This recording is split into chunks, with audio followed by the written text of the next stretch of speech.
Wrong one. Correct one, hopefully.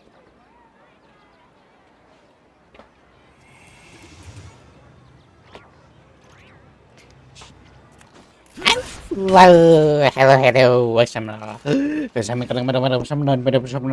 welcome back to moon-Genshin. Remember last time? We got the moon, and we gave it to Alakino. Why? Because she's the only one that can open the sanctuary for the full face of the moon, and pretty much now I believe we are about to start Act 4, which 2 acts each for both. It's kind of surprising a little bit, but I don't know. The damned will sooner die again than lay a hand on me. So yeah, that has to be a little bit fun. Like, finally we saw Fucker. If only they give him bigger muscles. If only. But before we begin, I just need to say this. This web is kind of cracked. I believe it's regular, but good fucker. When I was upgrading it, good fucker load. By the way, that enough said. Let's get going. Like, unfortunately, I'm probably gonna like have to take a week off because I have to pretty much at least do something. But who knows, man? If we have a just a chill mind, just a chill day, not too serious, not too special.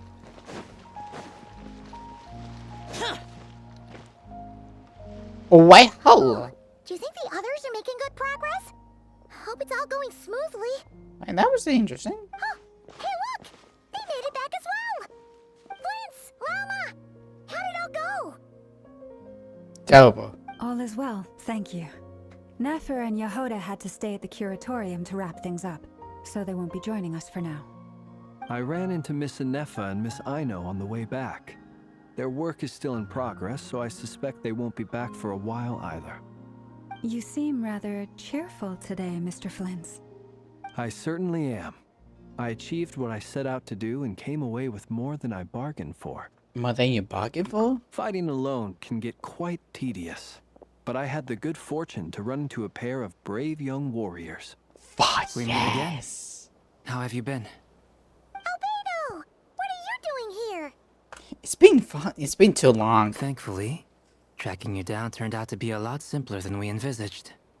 These two courageously lent me a hand while I was fighting the wild hunt. When they told me they were Servarka's colleagues, it all made sense.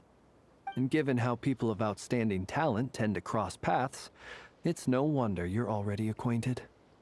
So, who's your travel buddy, Albedo? Why don't you come and introduce yourself?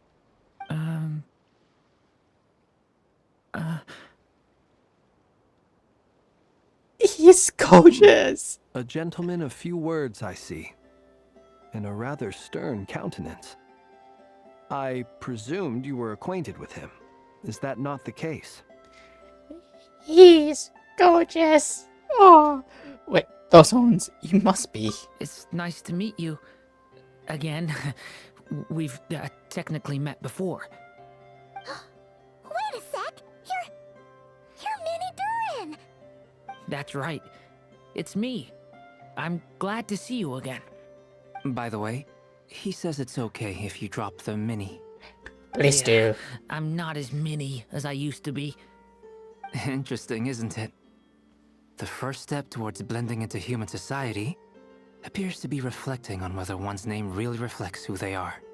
Wow! You look so different! In a good way, of course.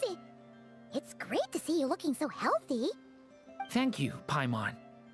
And although you're as mini as ever, I understand that diminutives don't always convey endearment. I'll be sure to simply call you Paimon as a sign of my great respect for you. Aww. Wow! You're such a smooth talker now. Paimon could get used to this. From now on, You may refer to her as your esteemed guide, Paimon. Actually, I think diminutive is a warranted here. Personally, I think our little Paimon is the perfect size. When people call her little Paimon, it's just because she's so adorable that they can't help themselves. If that's not a sign of endearment, what is? You're absolutely right, Miss Lauma. My brother still has a long road ahead of him when it comes to understanding human relationships. Damn. Anyway, speaking of long journeys, didn't Columbina, leave with you? How come she isn't back yet? She's been catching up with old friends. Wouldn't be surprised if she stopped for a cup of tea or 10 on the way back. Uh-oh. People are talking about me. Hope it's nothing negative. Sometimes she's much in better spirits after meeting her old colleagues. How nice. If you made the toy, can I kill him? Judging from your expressions, I'm guessing it all went well? It's getting crowded here. I'll go grab some chairs. No need. This is a job for an alchemist. I'll whip some up momentarily. Thank you for your hospitality, ladies and gentlemen, but I was merely escorting my friends back. I'll be meeting Sandrone shortly, as we still have some things to discuss. It's been a pleasure, everyone. But this is where I'll say goodbye. Man, We really appreciate your help. thanks for standing by us. Oh, come on. Spare the formalities. I'm just glad I could help out some true friends. I understand. Well, bye for now, Harlequino.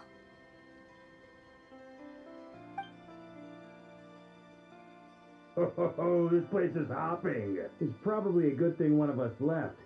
Otherwise, we might not fit all these people in. Are you saying we're about to run out of chairs? As a matter of fact, I am. Come on in and see for yourself. An elegy of fading moonlight. Also, I'm happy we luckily the past two patches. Getting Llama and Nefa. Hello!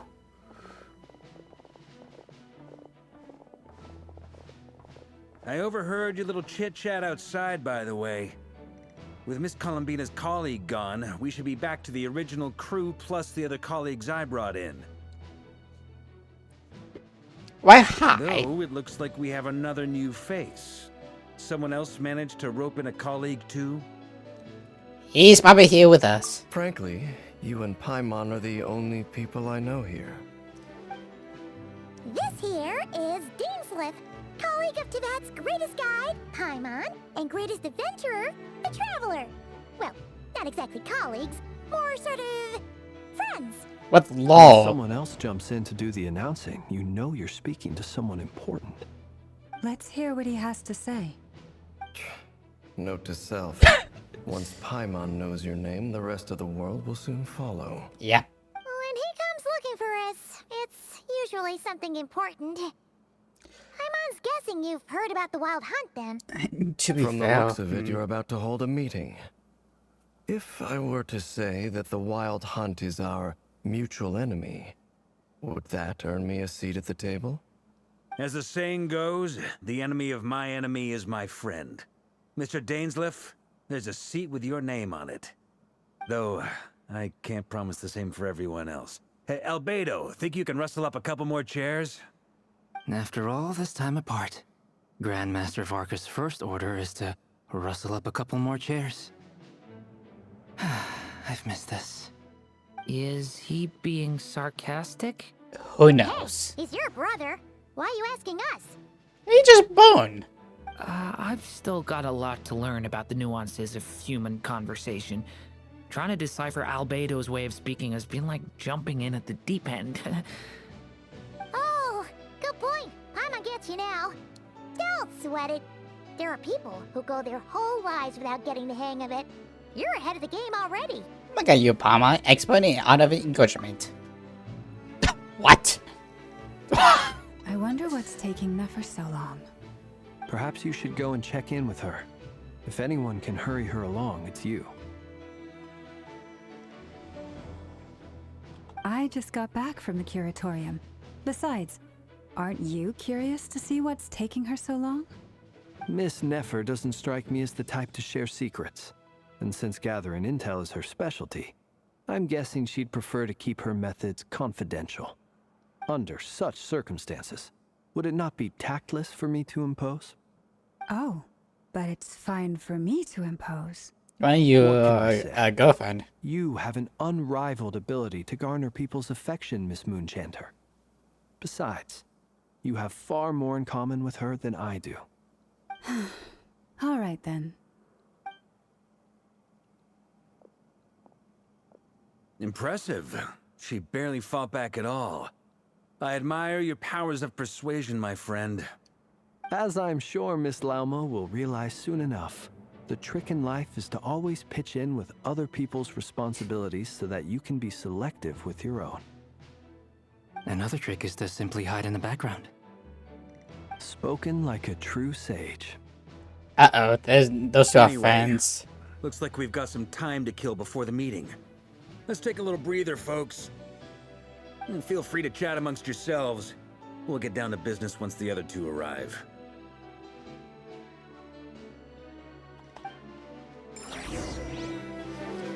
Where is he? Where is he? Wait. Oh, good lord. Look at him. Oh. He's so...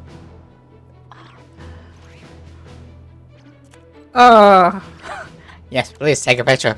Please. He's such a...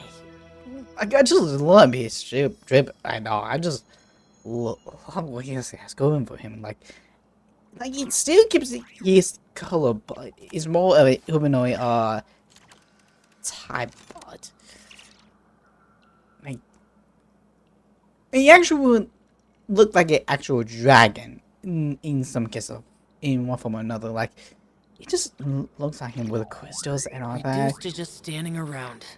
How absurd. I do believe he gets a monster vision. If I can find yours is a better question. Yeah, except he's probably gold while that's silver. Like that's always like one of the two things. You're both awfully quiet. Why don't I start us off with an icebreaker? Do not make jokes. Much obliged. Have either of you ever had your portrait painted? If not, I'd be glad to help. That sounds like a lovely idea. You know how to paint, then? I dabble occasionally. He's an excellent painter. Tables, chairs, people, dragons, you name it. He'll paint it for you. I'm flattered.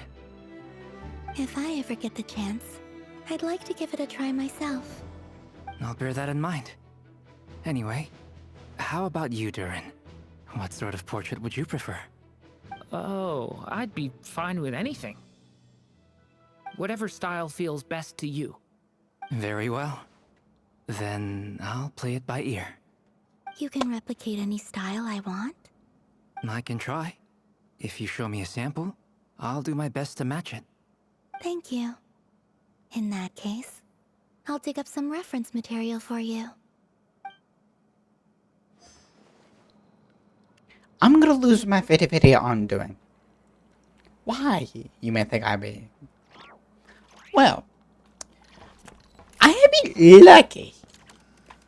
I have been kind of lucky with Never and her weapon, along with Nihida's weapon, and Master Magic. I also got her not so long ago. I'm screwed. I'm good. Like, I'm not trying to boast anything about it, but I'm due to a loss. I'm doing to a loss. If you remember, 5.0, something like that, where they started to show the where you can actually when if you're about to lose the video, it can actually save you. Please, I need that. I need that. Is there something you'd like to say to me? Why, hi, Sassy. For starters, why'd you just show up here without even giving us a heads up? If you think back to our previous interactions, you may recall that that's hardly out of character for me. You do have a point there. So down your accommodations, yeah? Oh yeah, you'll need to find somewhere to stay the night too, right? Want to tag along with us? You never know. We might get a group discount. Sure, let's do that. Really? Great! Paimon will handle it. And in return, we can get Dainslift to be our very own personal bodyguard. Paimon, it's like it's so loud. If that's what you had in mind, you should have said so sooner. I'd be happy to help. Why you have to dance, Dave? Okay then. Paimon was only kidding, but good to know. Anyway, since we're all here together, we might as well watch each other's backs. That's just what friends do, right? Indeed. Thank you. Huh. Interesting. You too. Truth be told, I can't remember the last time I was in a meeting with so many people. What happened to you guys? You're not alone there, my friend. The Lightkeepers also struggle to bring everyone together for a serious discussion. I don't doubt that. I've only ever met two Ratniki, one being you, and the other being that young guy, Itlua. Itlua is a good apple. I'll give him that. He's kind, honest, and regularly delivers supplies to my lighthouse. A true Ratnik to the core. In that sense, he puts me to shame. Sheesh. So you're what? A fake Ratnik? That's what it sounds like you're saying. But I get the feeling that's not quite what you meant. No, he's a pay.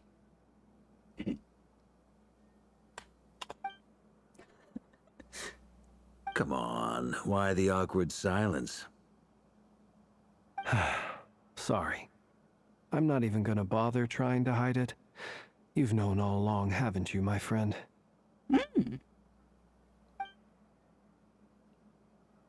Flames, yes, huh? Now that was an awkward silence. Let's just keep this between ourselves. Probably best if Itlua doesn't know, huh? That goes without saying. Gotta be careful what you share with youngsters, after all. Anyone else in the know? Let me guess. The Traveler and Paimon? Yep, we know. It's dangerous being too sharp for one's own good, you know. Then, in the name of the Animo Archon Barbados himself, I swear your secret's safe with me. When we went for drinks, you said that you and Barbados were practically best buds.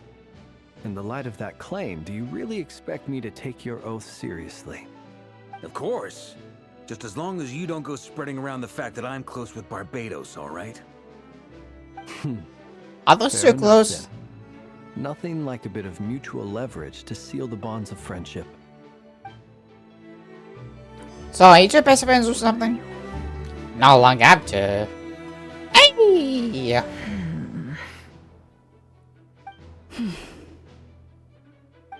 So how did the date go? Ah, Miss Nefer. You made it after all. But what about Yehoda? I'm Right. here to give you an update on how things are going on our end. Once this is over, I'll be heading straight back to continue my work. I left Yehoda back at the curatorium to watch over things while I'm gone. So much for just this once. Not so loud! We're on a roll here. What if she remembers and suddenly decides to back out? Did you say something, Mr. Varka? Huh? I didn't say anything. Right, Flint's? Must have been a frog. They get so noisy around here at nighttime. It's like they're putting on a concert in the background. Anyway, Smooth. before we begin, there's a few introductions to make. Let me start by saying that it's an honor to be speaking before so many distinguished colleagues and collaborators. First up, we have Miss Lauma. As Moon Chanter, she's the leader of the Frost Moon Scions, a local religious community in Nodcry. Then there's Miss Nefer, boss of the Curatorium of Secrets, an intel gatherer extraordinaire. Nefer is leading the investigation into Rerer's background, assisted by Yehoda and Lauma. From the little I've heard, they're making some great progress. Over here, we have Mr. Flintz, a ratnik and guardian of the abandoned lighthouse. In our last operation, he courageously distracted the Wild Hunt to buy time for the rest of us. For those of you who've never met, this is Mr. Albedo, a renowned alchemist and captain of the Knights of Favonius investigation team. By his side is a new face for us all, myself included, Mr. Durin, who has come to lend his aid. Next up, we have the Moon Maiden and former Fatui Harbinger, Miss Columbina. Then we have the Traveler, who's earned more titles than I could possibly hope to list out, so I'll spare you the rundown. And Paimon, the ultimate travel companion and quite possibly the best guide in all of Tevat. Wow! That's a lot of people! Great turnout! I think we missed a Miss couple. Nefer, it looks like you might have another job coming your way, so, congratulations on the booming business, I guess. You think I haven't got enough on my hands as it is? Who's looking for me now? I would have got you, That so. would be me, Miss Nefer. I have a commission for you. Really? And you are? Who I am doesn't matter right now. What does matter is that I'd like you to gather more intelligence about the Recher of Solnari. Well, it's not as if we never take on anonymous commissions. But in your case, I'll have to decline. I'm gonna take a wild guess and say your job's probably more hassle than it's worth. Something about you seems like bad news. Gee, what give it away? It's my eyes, isn't it? Conrian, I assume. And what's with the mask? Are you trying to hide your identity? In any case, the fact that you're even still alive raises an awful lot of questions for me. My name is Dainsleif. And yes, I am from Conria. As I'm sure you're aware, the Recher of Solnari's real name is Rerir. He was once an acquaintance of mine. Really? Then you must have been quite an influential figure yourself. Yeah, fair point. You flatter me, but none of that matters anymore. My point was simply to clarify why I have asked Miss Nefer to investigate Rerir's background. So you're both from Conria, and it sounds like you used to be friends? What am I missing here? Surely you already know how he became one of the Five Sinners. I'll tell you everything I know. The history of Conria, the names and identities of the Five Sinners. I remember it all like it was yesterday. Yeah, that's gonna be I good. have never spoken openly of this before. But the truth was exactly as people say. The Five Sinners were each driven by their own desires, and it was by playing upon these that the Abyss tempted them to their fall, tearing Conria apart in the process. Okay. The visionary, Vedifenir, who wished to foretell the future. The wise, Haroptatir, who sought limitless knowledge. Gold, Rhindaughter, who desired to create life. The foul, Surtologi, who pursued supreme strength. And last, but not least, Recher of Solnari, Rerir, Ravager of the Moon. So Of he's the like a child to five, him? Rerir is the only one who remains a mystery to me. He never harbored grand ambitions. So what changed in the space of a single night? How did he come to fall like the others? In other words, you're saying that his change came as a shock to you, and you have no idea what actually happened? Yeah, of course, with that flashback. That's right. You mentioned how the Abyss tempted them, which led to their fall. But what did that look like in practice? And what other context can you give me about the events of that time? The more detail you can give me, the better. Strangely, now that it comes to it, I hardly know where to begin. The fateful night took place during the era of the Eclipse Dynasty. One day, my elder brother, the visionary, Vedifenir, was summoned to the palace by the Vinster King. only for the king to gouge out his eyes and cast him into the dungeons. Okay. When I came to hear of this, my fury knew no bounds.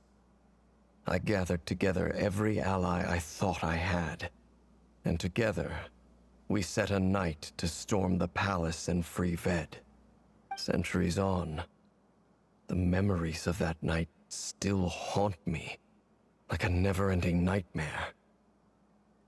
We broke through the palace gates, just like we had planned, each striking towards our separate targets. But then, I was betrayed. Even Vedafenir, the very person I had come to rescue, abandoned me and partook of the Abyss's power. Is that what? So, it's personal after all. Then tell me, Mr. Dainsleif, what price are you willing to pay? You, of all people, must know that nothing comes for free. I cannot say what price would be worthy of such a commission. But know this. Rerir was not always a madman. Believe it or not, there was a time when he was just an ordinary man, working for the Conrian Intelligence Service. Uncovering the truth of Rerir's past is the only way to unravel this mystery. But before you decide if you will accept my commission, I will tell you more about him. Enough, I hope, to help you plan your next move. Sounds pretty good to me. Feels like we just flagged down a random passerby, only to discover he's actually a master strategist who has a score to settle with our enemy. We do have an economy of friend. Could we come in this handy? Can I borrow your halo? It could be useful in the lighthouse. Hey, enough with the wisecracks. Besides, isn't that lamp of yours bright enough already? Wait, I would have maxed it out. Relax. It was meant to be a compliment. If that was a little over the top for your liking, I'll make sure to tone it down next time. I'll give your proposal some serious thought, Mr. Dainsleif. Let's speak in private once the meeting is over. Before that, there's a few things I'd like to share. Hello. We committed the name how you stay move mail was retrieved from the Christmas moon space. You make it clear in the name just to help you for okay. Then conclude by reporting now the hearts of 3 moons are now firmly in your hands. Now that we've united the hearts of the 3 moons, your power should be greatly enhanced. But it seems like that hasn't happened yet. I believe it will take a little longer. You've done so much for me, so I want to be completely honest with you all. Even though I'm doing a lot better now, the truth is, my recovery will likely be an ongoing process. From the moment I was born, my power has been slowly ebbing away. And that is because Tevat has never accepted me. Even with the moons united as one, it seems my rejection cannot be undone. So far, I have yet to find a solution. It may turn out to be a problem that will plague me until the day I finally leave this place behind. Even so, I will do everything in my power to help you drive out the Rayhir of Solnari. As Arlecchino put it, this is not about chasing the spoils of victory. It's just a gesture of heartfelt gratitude. Kutar. She seems a lot more energetic, possibly than she did when we first met. Progress! Defeating the Rayhir of Solnari will be no easy task. While my strength slowly recovers, we'll also need to gather more intel. Naturally. We should take all the help we can get if we hope to defeat him. We've considered several viable plans now, but our choice hinges on the answers to a few key questions. Is it even possible to kill Rerir? What experiences shaped the person or monster he became? And what's he really after? Given Albedo's expertise in alchemy, I think we should leave him to try and answer the first of these questions. Understood. As for the other two, I'm afraid we'll have to count on you again, Miss Nefer. Believe me when I say it's not my wish to burden you. But right now, relying on your skills is our only option. So you're placing all your hopes on me, huh? Pretty much. We can't thank you enough for agreeing to help us. Honestly, I can hardly believe how lucky we are. You sure have a talent for changing your tune, Miss Moon-Janter. Timid like Yehoda one moment, then flinches insincere flattery the next. Ladies, please. I must object to your portrayal of me. That's all. Feel free to keep bickering. Just pretend I'm not here. So leave. I almost don't want to leave this room. I'm curious to see how this plays out. Yeah, like gossips I like have these. faith in you, Miss Nefer. Something tells me you'll stand by us until the very end. Right now, I should not. Oh? And what makes you so sure of that? What if I suddenly decide that my compensation is insufficient? This isn't about the money. I can sense that you've got a deep-seated distaste for Rerir. And knowing you, that alone is motive enough. Look at them getting along so well. Like two peas in a pod. And I'm the one they accuse of insincere flattery. There is no justice. No whatsoever. Miss Lauma, you have to understand something. Unlike you, I don't actually enjoy having everyone's hopes on my shoulders. Is that right? Well, maybe the fact that I'm willing to put my hopes in other people says more about me than you. But the fact is, I also trust you. And that's because I know that you're someone we can count on. Anyway, we've got our plan, so let's get moving. Mr. Dainsleif, let's talk. And Traveler, once we're finished, if you've nothing else planned, I'd like you to come with me. Alrighty. This whole experience is teaching me a lot. For instance, I now know that when other issues come up in the future, I'll have far more luck getting Lauma to convince Miss Nefer than trying to do it myself. Yeah. Hate to say it, friend, but that's one of the funniest things I've heard in a while. Why? You think I've got it wrong? No. Quite the opposite. But what makes it so hilarious is how long it's taken you to realize. Never does anything because I decided because I'm sorry. Grabbing on the expressions you can tell I hate the next stage of plain waste from both. After a short chat, I better do a head off with Falco on what they describe as simple finding mission. Llama steps out for a while and then come back loaded up with emergency. She tells you that why people rarely expect to get held is hooded to be ready when they do. Fair point. You'll probably wait patiently for Never, content to see how everyone is working together. Once Never is finished, you follow her and Llama back to the curatorium. And that's when you two shall have sex. Hey, we already here. Dr. Never. Hello, Ashu. Let's see here. Check message board. If you have any feedback, Commissioner, just let me know.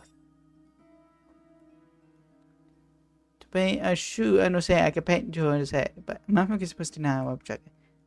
So no, I should find and fountain ship in aqua. We're talking about Escavia. The puzzle number was to have me with talent by that must move up. So in no time, how many customers we asked for? Interesting, I would say. Ashu! Meow! Are we supposed to check it here? Meow! I have a confirmation. Meow! If you don't mind. Meow! It might be helpful when explaining it. Meow! Okay, where's the bitch?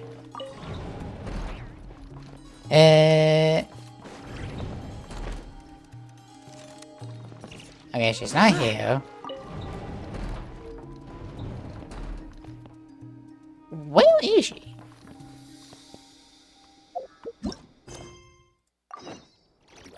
I was there.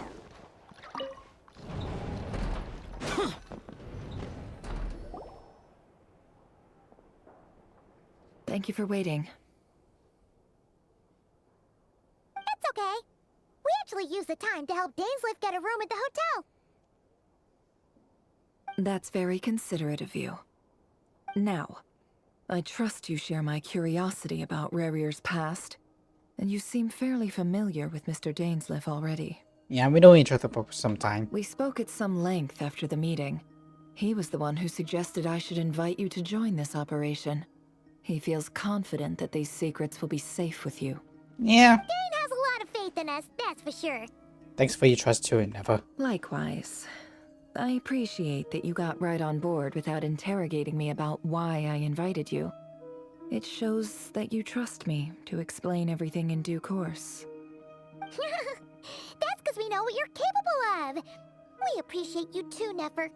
You might have been forced to help in the beginning, but this time, it was your choice. Yay! That's one way to put it. Another is this, that once a decision's been made, it's set in stone. After that, my only goal is to see it through. Alright, so here's how it is. I'm going to access Rarier's thoughts again using my confidential method. Now, I'm sure you've seen things like this before on your travels, so you're surely well aware of how dangerous it can be. The reason I've gathered you all here is to ensure my safety during the proceedings. I plan for us to enter the fragment of his consciousness together, and once inside, I will focus on searching for information. Think of this as a diving expedition into someone's brain. If I'm the diver, you are my safety equipment, tasked with keeping me alive while I'm under the surface. Once the ceremony begins, we will all be spying on privileged information. But in the interests of safety, you must remain absolutely silent at all times. We will discuss our observations after the ceremony has concluded. That's gonna be hard on Paimon. Lastly, any individuals of a weaker constitution are advised not to partake in the ceremony. In any case, Paimon has her own job to do, which requires staying in the room, but not joining the ceremony. How you know she still has a regular one? I haven't conspicuously lined up the details of her confidential method. I guess her brain and diving techniques are a trade secret. Well, good luck, everyone. Sounds like all Paimon can do is cross her fingers and root for you guys. I mean, what else have you There's a little done? more to it than that. I was being serious when I said you have a job to do. While the rest of us are inside Rarier's mind, it's imperative that we have a team member on the outside. In the event that something goes wrong, you will be our first responder. I don't anticipate any issues, but the extra level of safety will be greatly appreciated. I second that. This is a dangerous operation here, and you're our whole rescue team. That's pretty much the most important job in the crew.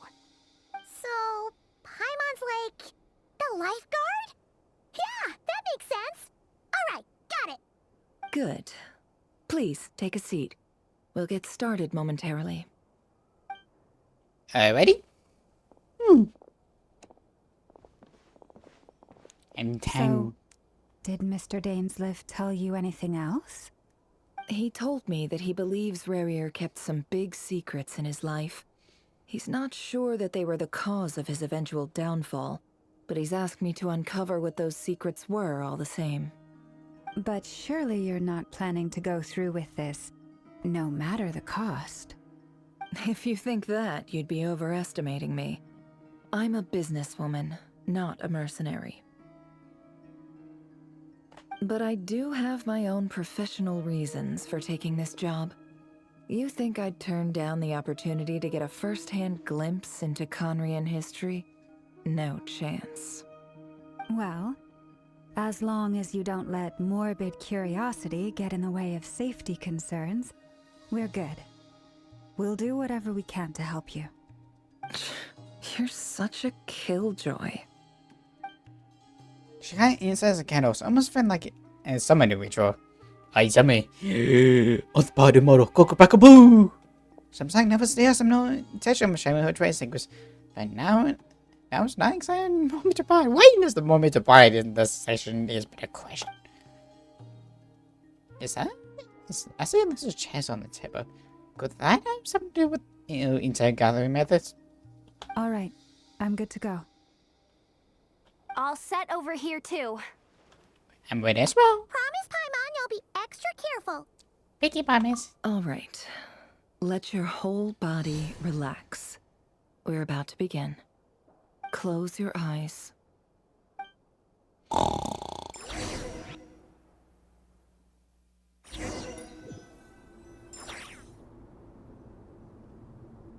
Phew.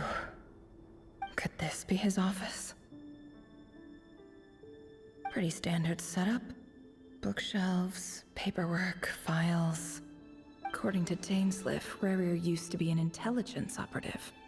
Chances are there's plenty of top-secret intel stashed away in this room. Is this where you keep your secrets, Rarier? Can't say I'm not looking forward to this.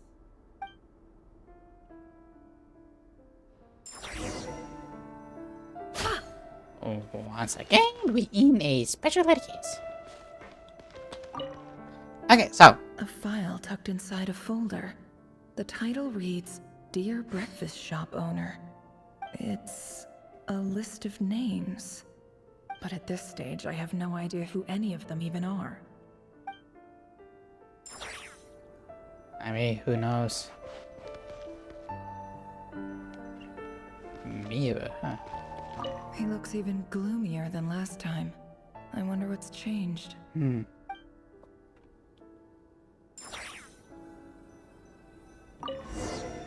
Ha! Today's files are in. Time to wade through them, just like usual.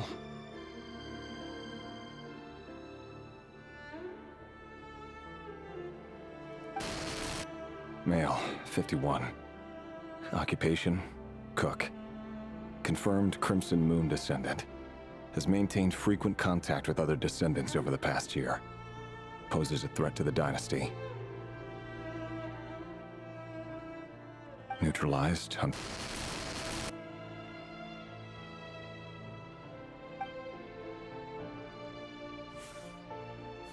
This one should be archived under purged targets.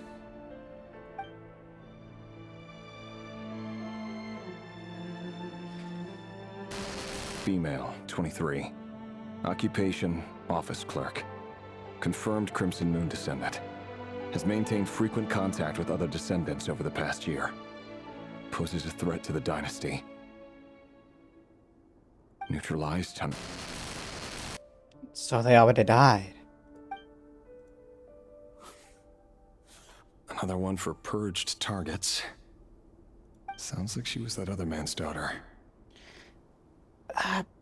The better question is, what they pose a threat to the dynasty in all the cases.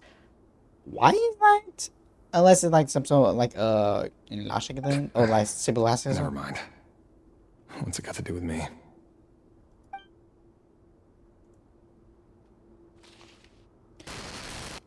Male, 40. Occupation, teacher. Confirmed Crimson Moon descendant. Has been observed making contact with other descendants during the past year. Poses a threat to the dynasty. Neutralized on...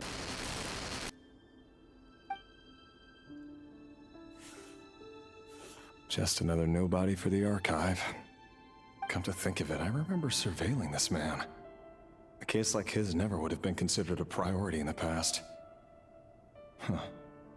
He barely even interacted with other Crimson Moon descendants. What was he seen as again is a better question. Is it just laziness? Oh, because one wanted to foresee the world, one wanted knowledge, one was pretty much gluttony. I'm forgetting. Okay, he's a poacher of the moon, a ravager. What? Are we they talking? What is it? 5, 7. It has to be something. I do not like when this. Female, 16. Occupation, none. Orphan and confirmed Crimson Moon descendant. Has been observed making contact with other descendants during the past year. Poses a threat to the dynasty. Neutralized on...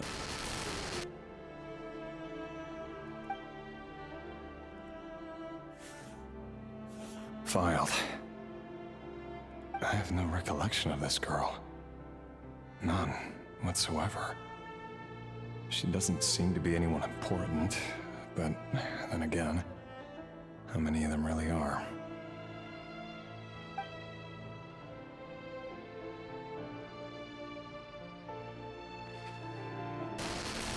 Female, 13. Occupation, none. Orphan and confirmed Crimson Moon descendant. Has been observed making contact with other descendants during the past year. Poses a threat to the dynasty. Okay, so poses a threat to the dynasty. How many? And are they really? Neutralized and... Either that or they're already dead. filed.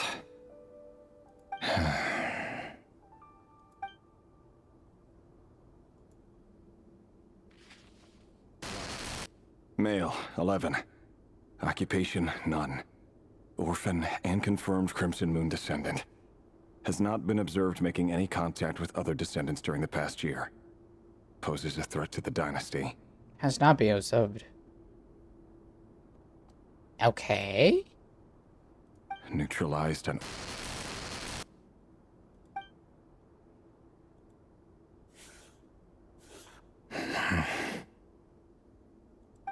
And that's why you killing kids. Children. Male. 6. Occupation, none. Orphan and confirmed Crimson Moon descendant. Poses a threat to the dynasty.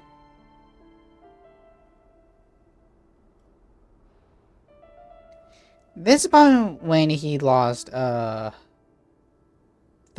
or something. Like, he probably cannot think. Because this seems wrong. Incredibly wrong. It's funny, isn't it? Your job is becoming both harder and easier at the same time, depending on how you look at it. Sooner or later, the Crimson Moon descendants will be completely wiped out. But as their numbers dwindle, they become harder and harder to track down. That's not how it is. Fortunately, however, most of the able-bodied adults have already been taken care of. The remaining weaklings will be increasingly easy to deal with. No! No. My job is to ensure the survival of the Eclipse Dynasty. And the only way to do that is by eliminating any and all potential threats. It's a perfectly legitimate line of work. Every single one of my colleagues can attest to my fairness. And if my friends were aware of the facts, I know they'd back me up too. Assuming, of course, that they were aware of all the facts.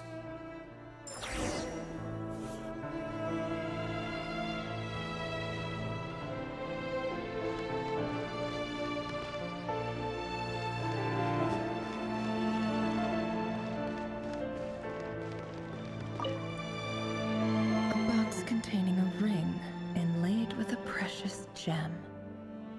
Must be for his girlfriend. Oh, he used to be a girlfriend because I have a feeling she's dead. Device. Wonder what kind of encryption technique this is. Seems like it has to be inserted into that camouflage device nearby. Aha. It's an audio recording. Oh, this has to be good. Please, hear me out. I can't shake this feeling that someone's been spying on our house. No, I'm not being paranoid. It's true. I saw someone dressed in all black. It was a couple of days back, but that was on another street, not near my house. I swear, I know what I saw. There's a note in the margin. Surveillance of the Run for their residence has concluded. We apprehended the target and filed the mission report last night. Could the voice in the recording belong to one of Rare's targets?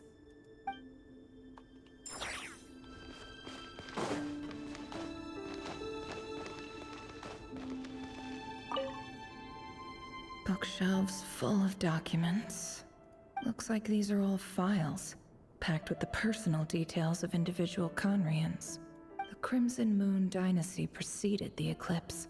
Since Rerir worked as a secret agent during the latter, it stands to reason that he was tasked with purging remnants of the old dynasty. Yep. Lines up exactly with what Dainsleif told me.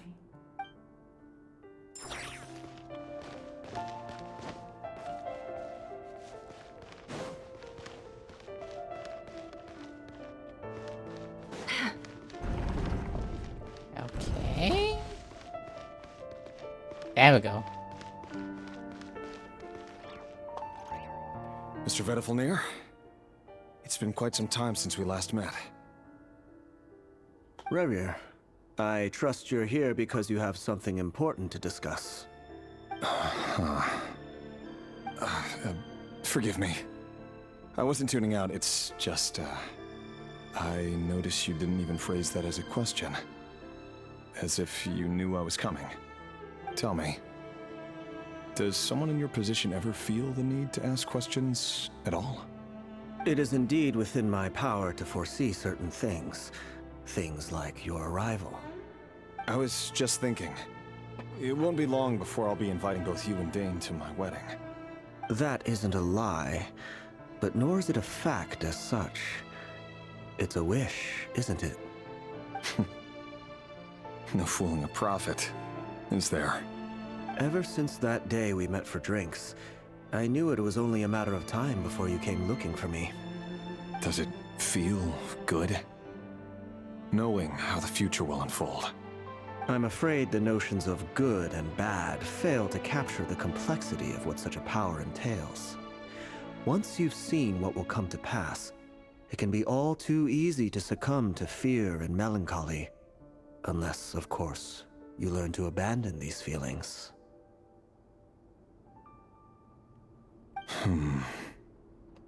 You fear my silence, and long to hear the words I left unspoken that day. That's right. You must have noticed my reluctance to broach the subject, and the reason is simple. Because the truth could never have lived up to your hopes.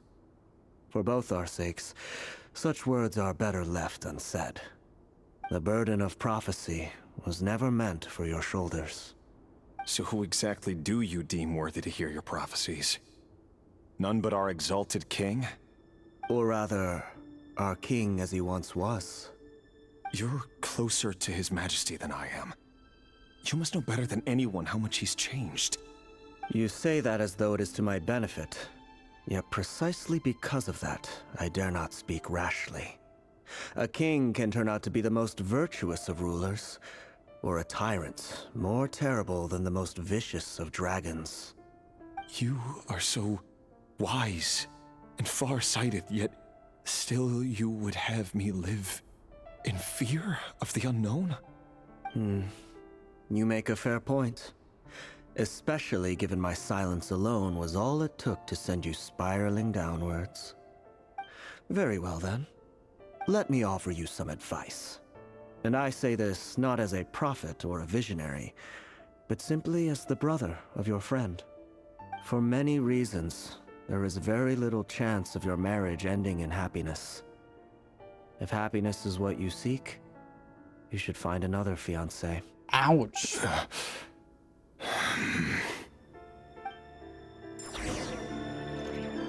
Hold on.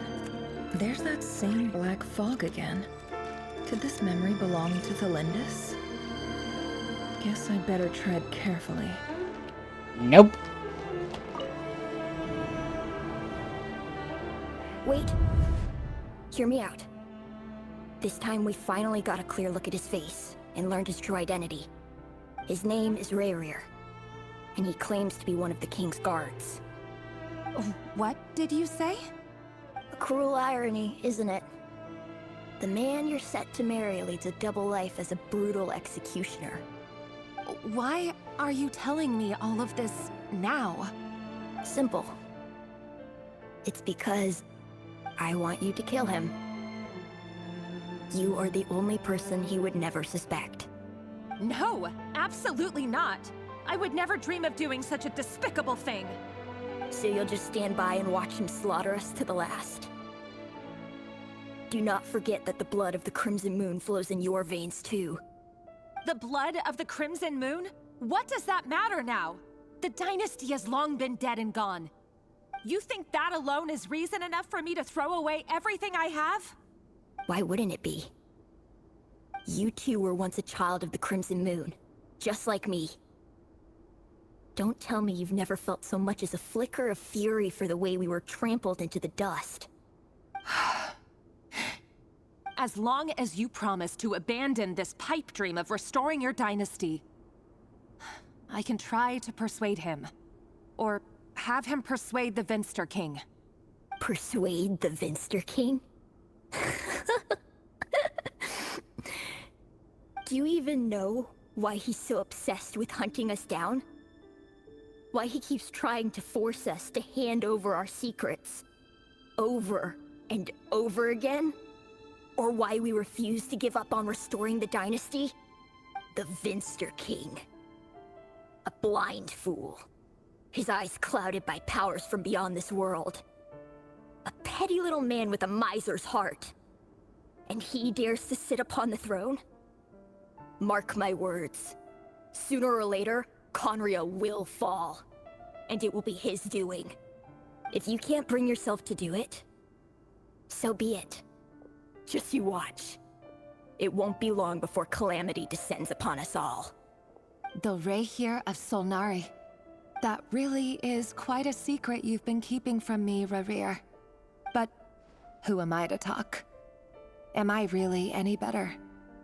I've kept my own past a secret this whole time too. Interesting. Love should be built on honesty. But ours was born from lies. And yet, is it really so wrong to hide things that would only make life harder? If we don't cover up the parts that no one else should see, how can we go on pretending to be normal? Vedifulnir must have known all this. And that's why he made his prophecy. In the end, nothing stays hidden forever. But I won't just sit by and watch this disaster unfold. I'll do everything in my power to protect what I cannot afford to lose, no matter who I have to face.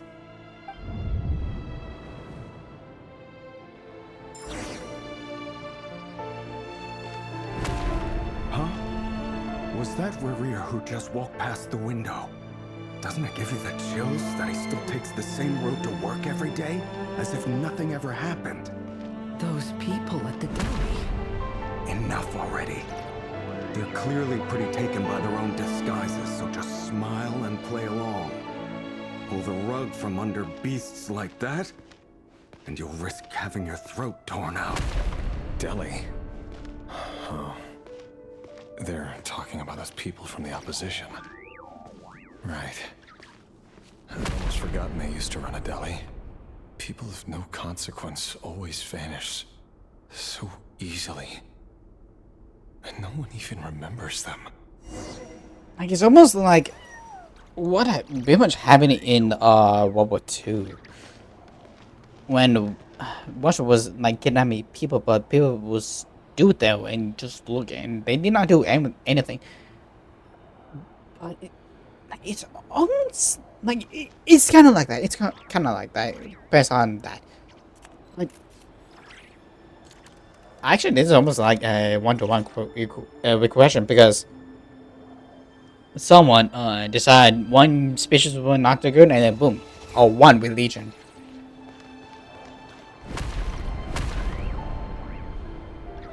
Gee, thanks.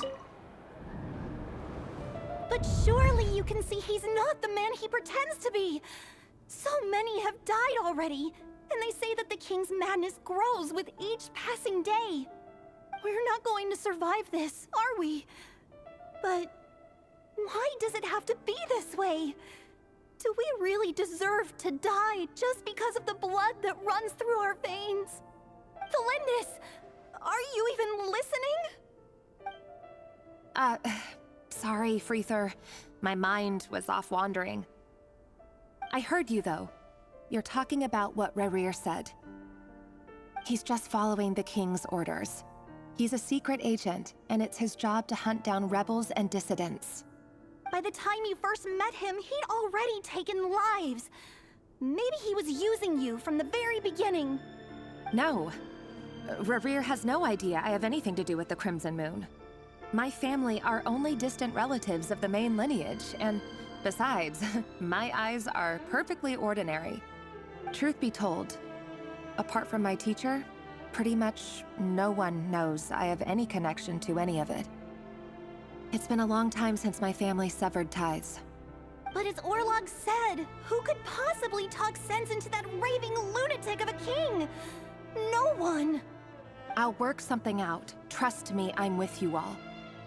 But for now, you need to keep yourselves hidden. Don't let anyone find you, anyone at all. Don't forget that Rerir is an Eclipse operative. You need to be extra careful when he's around. And when I am too.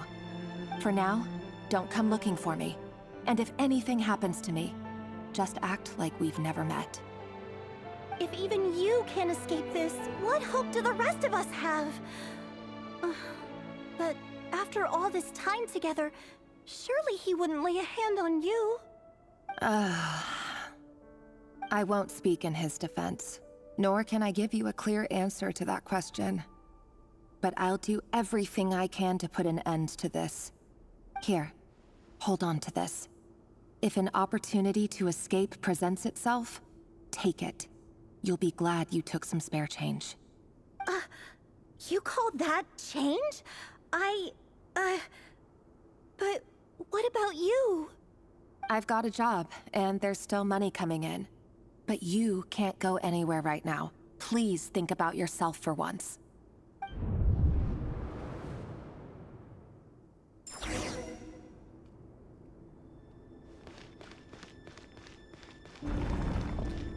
Darkness, darkness, darkness. Oh, training room? Another day, another round of assassination training. Training ground is just beyond this hidden passageway. When you kill a person, doesn't it bother you when you end up covered in their blood? Why would it? Aren't we all just walking blood bags? Yeah, but with life. Not everyone is accustomed to hunting down others like prey. You've been a hunter for so long now, you seem to have forgotten that most people don't just go around killing one another. Leave me alone.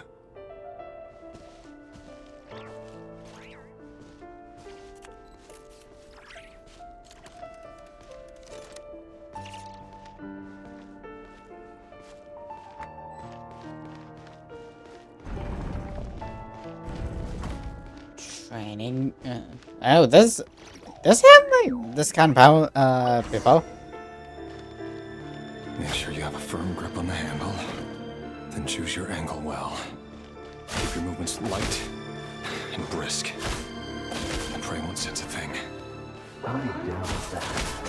I'll bet no one's ever died a quiet death. I work clean. No traces.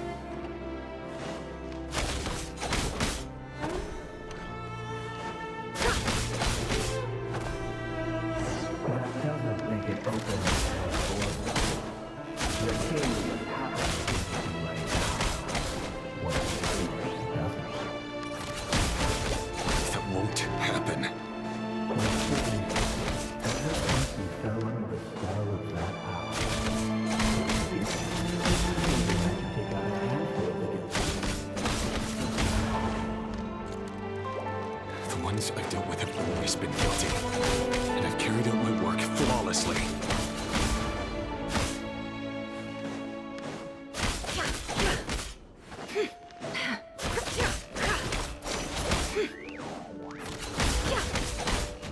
So what are we supposed to do here?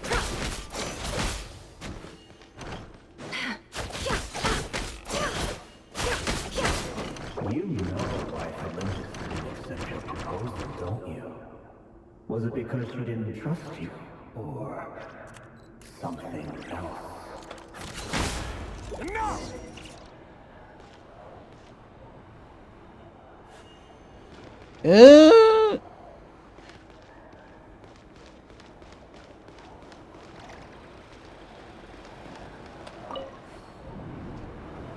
Delindis, do you still remember Orlog?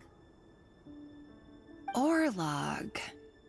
The boy who was pretending to sell flowers. You spoke for quite a while, didn't you? Yes, we did.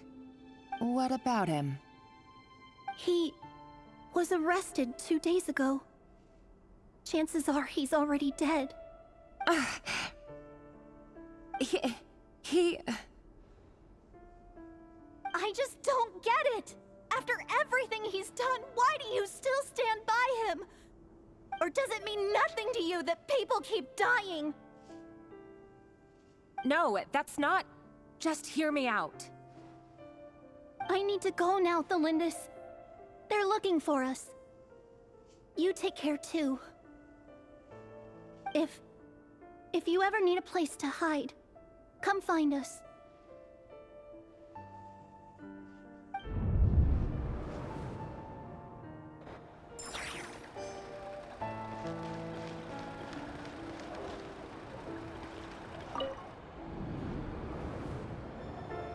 What? Author Sad. Melendez. Over the course of this week, the research object was subjected to interference for a total of 47 hours for experimental purposes. The results are as follows. All subjects of observation that were sent inside have now... The situation within is proving more problematic than anticipated. No progress whatsoever. What now? Won't you give me even a glimmer of hope? Things are getting worse by the day. I have to find a way or we'll all be in danger.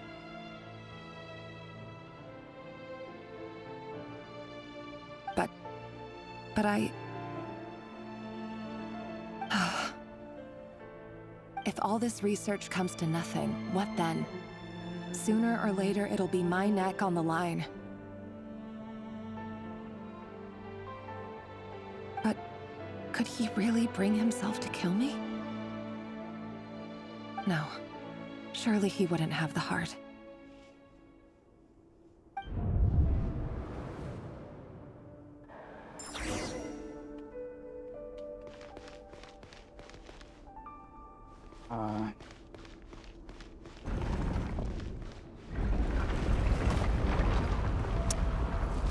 Gee, freaking much. Why won't you just let us go? We don't even know each other. All we want is to live ordinary, peaceful lives. You want to live?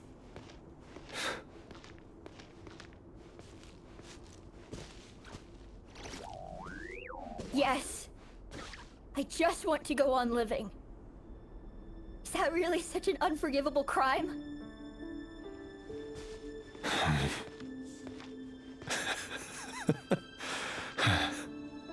You want to go on living.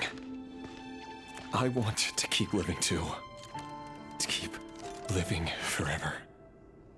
That's why I have no choice but to continue on the path I'm on. If only some savior would suddenly swoop down and change the way the world is. Too bad that's not going to happen. Then take a chance and try to change her. I mean, that's the one thing with like characters with this, like they don't consider the option. They never do.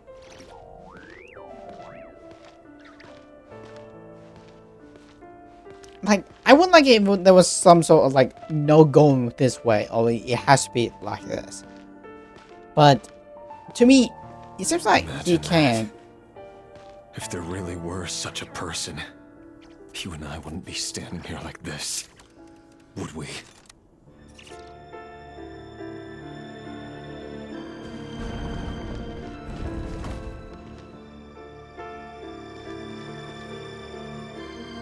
Today's files are in.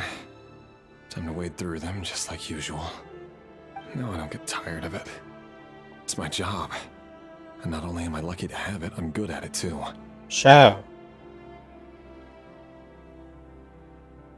Huh.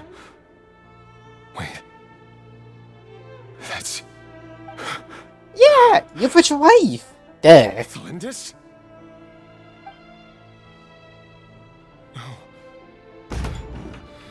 No! No! Why? But you bear no mark of the Crimson Moon. How could you possibly have anything to do with them? It cannot be! A diluted bloodline. Carefully concealed. I see it now. You've been living in the shadows just like me. What a fool I've been. Numbing myself with talk of justice. Even imagining my friends would back me up. But in the end, Irminsul. Finster King! How far are you going to take this? From the direct bloodline to secondary offshoots? And then what? Today it's the descendants of the Crimson Moon. Who will it be tomorrow? Will you not rest until everyone down here is dead? No. This cannot go on. This is where it ends. Unless he woke up. Wait a sec. Thank you.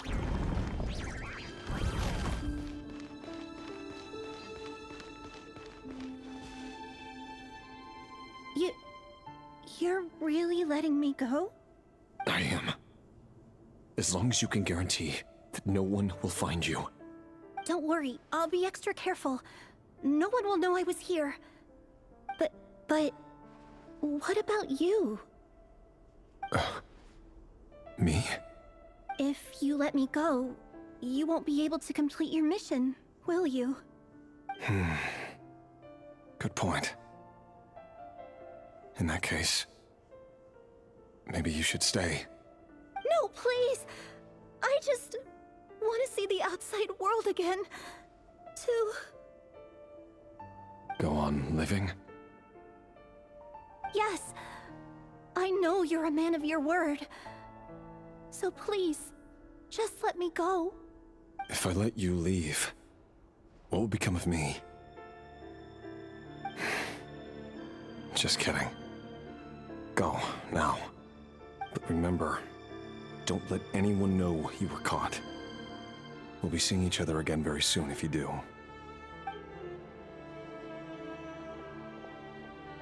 Even shadows in the dark must live by a code. But you can't save everyone.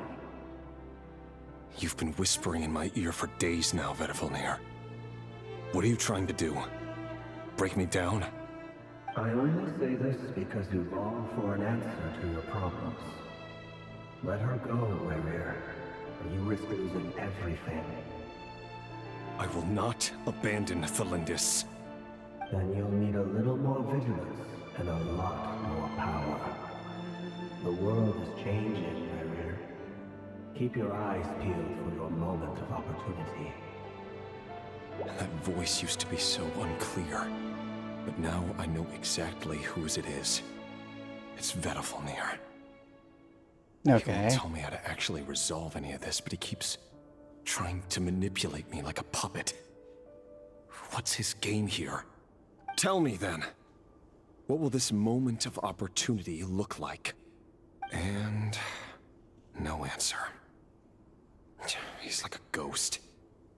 Always disturbing me when I'm on edge, but never answering when I need him most. So, the Eclipse Dynasty was purging, well, massacring the descendants of the Crimson Moon.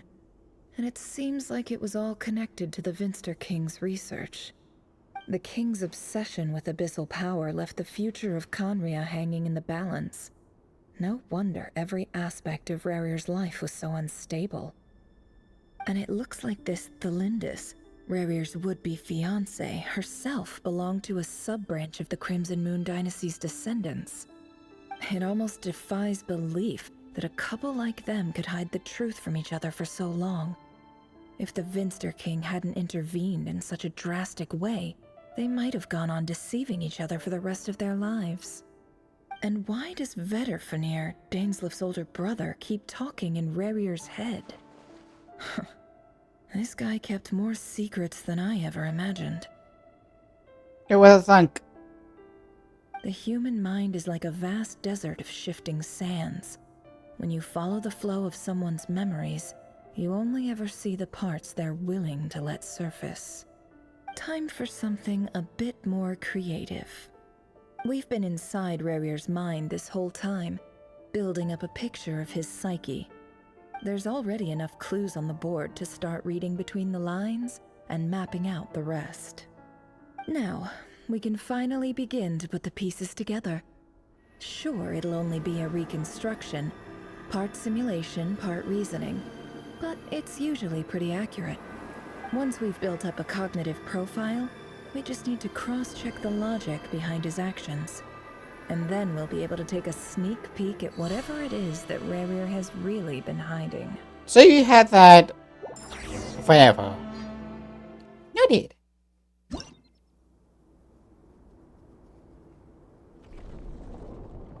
What the? Is that when we are playing chess? Rerir, are you there? Moving pieces are custom to action points. While action points are used up, you will turn to paper save. Noted. No one pieces move actions again. Actions. Okay, so that's how you do. That's okay. Okay. Move.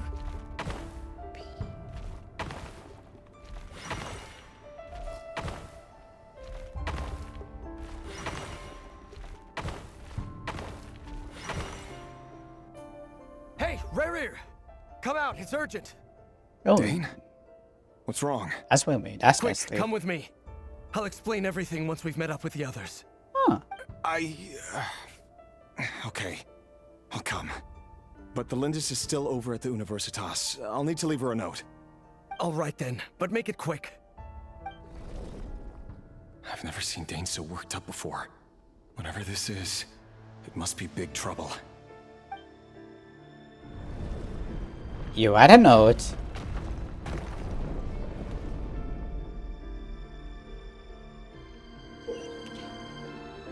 There's not just some actions. Okay.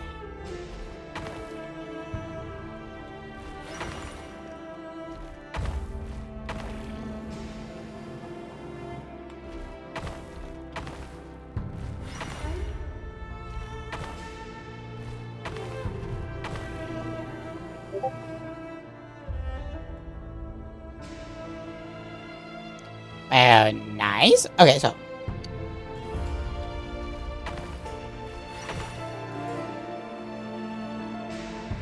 Aha. Okay, so that's a glory. Well, this is a nice change. That's granddaughter. You all at this hour. When men and women of ambition can speak face to face in broad daylight, I say that's a big step forward for our dear Conria. Don't be ridiculous. We do not fear the day. Why would we seek refuge in the night? You might ask your blade that same question. I'm told it prefers the cover of darkness. The word on the street is that Sertologi only strikes when he has an unfair advantage. But that is patently false. I see you're missing an arm and a leg. Surely only a fair fight could explain that. If this is your way of offering me replacement limbs, believe me, I'll take them. Oh, we can certainly discuss that. With bioalchemy, anything is possible. Assuming I have your full support in my research. Lunatic. Robtatir, what brings you here? Why, Dainsleif, of course. He invited me. Please, cast aside your apprehensions, Miss Rhindaughter. Whatever the rumors may say, I am but a humble servant of the king, and I can assure you he affords me no greater convenience than he does you. Okay, so well, he must be. The Universitas Magistrorum won't stop fawning over you. So at least some of the rumors must be true. You're clearly doing well for yourself, so drop the humble servant act. It endears you to no one. You're president of the Universitas Magistrorum, the chief royal mage known as the Wise by royal appointment. and by far the most favored among the 4 pillars of Conria. Vice President Veet doesn't even try to hide his envy when he sees you. My success is the product of hard work and good luck. It's as simple as that. Were the king not such an extremist, I hardly think I would have received a senior post at my age. Of course, no job is without its gripes. Serving a king like ours can be a challenging task, as I'm sure you can imagine. And as for Eftervit, in missing out on the presidency, he's dodged a mountain of stress. Like everything else in life, it comes with pros and cons. You're all here. I apologize for the short notice, but it was an emergency.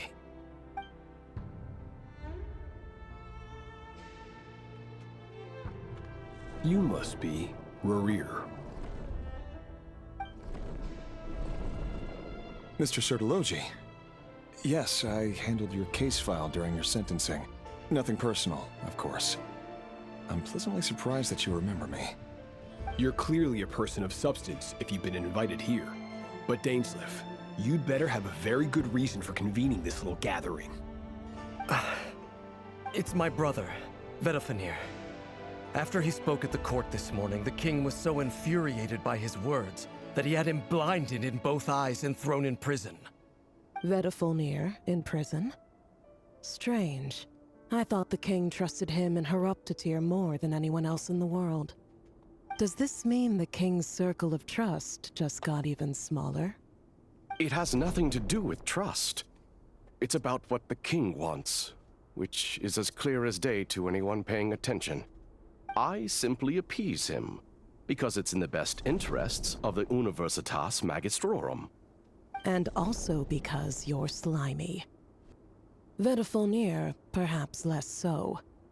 But still, a visionless visionary? It rather inclines me to think that qualifications are not what get you ahead in Conria. Do you honestly think this is an important discussion to be having right now? Dane, what are you planning to do? Rescue Vedafenir, I assume. Correct. It will mean storming the palace by force. Tonight. I need all of you on my side.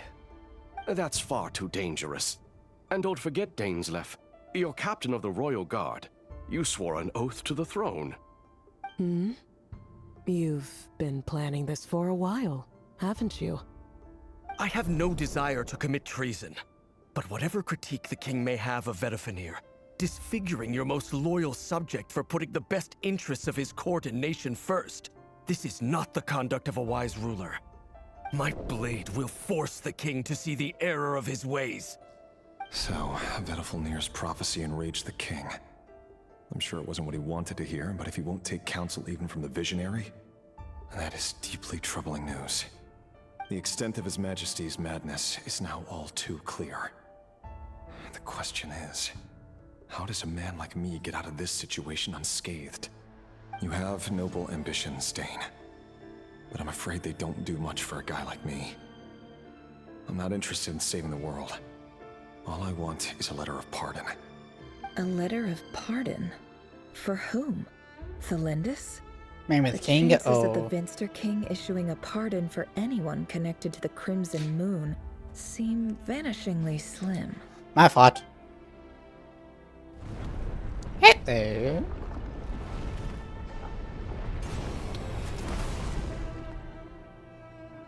Okay. This black fog over the board must have some connection to Thelindis. But why is it taking this form? Does it have something to do with Revir's past? Most likely. Another mystery I'll need to unravel.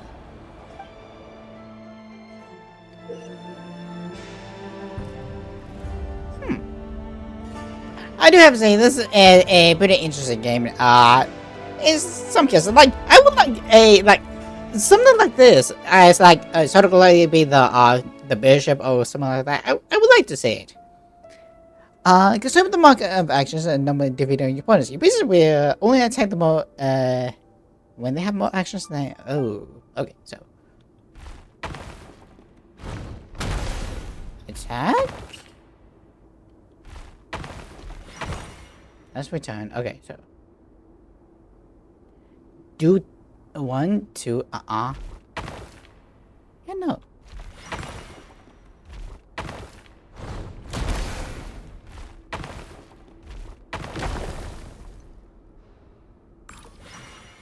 That deals with it.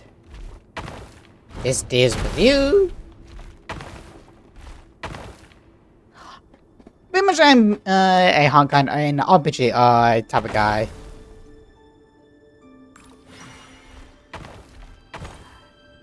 When I'm trying to do a medieval and Brave Part 2 and a bunch of other games that I'm kinda into. Okay, so no. I probably need to go over there.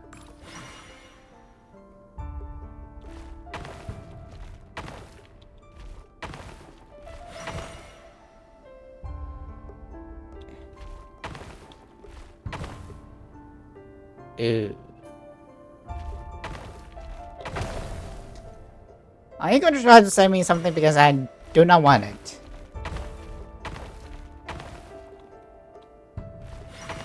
There we go, Chief. 1, 2, 3, 4. I would never.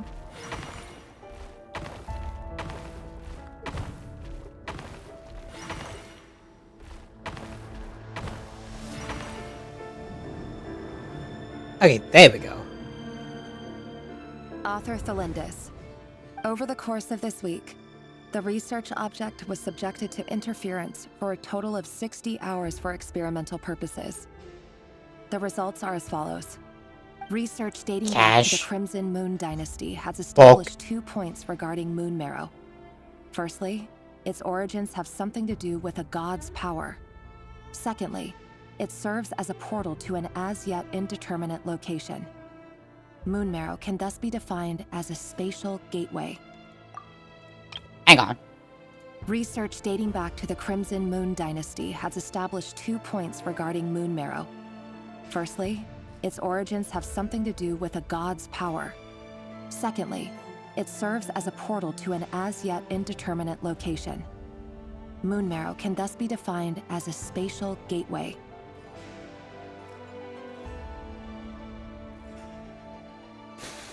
Moon marrow was in Inazuma, most notably where the snake lies, or where its bones are. Huh. Interesting. I mean, it's kind of far, so they shouldn't have like no connections to whichever. I don't. Interesting to say at least. However, there are a number of hurdles to overcome before we can answer the question of where it leads to. To start with, opening the gateway requires a specific power source, which the relevant literature indicates. An enormous amount of power is then required to keep the gate open. Currently, the total power output of our instruments remains in the single digits. To make matters worse, I am now the only staff member remaining in the Moon Marrow lab. The Universitas Magistrorum recently decided to move most of its personnel into abyssal energy research, which has stymied all Crimson Moon-related projects. This is not a wise move. I have always maintained that placing all our hopes in a single source of power is risky, especially one as poorly understood as this. As well as making ourselves overly reliant on a single resource, we are neglecting other promising technologies. I apologize if this comes across as disrespectful. But as a Moon Marrow researcher, I desperately want to see the world beyond the gateway. If we really made it there one day, what would we find? And how would we go about taming the unknown? My imagination is endlessly fueled by questions such as these.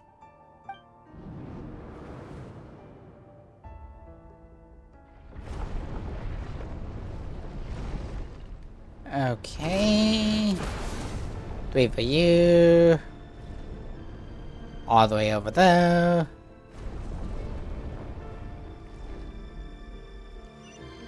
Okay, so that's a lot.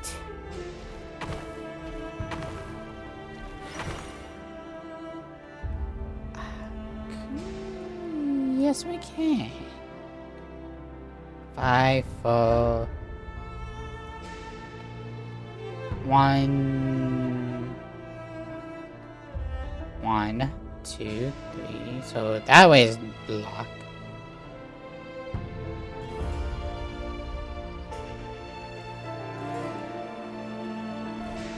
So down there, perhaps?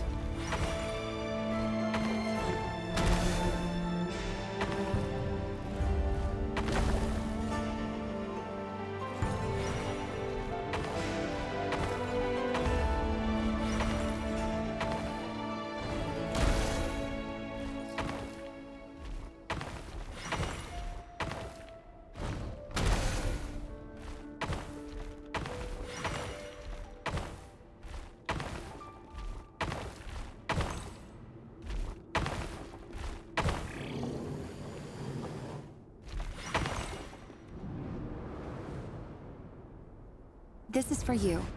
I heard you're gonna leave the city with your parents. Oh, that's good. Delindis, did you hear about what happened?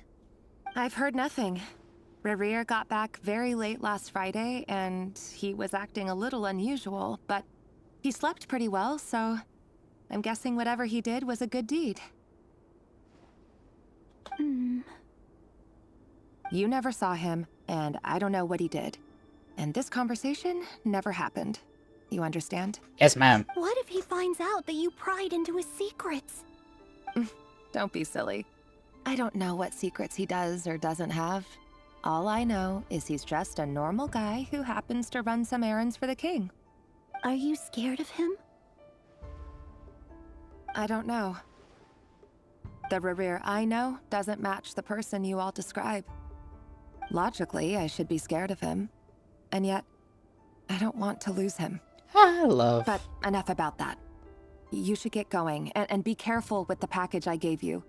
Keep it secret. Keep it safe. What's in it? A piece of the moon. All you need to know is that as long as you keep it safe, then in the future, everyone will be able to see a red moon. A red moon? You mean our moon? That's right. Our moon. Promise me you'll look after it. I promise, Delindis. Is this how the Crimson Moon bloodline will never die out. Its light, the color of blood, will become like a fire that flows in our veins. Oh. No matter how long it takes. I just had a thought. Maybe Columbina is blocking the red moon. Hear me out. He wanting to bring back, or like have someone's wish. We might need to go over there, just saying. To realize a red moon. Okay, so do I have to kill you guys? How am I 5-5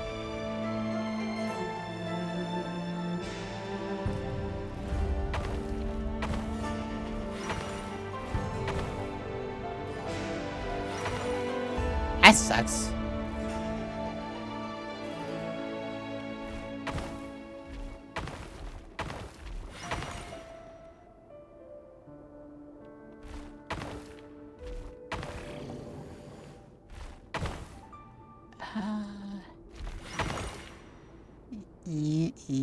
And then 3, which does almost absolutely nothing.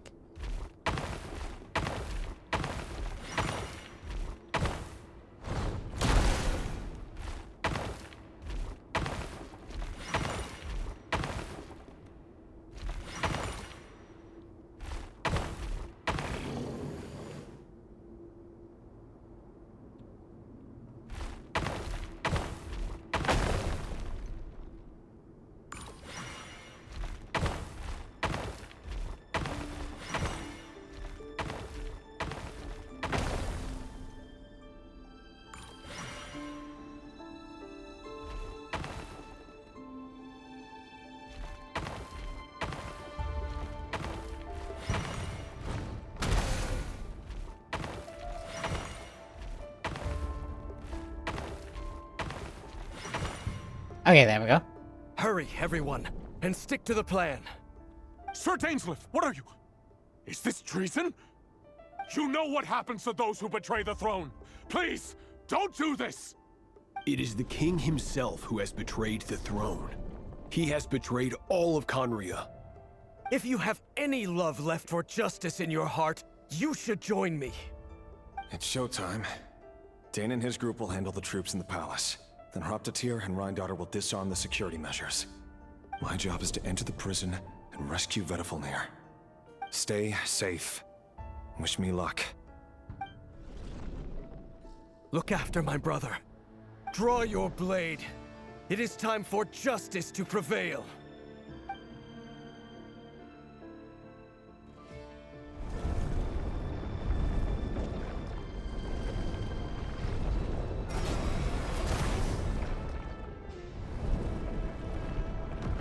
Hello.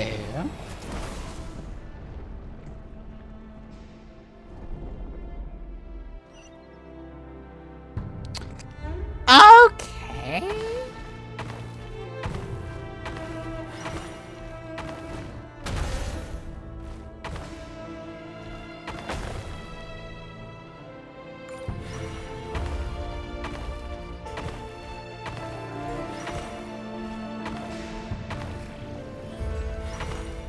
Okay, so I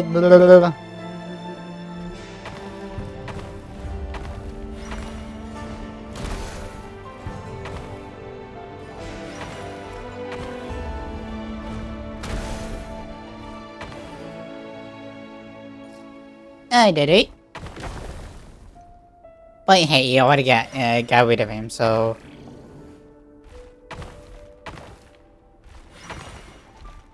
just enough. A snake. This place is filthy. And the smell is abominable. Clearly, the king doesn't allow his prisoners a single shred of dignity. This is dire. Found you. Hello, Mr. Vedifalnir. It's you. Surprised? Oh, wait. I guess surprise isn't an emotion that prophets feel very often. I certainly felt some surprise in the moment when I was blinded. Surprise at the king's sheer ignorance. Surprise at just how unfairly this world responds to words of earnest remonstration. I'm curious. What did you prophesize this time? It wasn't a prophecy. It was a word of warning. Someone had to say it. The king has forsaken all reason in pursuit of his obsessions. I simply told him that if he continues on this path, Conria will surely fall. But he didn't listen. Worse still, he stabbed you in both eyes and locked you away. Dane asked for my help. The court is in complete chaos now, but I'm sure you predicted that. Everything is transpiring as I foresaw, yet I am powerless to change it. Fate is an immutable force. I can but lament as the inevitable unfolds. I do wonder whether giving a man the power to see the future does nothing more for him than slowly crush his spirit. Forgive my curtness, Vedifalnir, but the king did not suddenly turn on you today. His suspicions have been brewing for a long time. You can't have wisdom beyond the reach of your fellow man without attracting his fear and suspicion. There are things the king does not want to see. So, he doesn't want you having visions of them either. He blinded you because he thought this would make the visions stop.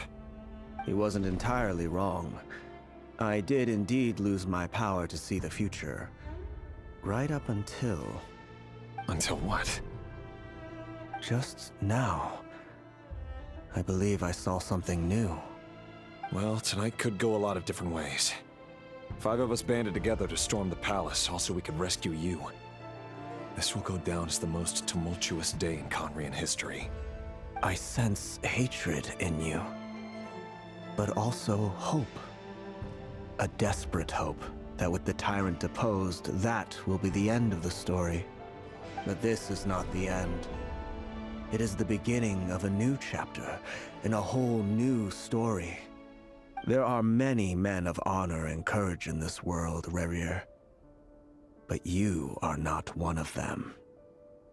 You're not here for justice, are you? You're here for yourself. Is that a dagger? Interesting. Why not the polearm? It was always your weapon of choice. With your abilities, I don't doubt that you were able to recover some of your sight. But I also doubt that you want to make an enemy of me right now. Of course not. We're on the same side, aren't we? We could be. But I need you to be honest with me, Vedafilnir. At this point, you're my only hope for the future. You mean your future? With your beloved, Felindis? Yes. And I know there are bigger things at stake here. A dynasty, a nation, maybe the entire world. But forgive me, I care first and foremost about myself. I can't abandon the one I love to save myself. I just can't do it. But you see a broader picture of the future than I. You see the solutions to the biggest problems of our age. So tell me, what is my solution? What's the answer? In matters of fate, answers are either right or wrong. What will be, and what will not. Maybe you are willing to pay a certain price in the pursuit of happiness, but unfortunately, fate does not negotiate. That is the cruelest thing about fate. It is unmoved by your sacrifices. That can't be true. I know it's your voice that I keep hearing in my head, urging me to see how the world is changing, to seek more power, so I can protect the things I love. You show me disaster, but you won't show me how to avoid it? Why? Why are you doing all this? My voice. In your head.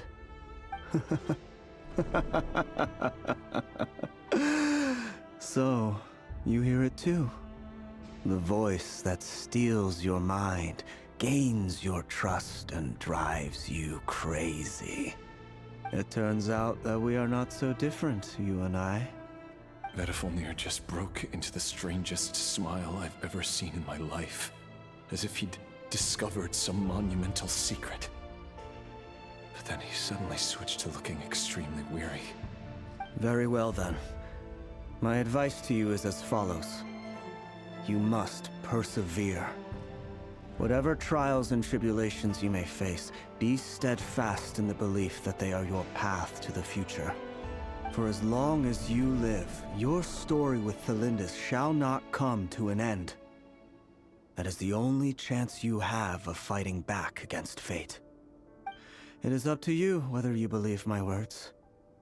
Regardless, that is all I will say on the matter. I have no right to intervene any further. I will hold you to your word. Thank you for setting me free. In return, I will tell you one more thing that you cannot afford to ignore. Just then, a strange wave of energy rippled through the city. We had no idea what it could mean. If I were you, I would head to the Universitas Magistrorum. The Universitas? Oh no! I'm sure we'll be seeing each other again very soon, Rerir. Whatever Vedafilnir said, I didn't catch it. I didn't even help him out of the prison. There was no time to lose. Fair point.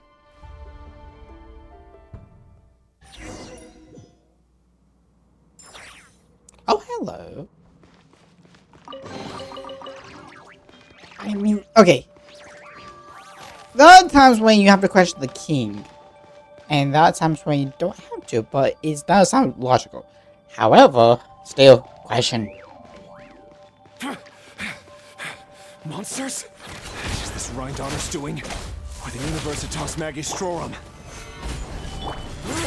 Out of my way! Evil conquering! Fine? Worthless. Fine? Fine? Worthless.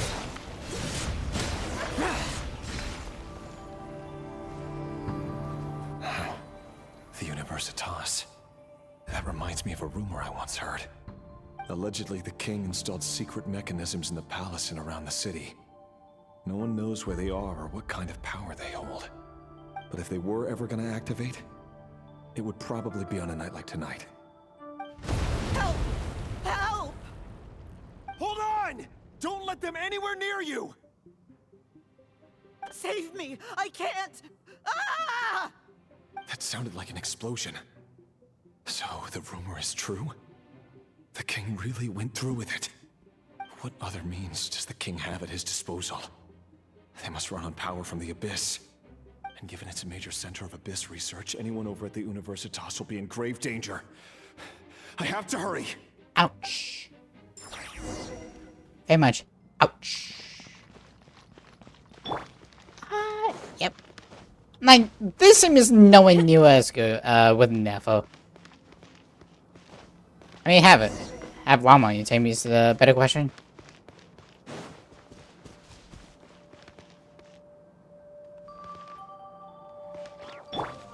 Hello.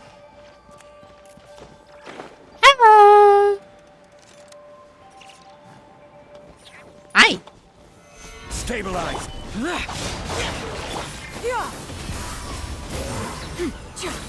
Give me a minute. Just let me get some Skyward!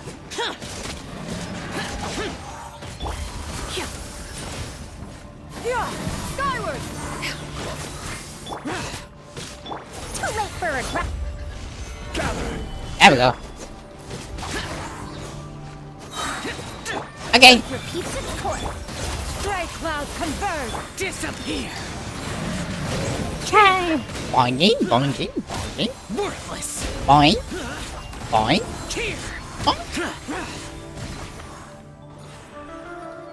Worthless! Here!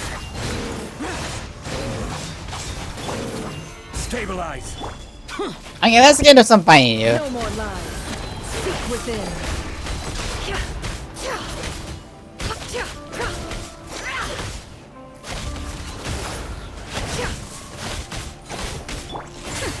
We'll see about I mean, I tried, but I need muzzle or gleam or whatever it's called.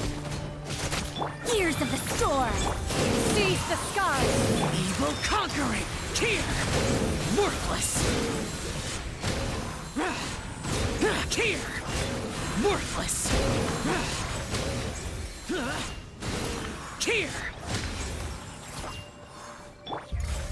Blood Debt Collector. Too late for regrets. Can't hide the truth. The mystery unravels. It all adds up.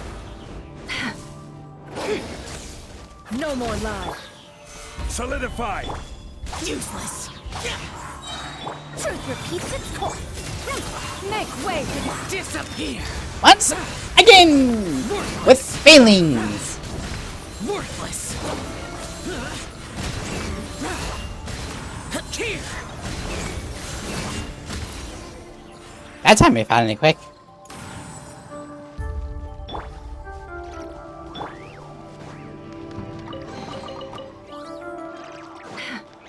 With a dope blade.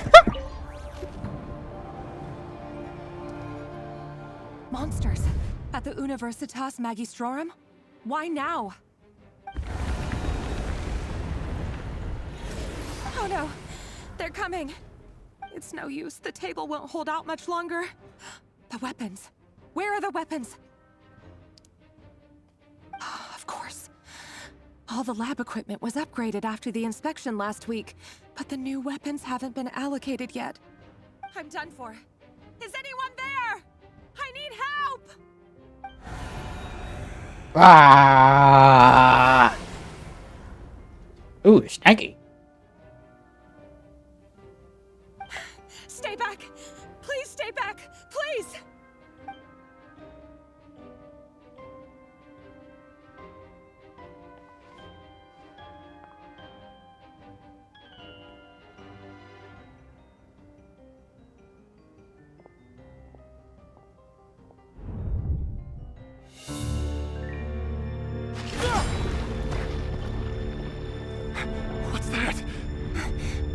Rear.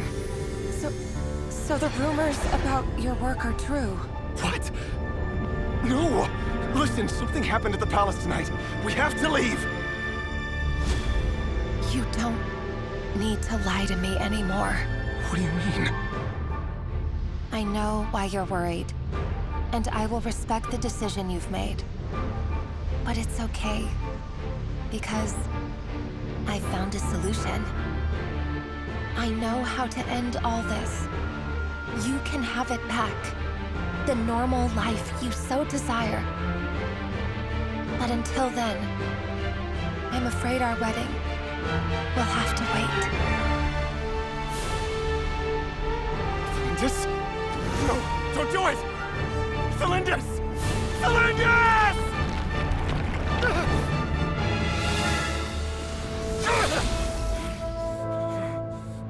I told you, Rerir. Let her go.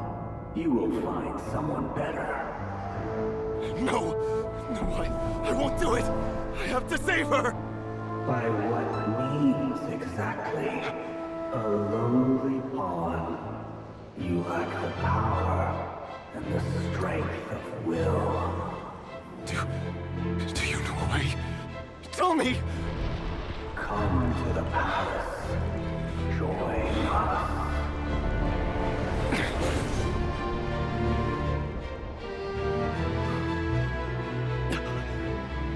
Rerir, thank goodness we... Step forth and take your share. You made it. Not you too.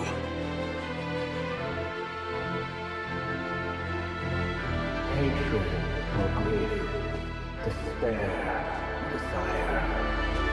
We all have our own.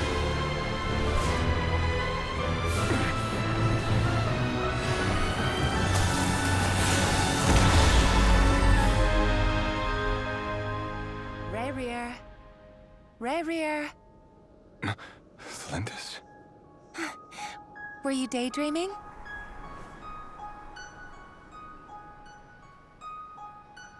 You still remember, Rerir? That question you asked me a couple of weeks ago? Oh. You mean the proposal?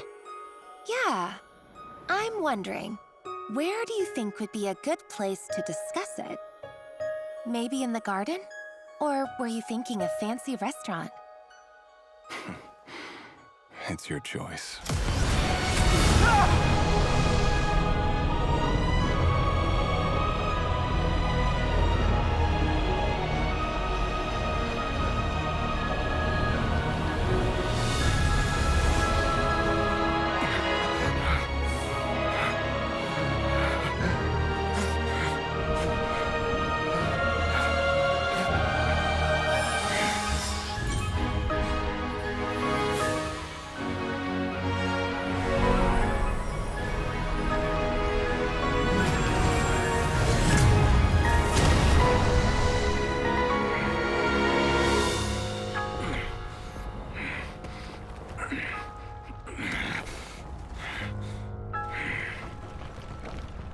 I will find you. And then... you can give me your answer.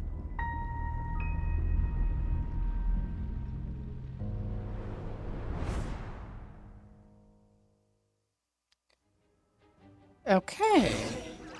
The better question is, what? Why did he So do that's that? how the Raker of Solnari was born.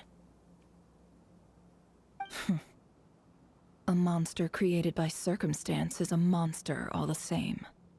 Viewing other people's thoughts for too long can get uncomfortable.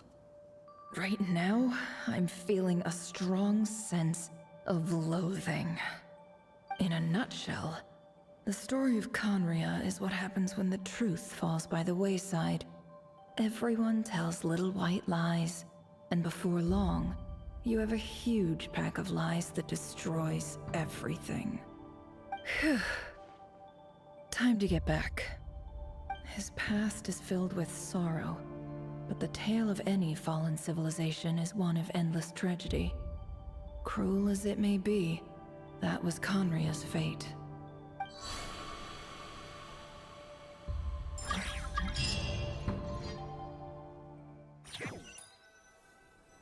I heard too.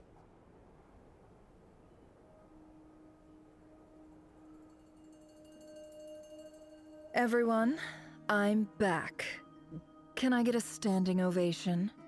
How are you holding up?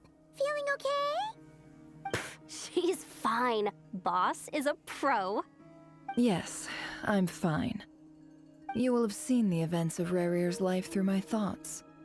It's now clear that he is just a regular nobody, driven by personal tragedy, as he said himself. I mostly agree. There's only so much we can know about him from his memories alone, but they did give us a clear glimpse into his life in Conria. However, I would not consider Rerir to be a nobody. He was deeply involved in the events of that era. Yet, when the catastrophe of a generation strikes, nobody is safe. Sounds to me like you're speaking in riddles again. Is this you urging me not to abandon the people of Nodcry in their hour of need? That's not what I meant. Although I do hope you choose to remain a part of the plan. Without you, the mission ahead will be all but impossible. Then try to remember that I respond better to the carrot than the stick. And I don't appreciate being bossed around. Now, as for you, Missy, you were excellent. You stuck to the rules of the ceremony and kept your mouth shut the entire time. Bravo. Cool. So, can you fill me in on the deets now? Most of what I saw went right over my head. In due time, little one. Patience. You'll hear the whole story, don't you worry. But let's meet up with the others first. It will save me narrating it twice. Yehoda? Yes, boss. Let me get that door for ya. That's more like it. For a moment there, I was worried you'd forgotten about the first clause of your employment contract. Forgive my curiosity, but what does the first clause say? It says I gotta do the annoying stuff that boss is too lazy to do for herself. Like opening the door, pouring the tea, yada yada. Is that right? If something is in the contract, it's because she willingly agreed to it.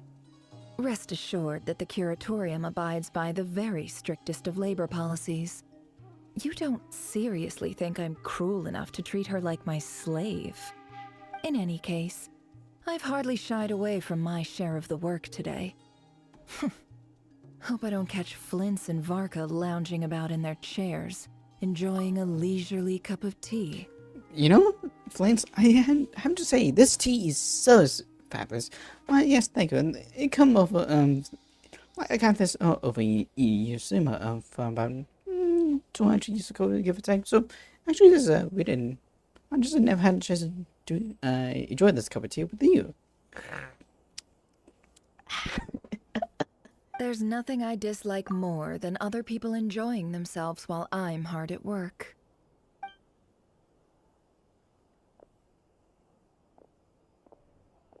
Oh no.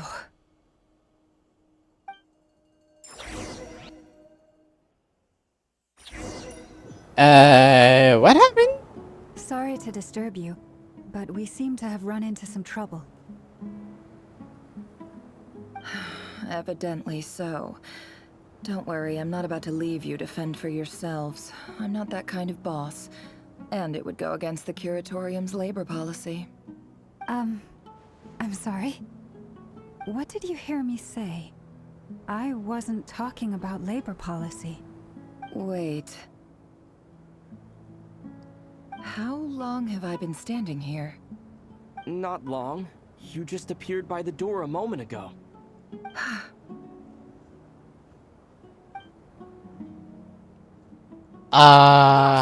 What's wrong? You look like you've seen a ghost. We've been tricked. We never left at all. Somehow I hallucinated that whole scene back inside the office. Hallucinated? But how? How indeed. This place should heed my will alone. All thoughts and actions that occur in here are just a result of pawns moving across the chessboard in a carefully calculated manner. And nobody has access to this chess set but me. So you control everything in here? More or less. But yes, it's a special technique of mine. Has anything like this ever happened before? Only once. It was the first time I used the chess set. Is there any similarity between what happened then and what's happening now? I suppose my thoughts are a little turbulent, which was also the case my first time. Is there anything I can do to help? The first clause of your contract clearly states that I only need your help with things that I'm too lazy to do myself. Meaning, you're not feeling lazy right now? Meaning, this is not something Yehoda can help with. The chess set is a personal treasure that I alone understand. I must be the one to find our way out of here. Boss, it's fine. Really. Let me do something useful. Oh, listen to you. Whatever would I do without you, Yehoda? What? Really? Yes, really. Where would I ever find another employee as obedient and servile as you? God forbid anything ever happens to you. Oh, okay. Well, anyway, I was thinking of fetching some water. There's gotta be a source around here somewhere. I suggest everyone finds someplace comfortable to take a rest. We gotta conserve our energy. Even though all this chess malarkey doesn't exist in a physical sense, mentally speaking, it's all real. And so is our tiredness and fatigue. You don't want to dismiss mental fatigue. Just because it isn't physical doesn't mean it's any less serious. But anyway, I got your backs, so don't worry about a thing. Don't I have the best employees? Jealous much? If we can find a suitable time, I'd love to borrow Yehoda for a day to help out at the Frost Moon Scions. Would you be amenable to that, Boss Nefer? Oh, Lauma. Have I ever told you just how pretty you are? Beauty runs from the tips of your antlers to the depths of your imagination. Time to rally, everyone. Follow me. As we continue our journey, the same rules will apply. That means stay focused and no talking no matter what we encounter. And don't disturb the chess pieces. You have my word that I will get us all out of here. How nice. Moonless night. Okay, so great to know. So, what's... Is this part of the, other section? I mean, I'm thinking, it like, but... Oh, no. This place looks familiar. That's not a good sign. Yeah, this, There's Jamil. someone up ahead. Time for a little chat. Is this Never's Pass? I wasn't expecting visitors at this hour. Wait, is that? Oh, it's him. There you are. Sinue's been looking for you all day. I think he has some news for you. Oh yeah? What were you doing just now, Uncle Retinue? Hiding away some more loose change? I know I saw some Mora. What do you mean loose change?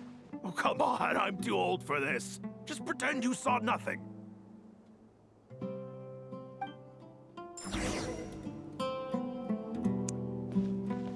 Interesting. I would say at least. Yeah, this is Never's backstory. Interesting. We should be somewhere around that beginner area in the desert. Although it looks entirely new. Happy couple. Hey, kid. Mind telling me what Sinuhe's been up to recently? I'm trying to get in his good books and I need a way in. Get in his good books? Why? What do you want with my dad, Uncle Apepi? I've written a new song. I was hoping to showcase it at the next festival, but I'll need his approval. A new song, huh? I'd love to stay and listen, but unfortunately, Uncle Retinue says my dad's looking for me. Well, there's plenty of time and I'm not going anywhere. See that pile of stones? I'll be sitting there warming up my vocal cords. Come find me when you're done. Pile of stones. Got it.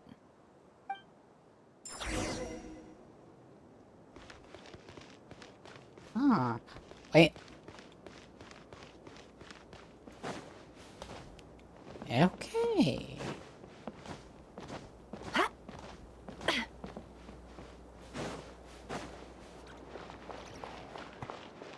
Hi, Dad. Uncle Retinue said you were looking for me. Ah, there's my little princess. If you'd gotten back just a little sooner, you could have shared the spoils of war with me. Spoils of war? Who were you fighting against, Dad? It was just a figure of speech. The aftermath of a sandstorm is no time to be waging war.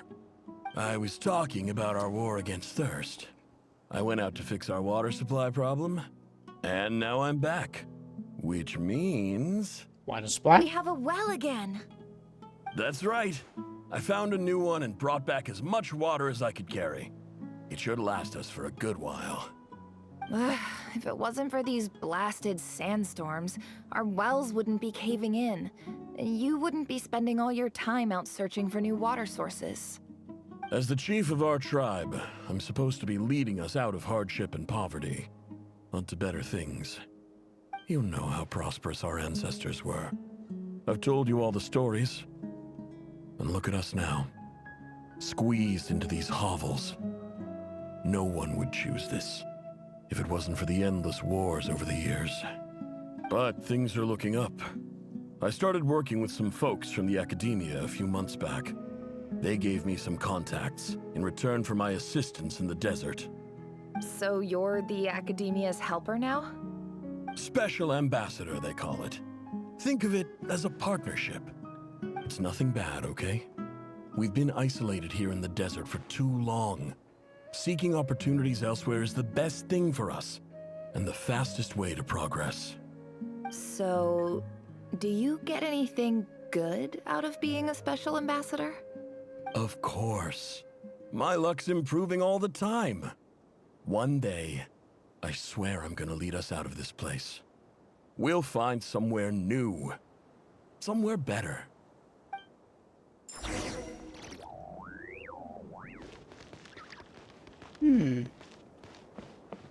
Huh?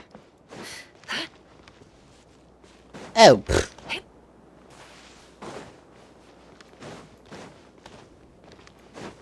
I forgot about that.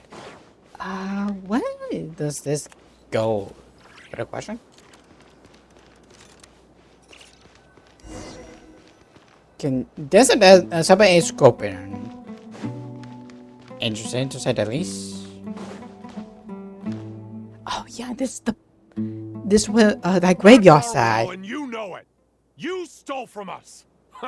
Well, you've gone from chief to thief, and now you have to face the consequences. Did you really think you could take our water without permission and get away with it?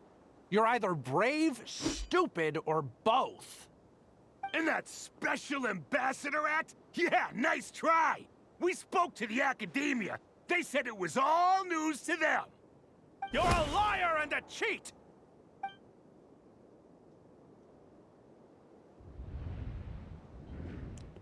Ew. I heard Yehuda gasp, but I don't blame her. Most people are terrified by the sight of blood. Corpses strewn across the ground. The wounds are clearly from scimitars and daggers. The desert dwellers' weapons of choice. There's a handwritten note on the ground. Let's see what it says. Halil, this is Sinuhe, chief of the Shimti tribe. Surely you remember me. I was the one who helped you and your colleagues avoid the quicksand in the desert. This is my second time writing to you. I assume my last letter must have gotten lost in the mail, as I didn't receive a reply. I hope this one makes it to you safely. I'm writing to you because I need some help. That sandstorm the other day completely blocked up our well, forcing me to look for another water source in Iab and Unut territory. It was a matter of survival. Praise the gods. The well of the Iab tribe was intact. It was my last resort. I drew what water I could and left, but not without being spotted. I fear they will retaliate. You told me to write to you if I ever needed help. You said you'd be my ally in the academia. I urgently need you to formally recognize my title of Special Ambassador and send some of your people to assist me for a few days. It's the only way I can convince them that this was the academia's decision and prevent them from retaliating. Which they This lie. is an emergency. Please send help as soon as possible. Looks like this letter never got sent. The writer died a grisly death, and the letter was trampled into the ground. It's badly defaced. Some parts are barely legible. What a ridiculous lie the surviving Shimti tell. Their whole village was butchered over a sip of water.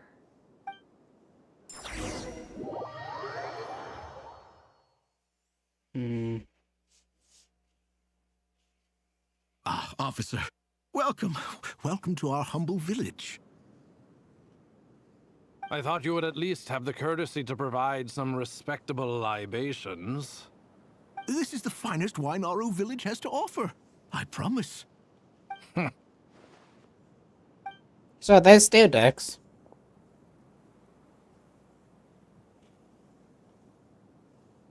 The Academia has agreed to reserve a single space for a candidate from your village.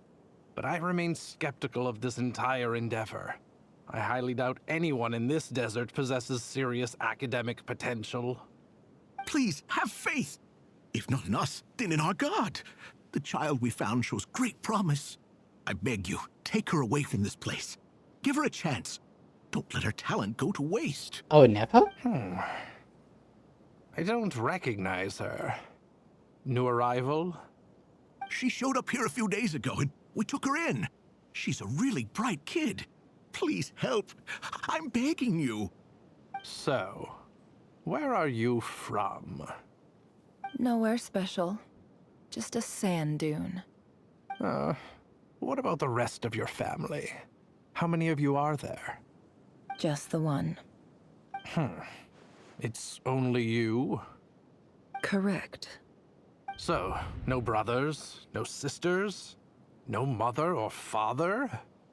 Any who have slept on a bed of sand, I call my brothers and my sisters. Apart from that, I have no family. All right. Get over here. Sign your name on the form.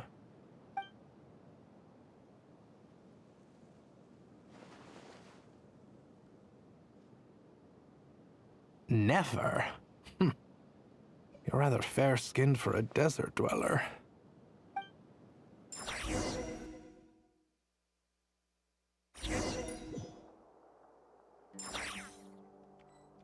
Talks to that advisor. Like this is like we now get it like when we get backstory, Denver's backstory, which is a 2-for-1 deal in some cases. So what do you say? Nefer, this term's assignments have been issued already. Please read through the materials thoroughly, conduct your own additional research, and then write an essay on the topic. Yes, Professor, I'm aware. I just had a couple more questions I wanted to get your perspective on. Oh? Please ask away. Well, I saw the other students' problem sheets, and I couldn't help but notice that my assignment is much easier than theirs. Do you really think I'm a weak student? A weak student? Goodness, no. Quite the opposite. You have a sharp mind. Almost too sharp. I think what you're saying is, a weak student wouldn't have noticed the discrepancy. And if they did, they certainly wouldn't complain about the lighter workload. You see? Sharp as they come. You see things the way they are, and I'm sure you know why they're like that. Because of where I come from. Because I'm different. I'm sorry, Nefer. I don't like it any more than you do. It's just... Anyway, you said you had a couple of questions. What's the other one? I wanted to check. If someone sent me a letter to the Academia, where do I go to collect it? Ah, your family wrote to you. Well, as long as they put your name on the envelope, someone should hand it right to you. Not exactly. It's not even a recent letter. I was just curious where the mail would end up if no one collects it. The House of Dana, I expect. I know there's a box for unclaimed mail somewhere in there, probably sitting on a shelf. Whatever you're looking for, that'd be the place to start. Okay. Okay, got it. Thank you, Professor. Oh, don't mention it. Honestly, I feel like I failed you. I'm supposed to be your teacher, but I haven't taught you anything. Hey, don't say that. You're a great teacher, and you do your best for all your students. But the rules are the rules. You're not allowed to teach students like me. It's not just the Academia either. The whole world bends over backwards for the successful, and leaves the losers to suffer and die. Oh, my dear child. Don't tell me you've given up on life already. I haven't. I just think that if you want to make it in this world, you have to find a way to become successful.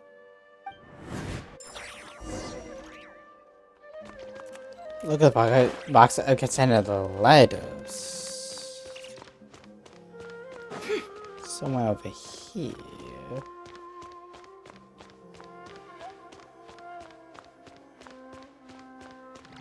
Okay, where's the box?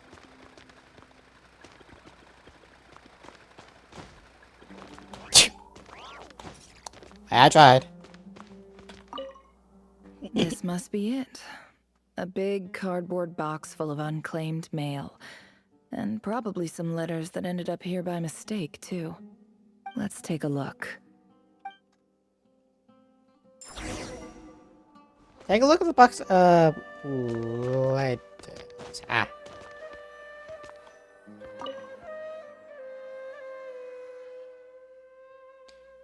Oh, that's a game. A dilapidation survey from Port Ormos. Looks like it's from a Core of 30 representative. What a strange thought. A bunch of mercs losing sleep over rundown buildings. This one was never even opened. I guess the recipient didn't care what the Core of 30 had to say about anything. Who was it addressed to? I don't recognize the name, but it must have been a Kasharawar professor. Fausa?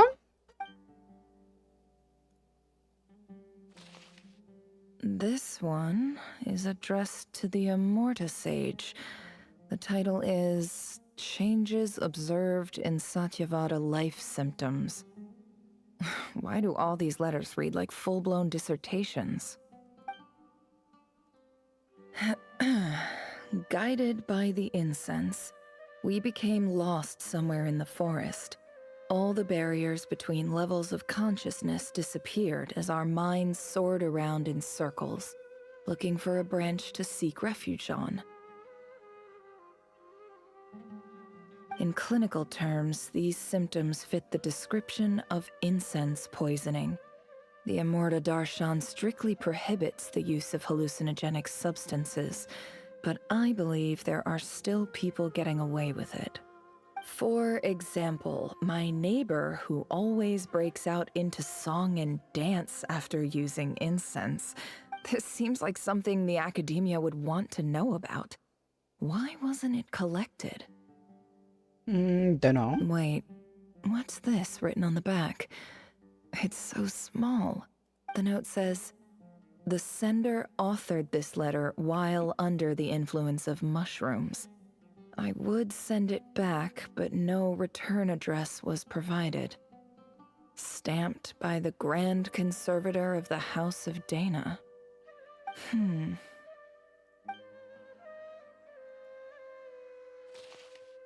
This next one is addressed to Grand Sage Azar.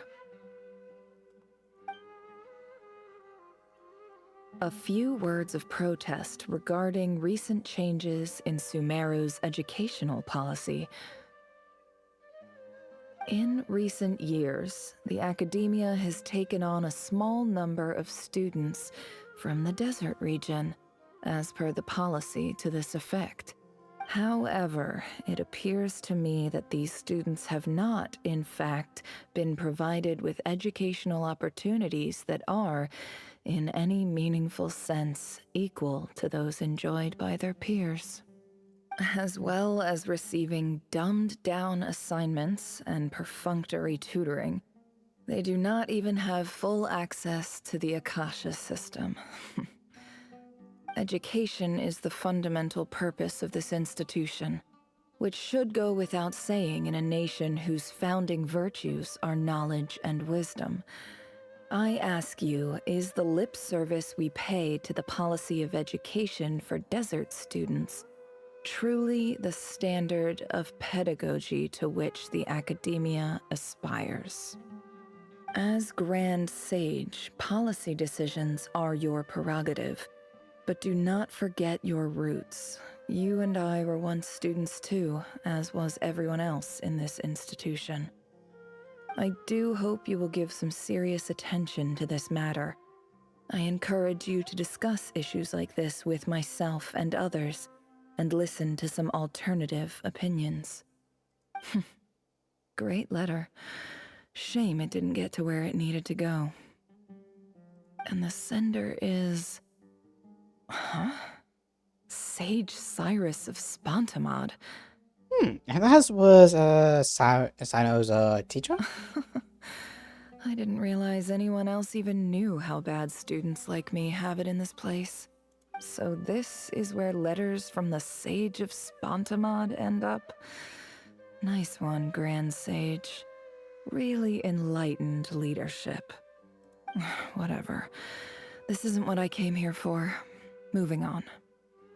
I'm not exactly holding out hope that a letter sent from the desert would even make it here. But if it did, where else would it end up if not in this box? I can't believe how much discarded mail there is. Must have been years since someone last went through it all. And this is just one box. The whole house of Dana is boxes on shelves.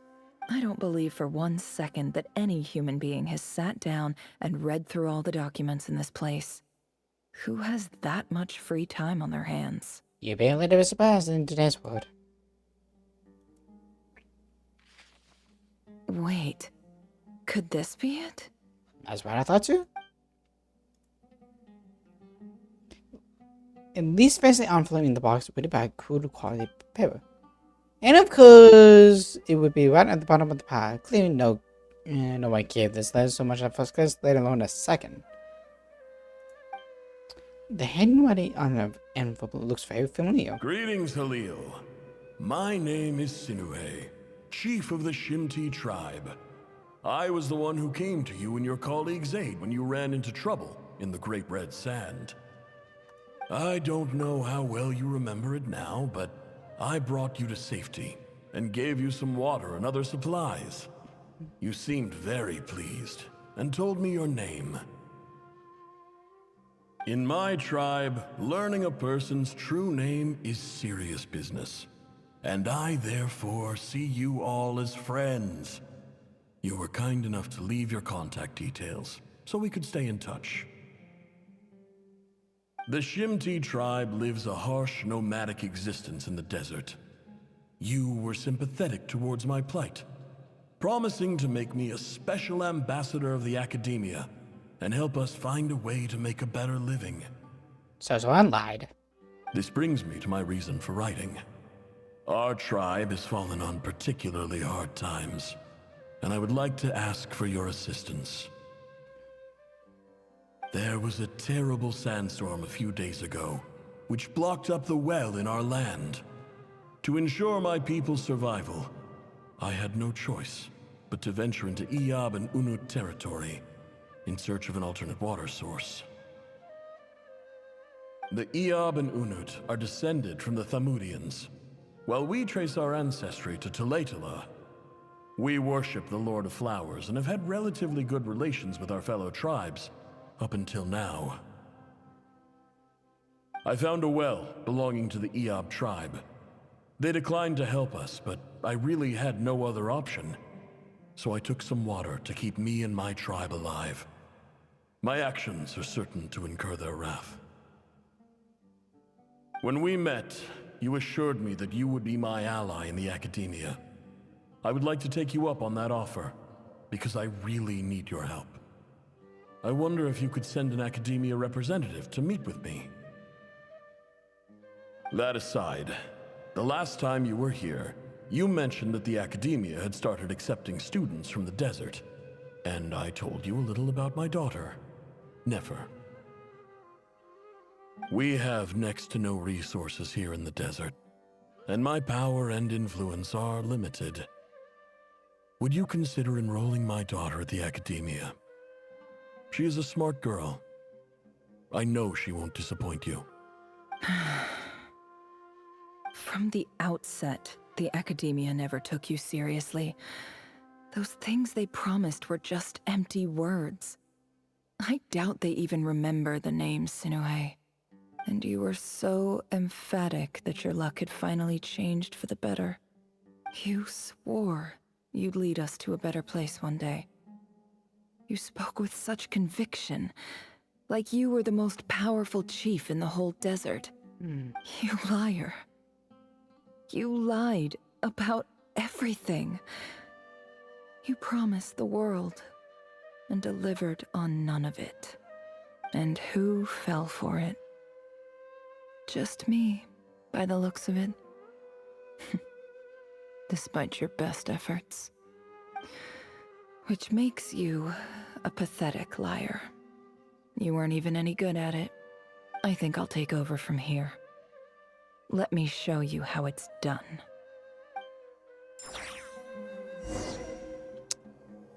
Took too long. I feel like Nev is about to do something very, very dangerous. I mean, lucky. What? I like a woman that can probably kick my ass. Where are we supposed to be going is a better question.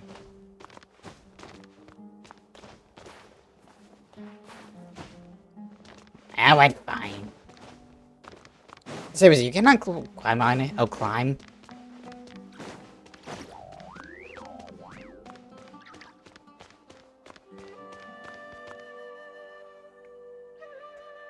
I just came to say goodbye. Thanks for everything you've done for me in my time here.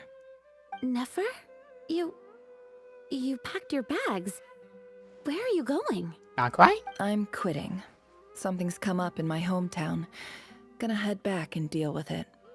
Huh? But this was a hard-won opportunity for you. You know that better than I do. It was. But it doesn't matter. I have more important things to deal with and they can't wait. Oh, and I didn't want to overfill my bags, so I left some incense on your desk. What's wrong? I thought you liked incense. Although, I did read somewhere in the House of Dana that it has hallucinogenic effects. Don't use it all at once, alright? Isn't this the stuff you brought from your hometown? You're just letting me have it? But you said it's a rare and valuable commodity. Yeah, about that. I lied. It's not rare at all. There's this bunch of ruins near my hometown that are practically overgrown with this plant. It's not worth much. Keep it, it's fine. But Nefer... Alright, that's all from me. You take care.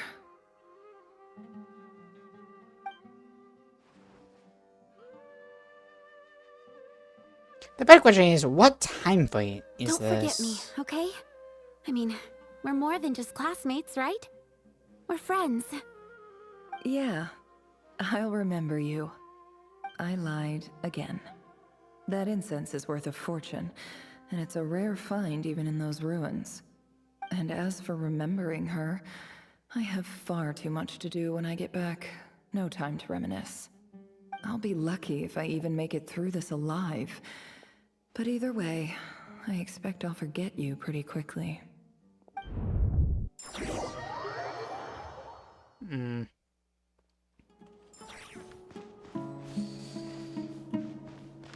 mean...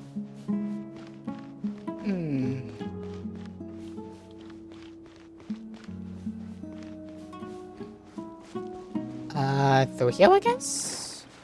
I mean, this really gives, never, like... It's hard to put down, but yeah, she had, like, a trouble pass it and all that. And to be fair, she would not have done all of this if she did not have hope as well. Oh, she wanted to, see where it leads to. Talk to her chief. What does it say?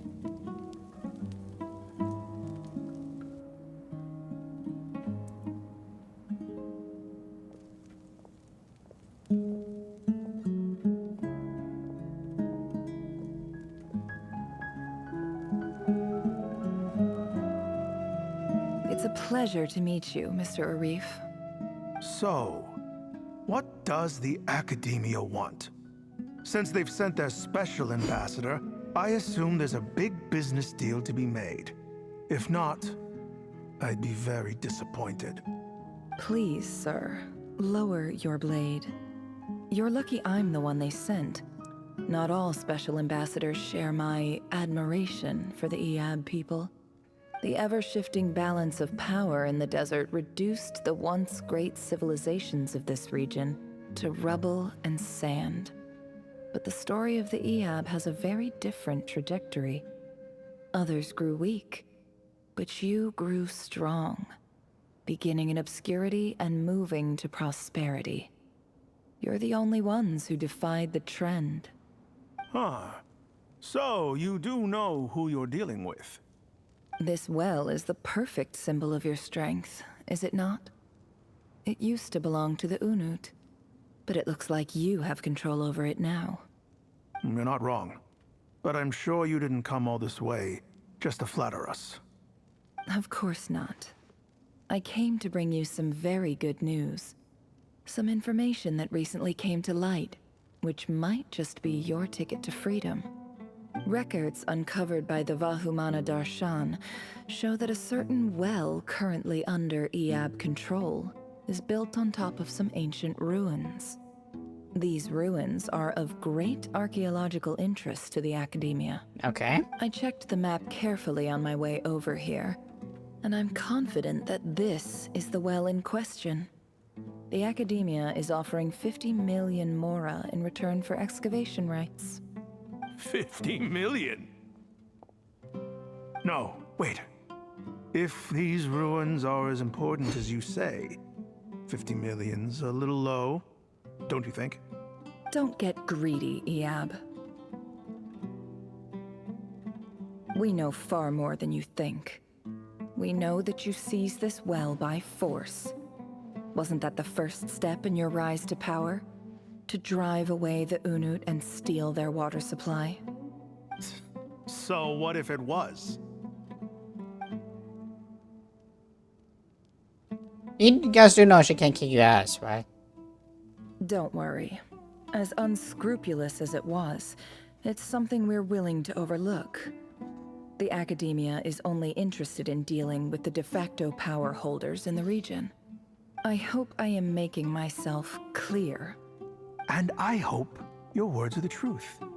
If I find out the Academia is trying to play me, I'll hunt down every one of your people and make you watch as I cut their heads off one by one. I assure you, Chief, that would not be in your long-term interests. You don't want to make an enemy of the Academia. You see how I'm dressed, don't you? I appreciate that you've never been to the rainforest, but surely even you recognize an ambassador's attire when you see it. And what does a barbarian like you have to lose anyway? You really think the Sumeru Academia would bother to come all this way just to lie to you? We have more important things to worry about. All right, I take your point. The Academia is the highest authority in the land. I'm sure you're trustworthy people. In that case, we have a deal. We will sell you the excavation rights. I'd like to thank you, Ambassador. This is good news indeed. Excellent news. In fact, it calls for a celebration. Would you do us the honor of staying a while and enjoying some EOB hospitality? Gladly. I am partial to wine myself, and I trust you are as well. So let's indulge in a few drinks together, in celebration of this momentous occasion. Eleni in the yap drinking the night away, but when the new weather almost intoxicating as wine. But when the new day dawns, it becomes some shocking news. Chief! Chief, it's an emergency! It's the Unut. They've taken the well. What? Well, don't just stand there. Take it back. Yes, Chief. I have every confidence in the EOB's military superiority, and yet... What is it? The Unut's response was alarmingly fast. The day after we reach a deal, they seize the well. This can't be a coincidence. Perhaps there is a traitor in your midst. Such as Nepo. I don't think so. I am obliged to remind you, Chief, that the Academia will only deal with the de facto power holders. If you cannot regain control over the well, I'm afraid you won't see a single mora of that 50 million. He's the thing with never in this situation. Stir in the pot, stir in the pot, stir in the pot, stir in the pot, stir in the pot, stir in the pot.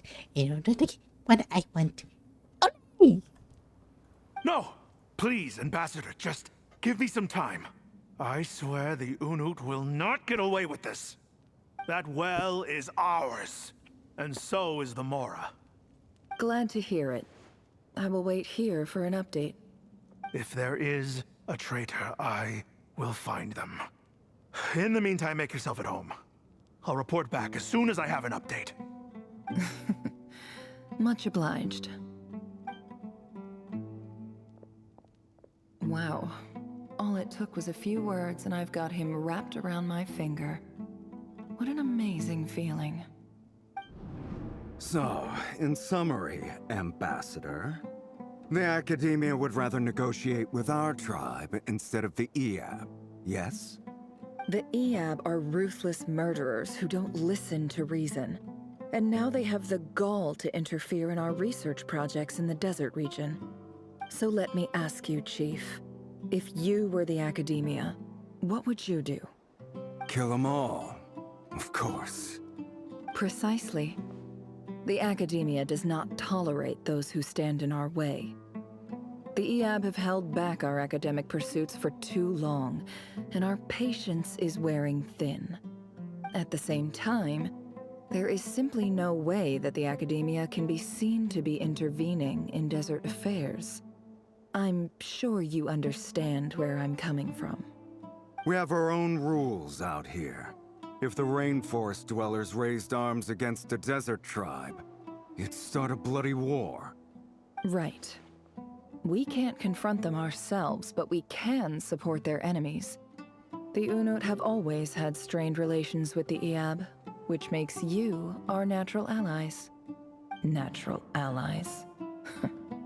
Weren't the EOB your allies once? You were quick to send them after us to protect your interests back when we stole that water. And now look at you. You're at each other's throats. Let me be clear. The Academia wishes to collaborate with the legally recognized rulers of the desert in this matter. We are asking for excavation rights to that well, and our offer is 50 million mora. Say no more. I believe we have an understanding. Good.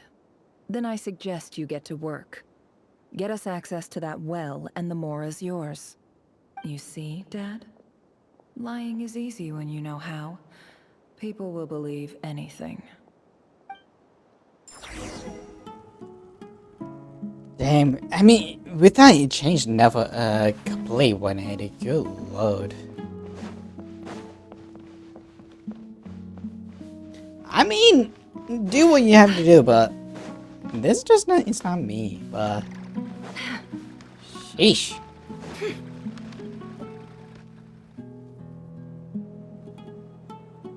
So are they both dead?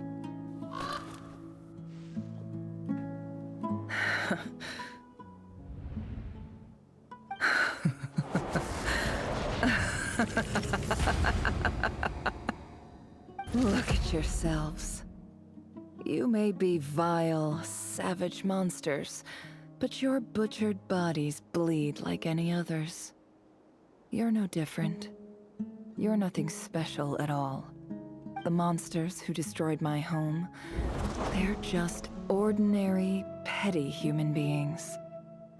What a joke. I think we're even now. Maybe I've even done the desert a favor. It's a better place without all these people around. Oh, Sinuhe, my gullible fool of a father. Perhaps if you'd been as ruthless as I was today, our tribespeople would still be alive. In this dog-eat-dog world, a chief needs to be tough to survive. But you couldn't do what had to be done. So I did it for you. Nefer, it's okay. All of this is in the past now. I believe I remember you promising to remain silent. Yeah, but even so... Yehoda, is there anything you can do to ease the tension? You got this, Yehoda. It's your time to shine. She's fucking dead. Alright, time for a sharp turn onto a completely different topic. So, anyway, that's enough of that. When are we getting out of this place? Feels like we've been walking forever. I'm getting pretty tired. Oh, Alma, you tired? Yes. If we can find somewhere to sit down, I could certainly do with a rest. It's not far now. There should be a temple just up ahead. Is this situated by the which a conclusion? Yes. Really? A temple? That's where this story ends? I guess that's how things go in the desert. I've been to similar place with a friend from the desert before. Desert dwellers can never escape their destiny. Or so everyone says. I never wanted to believe it, but looking back now, I'm as desert as they come. You mentioned a temple. What's waiting for us there? My biggest trade secret of all. Ah. Then I'm guessing it's where you got your power from. The power to peer into other people's minds. I didn't know you were clued up on any other religions. I'm no expert in the history of Sumeru, but since you come from the desert, I would imagine it has something to do with King Deshret. And the 7 pillars who serve him. Sounds impressive. I have some friends with connections to this stuff. Oh, I know who you mean. General Mahamatra Sino. The spirit of Hermanubis dwells within him. Also, Boss Nefria. She knows everything. Also with Sino's Alejandro. hardly a figure of obscurity, but I know about Sethos too. What about him? Is he a big deal or something? Well, he's not a small deal, let's put it that way. I'm sure you know yourself. Please, this is the bare bone basics. Save the flattery. Thanks for your patience, everyone. I'm sure it's been a lot to take in. With any luck, that's our exit just up ahead.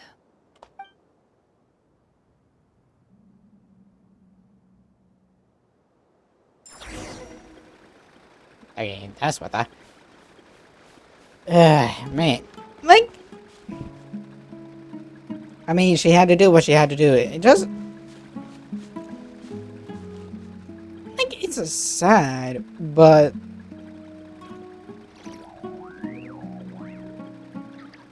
I mean, did she really have to kill both of them?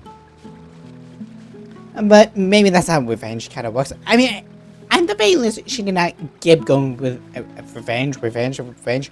She upgraded to it like a little bit more. You know what? With that, why does it work with llama is a better question.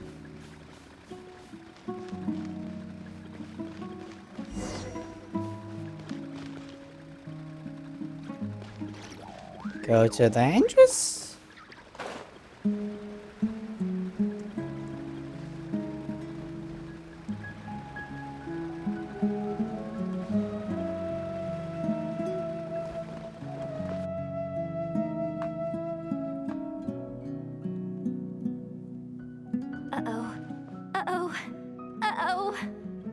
I'm totally out of my depth here. I don't have anything to add about any of this stuff. Like, look at that statue, for instance. I want to do the whole name-dropping, this girl knows her stuff thing too, but I've never seen anything like it before. A statue with the head of a bird. Looks like something out of King Desmond's mausoleum. That's Thoth, the Ibis King, one of the 7 pillars of King Deshret. The legends say that he, the Crocodile King, and the Goat King were the 3 retainers of King Deshret. Let's take a look.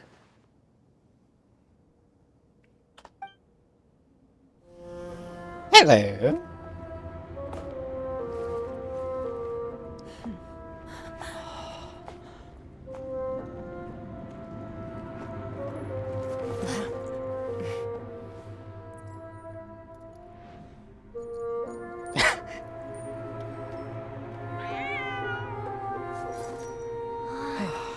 It's just Ashru. So, all is well?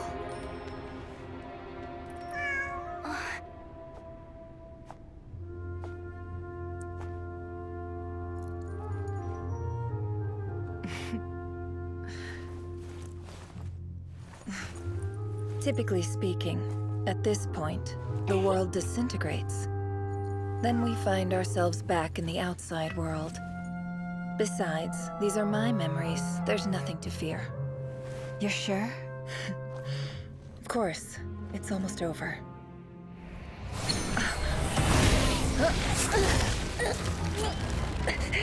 Well, hi!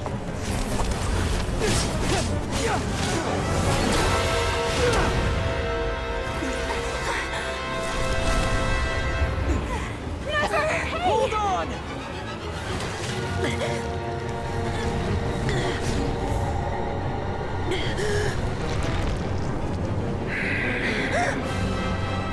Knowing too much is always a death sentence. Speak for yourself.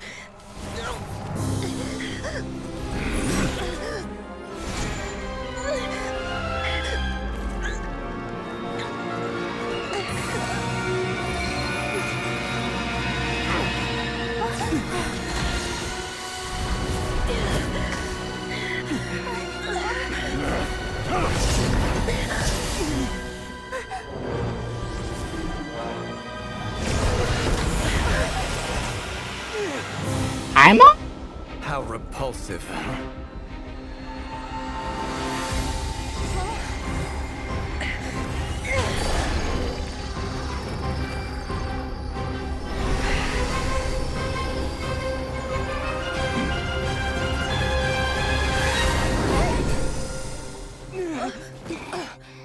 Oh, Calabina.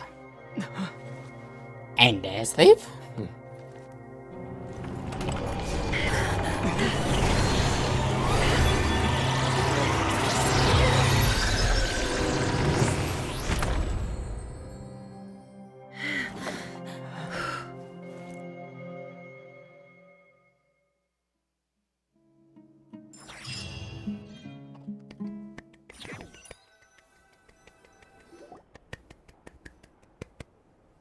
Timed that pretty well, didn't I?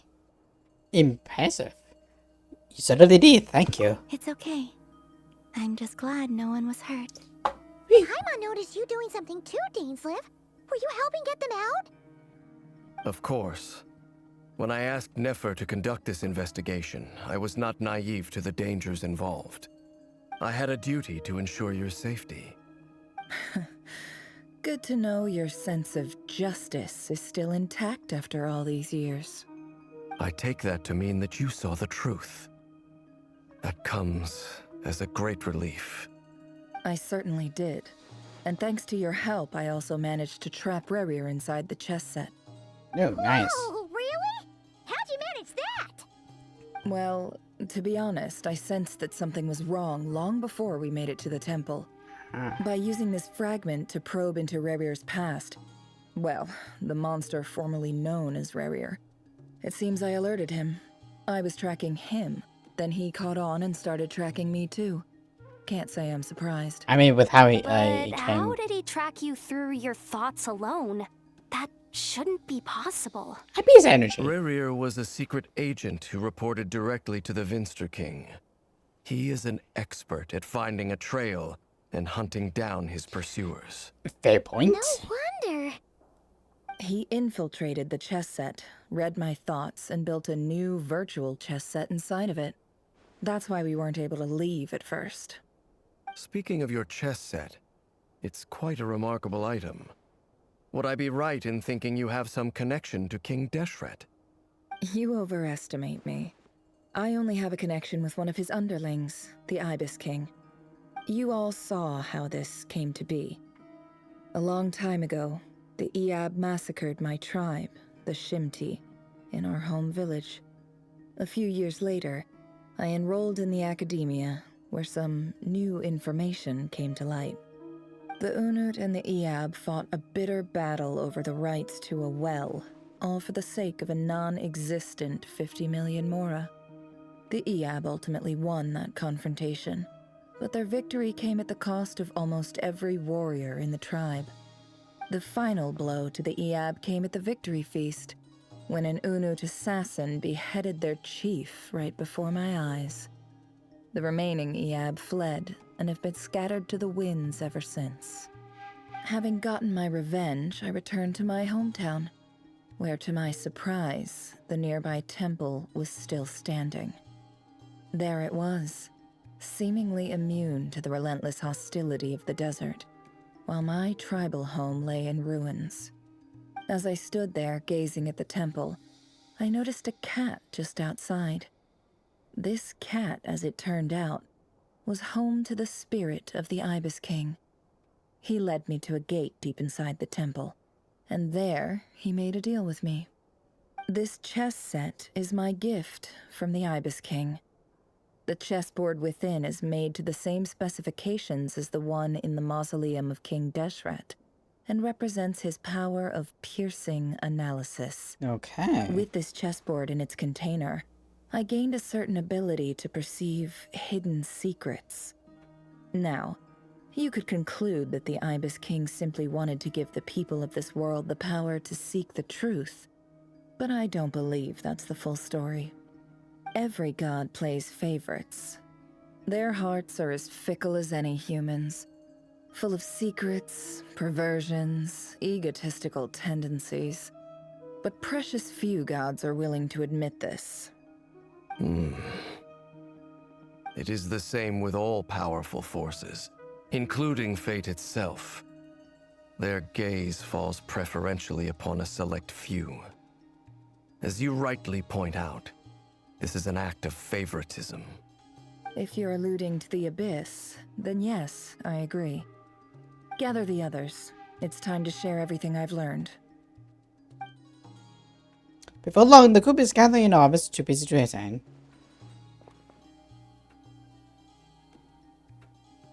Thank you all for being here. As promised, I did some further investigating into the Raker of Solnari's background. I am pleased to report that the investigation has been most fruitful indeed. The Raker of Solnari, real name Rerir, was once a Khanrian subject who served the Vinster King. I will now share the important details of his story. Please save any questions or comments for the end. Never know just way we're backstory to group. As the Vessel King Bayes, he gathered intention as silent the descendants of Crimson Moon Destiny, and we take down his beloved they were doing days or whatever. Was like when the Crimson Moon Heritages then got dragged into the course politics as they were. Vanderbilt's force, which spoke to him of his fame, was like a reflection of the moon. Though he could disrupt the waters against some temporary relief, he was powerless to rescue Italy. In contrast, Raria's own life was a elaborate reflection of a broken moon. Once the stormy winds of fate blew across the water's surface, was utterly destroyed. They learned to smuggle away a piece of the moon before disappearing through the mysterious portal. It was passed down through the ages, finally falling into the hands of the knave. So the knave has it. Was she trying to go after Columbina because she might know the whereabouts? Okay, the better question is, how did Aurelia die? Is a better question. But what lies on the other side of that portal? Is it really whole other world? I mean, try to act sort of globally. This never had a chance to show what she had found there. Neither did Aurelia, who followed her in. So that's why he's so obsessed with the moon. To get back. A tragic tale, to be sure. But it does not excuse his many transgressions. No matter how much Rerir suffered in the past, the fact remains that he is what we know today as the Wild Hunt, wreaking havoc upon innocent lives in Notcry. He becomes more dangerous with each passing day. If left unchecked, it is simply a matter of time before all of Tevat suffers the consequences. This is a threat that the Knights of Favonius cannot ignore. I would not have to do this if you just gave me the freaking moon. Okay? I will react nicely if I could. A question for Miss Columbina. Forgive me if this is presumptuous, but have you ever seen the spatial gateway that appeared in Rerir's memory? Never. But I have heard stories of something called the Moon Gate, and this seems to fit the description. Miss Lama, any thoughts on this? In the lore of the Frost Moon Scions, the moon is believed to hold many secrets. Some sources speak of ancient knowledge, others of a gateway to the unknown. The term Moon Gate is one I have heard before. But as is the case with all of our legends, there are no records of any first-hand witnesses. We cannot know whether it truly exists. Then back to Miss Columbina. As a moon goddess yourself, do you have some idea of where the Moon Gate leads to? Not at this stage, sorry. I do hold the power of the Frost Moon, and my strength is recovering well. I can sense that the gate would open at my command, but... But there's more to the power of the Frost Moon than that? Yes. A moon goddess has the right to open the Moon Gate, since it is a path to the moon. But as never mentioned, holding open a spatial gateway takes a huge amount of power. Yeah? And right now, I need to conserve my energy to fight the Rahier of Solnari. I'm afraid this is one mystery we may have to leave unsolved for now. I agree. Better to save your strength. But if you'll humor me for a moment, I have a bold conjecture of my own regarding the world beyond the gateway. I highly suspect that neither Tholindis nor Rerir made it through unscathed. The evidence pointing to this is the fact that the Rahier of Solnari exists in the form of countless fragments. With the abyssal power he wields, no ordinary foe can touch him, let alone tear him to shreds. And yet, the Wild Hunt proliferates wherever his scattered fragments lie, drawing hordes of monsters to many different locations across the land. So your theory is that Rerir was physically torn to shreds by some powerful force? Hence, why the Wild Hunt is a distributed phenomenon, rather than a unified one? Makes sense to me. Explains why the Wild Hunt is so pervasive, and why he's been trying to piece himself back together. He was whole to begin with, and he wants to be whole again. Without the power of the Abyss on his side, he almost certainly would have perished the moment he was torn apart. But the Abyss, much like a curse, has kept him alive. I could not agree more. The power of the Abyss is most surely a curse. It is a compelling explanation, and one that accords with my present understanding of Abyss creatures. Whether the life form in question is primitive or advanced, if a curse has extended its lifespan unnaturally, it will continue to survive in spite of everything. This raises some interesting questions. I will run some experiments and see if there is any validity to my suspicions. That being said, regardless of whether my research bears fruit, I would like to thank Miss Nefer for conducting such a thorough investigation. Already, it has greatly enriched my understanding of the entity we face. My pleasure, Mr. Albedo. I too hope that the information I have shared today proves useful as we look to formulate the next stage of our plan. Hey! What is it, Dainsleif? You look really upset! It's just... when I think of the man I once knew as Rerir, I struggle to understand why things had to turn out like this. The two of you used to be friends, didn't you? I don't know if these words will bring any comfort, but my heart goes out to you. Mine too. We can never know all the hows and whys of the way things are. The moon and stars are full of untold secrets and lies. And the skies are host to many more mysteries than these alone. Yet, none of that can begin to compare with the complexity of human life. Those are the first comforting words I've heard in a long time. Thank you, both. Well, I think this is a good place to end today's meeting. I'm sure Nefer needs some time to recover. She's been through an awful lot today. That's very thoughtful of you, Lama. Of course. Sounds good to me. Take some time to rest and digest before we reconvene to nail down a plan. Back at the hotel, you sit with Palmer for a while and discuss what lies ahead. Hey, is this a bad time? Hope I didn't kill the conversation. It's fine. Come on in. No need. Come on, let's talk outside.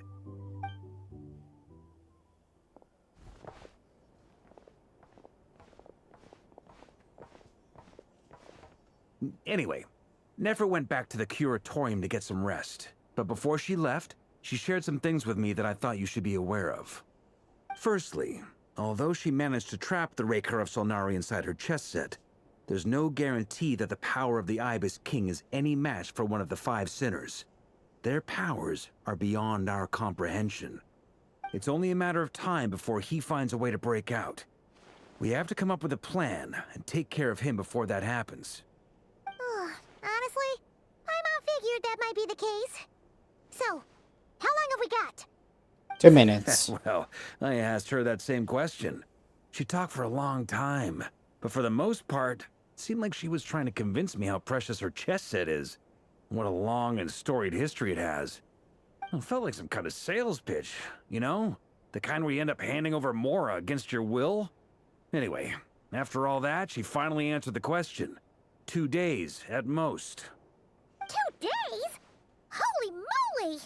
Can we even recruit enough help in that time? That remains to be seen. Which brings me to the second issue. Dainsleif is obviously conflicted about this whole thing. But given how little time we have, there's no way we can pull this off without his help. You have some history with him, right? Do you think maybe you could talk to him for us? I see what I can do. Great. I appreciate it. All right, on to item 3. So, Albedo, Durin, and I put our heads together and came up with a plan. Can't promise it's gonna work yet, but at least it's a start. We figured we'd bounce the idea off you first. We'll explore it further once everyone's recovered. Okay.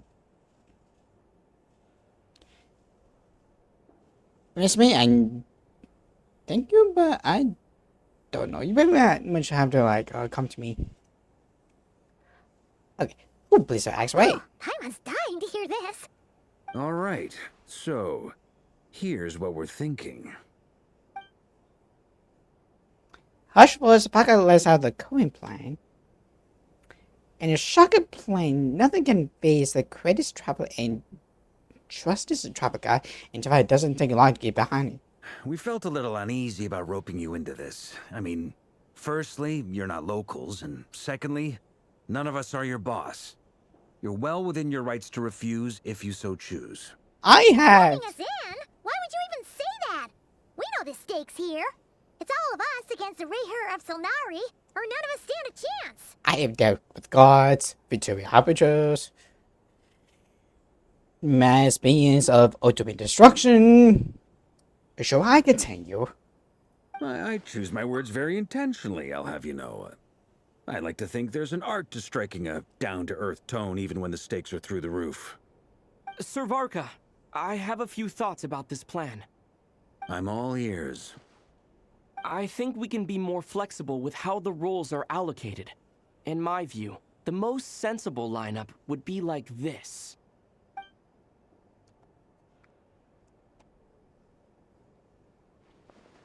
I see your point, yeah.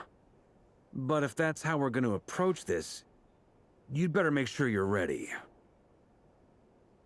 To be clear, I don't doubt your abilities. Far from it. I just want to make sure. Are you really willing to take all this on? I want to do everything within my power. The Rayher of Solnari is a truly fearsome opponent, and if I do my part, it'll greatly reduce the risk for everyone else involved. Of course. Well, that tracks with what I've heard. Jean's mentioned in her letters that you're so diligent it's almost abnormal. As in, most people weigh up the risks and rewards in situations like this. But you seem to just march towards danger without a moment's hesitation. Of course, everyone appreciates a fearless pioneer. But all that aside, I'm the Grand Master of the Knights of Favonius, and you're our honorary knight. I want to make sure your courage doesn't come at the expense of your safety. Thank you, Sir Varka. I should be the one thanking you. It means a lot to have you on board. I'll give some serious thought to your suggestions. Bucky gives a very knightly bow, says he sees you at the hotel again later. He said, arrange for everyone at the finalized plan of action. In an effort to lighten the mood, he booked out of the hotel for this meeting, so he could arch out over a drink. As the moon rises in the sky, your apartment leaves your room, discovering whether Palma has any other options than fruit juice. Everyone's already there waiting. The chatting and smiling cleaning at West has done them good, as well as an excessive good. Some unexpected help has arrived. Still, you remain conscious of the fact that the future of Narcon rests on what is decided tonight. So many lives at stake, you may never meet most of them, but whether they know it or not, all of them are counting on you. Give them blood. What was the last one again? Insane. It has ends when it was the angel, so now yet to come into grave sins. If only. 1 that's perfect. That is just absolutely perfect. Let's go to the plane. We got it.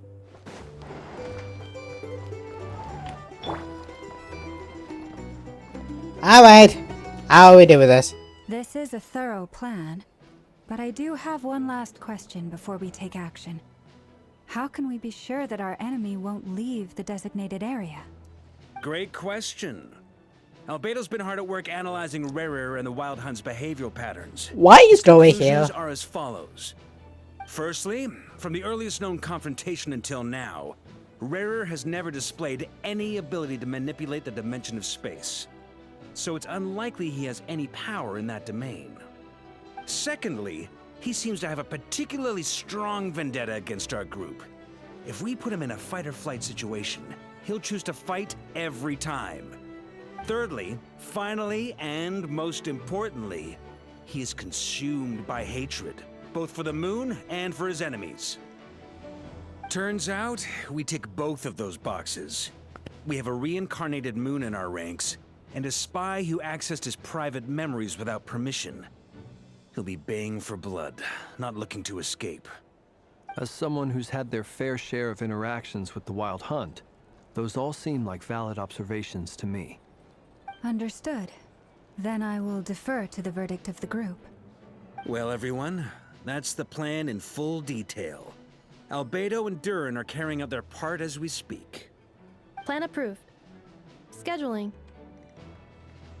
Okay, any firepower you need, I got you covered. Let's light this baby up. The Frost Moon Scions are behind you as well. And the rest of you? No objections. No objections? All right, then it's settled. This is the plan we're going with. Next up, an old tradition of mine.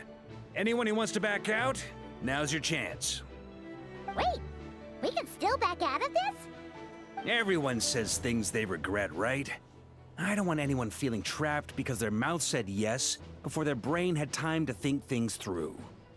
A very people-first approach. I hear that's common practice in the Knights of Favonius. Pretty much. Who'd you hear it from? D-Luke? Shh. We don't use people's real names at work. This contact will be known only as Owl, please and thank you. Huh. This plan can only work if everyone does their part. Flint's and I will absolutely support it. We shall indeed. You'll be glad you accepted our help. Also, you are the last person I expected to see here, Miss Dory. I did too. It's not often I get called Dory in a work context. My peers usually call me Lord Sangama Bay. So, the longer your name, the higher your net worth. Is that the idea here?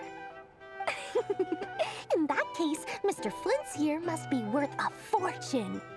That's right, I know your full name. It's... The walls are thin here. I'd appreciate you keeping that a secret. Okay, fine.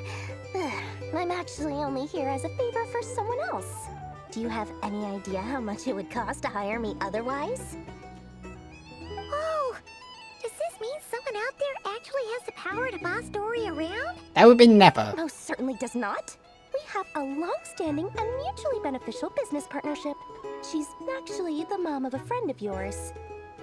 Said mom supplied me with a great little trinket, but now that lady's ruined everything. If I don't start building a little goodwill now, my whole business in Notcry is gonna go down the drain. Okay. So what exactly is so special about this pendant? It's a lucky charm that a great mage made for me.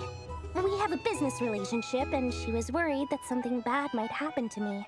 So, she wanted me to have something that can store power to protect myself with. I finally got it all fully charged up with Kovaki, and then never went and used it all up at once! Never lost so big in my life! You're right. It was all my fault. I didn't mean to drain all the Kuvaki in the pendant, but I'll make it up to you. You will? Well, in that case, how about you give me your chess set, and we call it even? Okay, then how about you give me all of you more? Okay, never mind. I knew you'd say that. Well, it's yours if you want it. In fact, take it now, and I'll even throw in a free Raker of Solnari. Deal? Oh, that's better. You're putting me in a difficult position here. It's a very useful thing to have around, but I have a funny feeling it won't be around much longer. I guess we'll see in a couple of days. Looks like bankruptcy for me. Hey, don't be so pessimistic. See this through and you never know. You might find a new business opportunity on the other side. With action and playing in place, I've adjusted among themselves. Your purpose is to check in and see how the stage preparation are going. So what happened? Look for Dory. Why am I looking for her? It's a bit of a freaking question. Dory, are you okay? Yeah, I kinda had it coming, you know that? How are things going? Feeling ready? Oh, I was born ready. We only have 2 days. You think Lord Sangama Bay would let an opportunity like this slip by? Don't forget, When something's in high demand, the people with the goods on hand get to charge the highest price of all, even higher than the sellers taking advance orders. Ta-da! See? It's right here! Ah, it's so pretty! Did you make it? I have no idea you were skilled with your hands. No, I have a supplier. We go way back, so he made me a very attractive offer. Aha! No wonder you were talking about Lucky Charms at the meeting. You've been getting Kaveh to make them for you. That's not the full story. It actually started a while back as a project between me and the Dendro Archon. Huh. Mage Alice once warned me that this world won't stay safe forever. There may come a day when everyone faces a great crisis. I passed this on to the Dendro Archon, and she secretly brought together a research team made up of Sumeru's top scholars to invent a technology that could keep people safe. I won't go into the details because it's all very complicated, but if you want to know more, you can ask the Dendro Archon about it sometime. I'm good. I'm happy to be away. Be happy.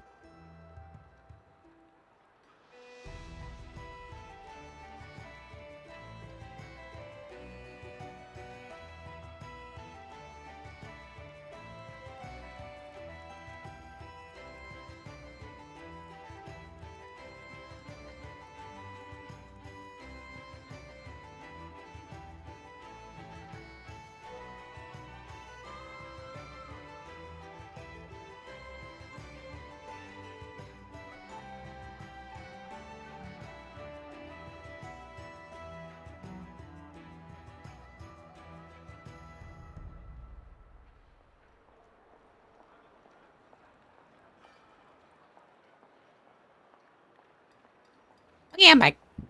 So, what did you say about something doing? Anyway, point being, it was the Dendro Archon who asked Kaveh to build this little contraption. As one of the top Kashara War talents, he was the obvious choice. Took him long enough. He stressed over it for ages.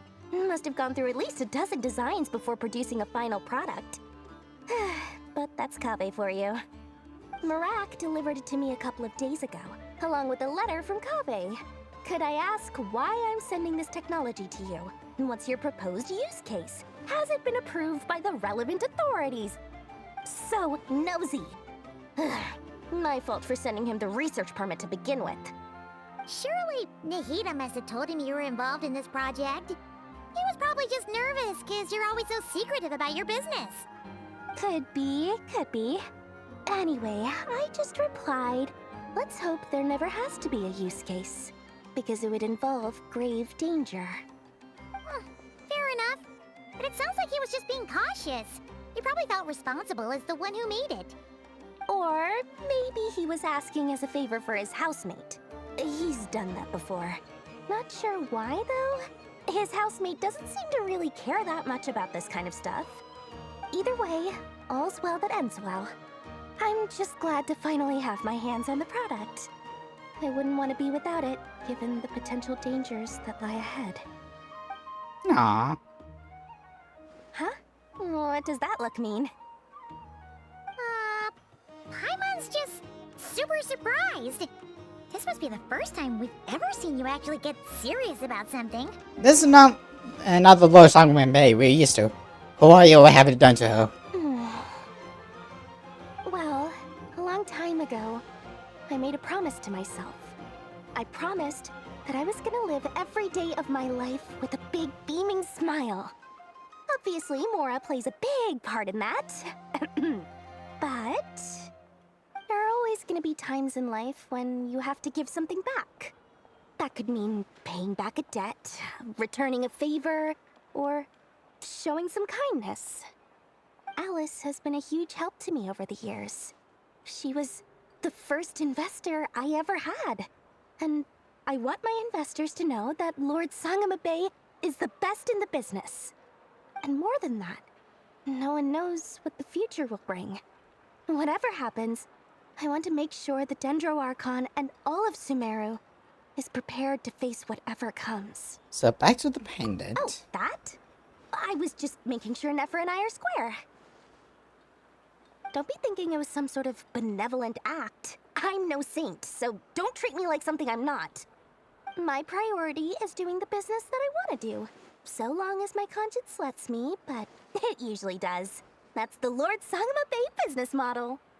Alright, if you say so. I do say so, and that's the whole point. I'm a businesswoman. Don't go trying to figure out what kind of person I am. You'll exhaust yourself. Much easier for everyone involved if you just take my word for it. Oh, and could you two help me get this stuff where it needs to be? Thanks so much. You're my favorite assistants. Yay. And he's in Adland.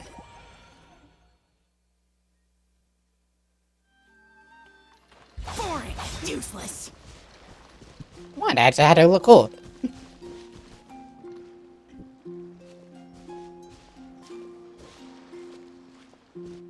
Traveler, Paimon. It's good to see you. Everything going smoothly over here? Sort of. As you're probably aware, Varka, Durin, and I captured some abyssal creatures from the Wild Hunt. Per the plan, we dissected and analyzed some samples of these creatures. The process went very smoothly. The findings, however, come with some troubling implications. What? You can actually dissect the Wild Hunt? That depends on your definition of Wild Hunt and dissection.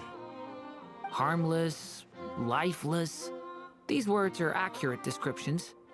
The Wild Hunt is an interesting phenomenon. In and of itself, it doesn't seem to possess anything akin to a human personality.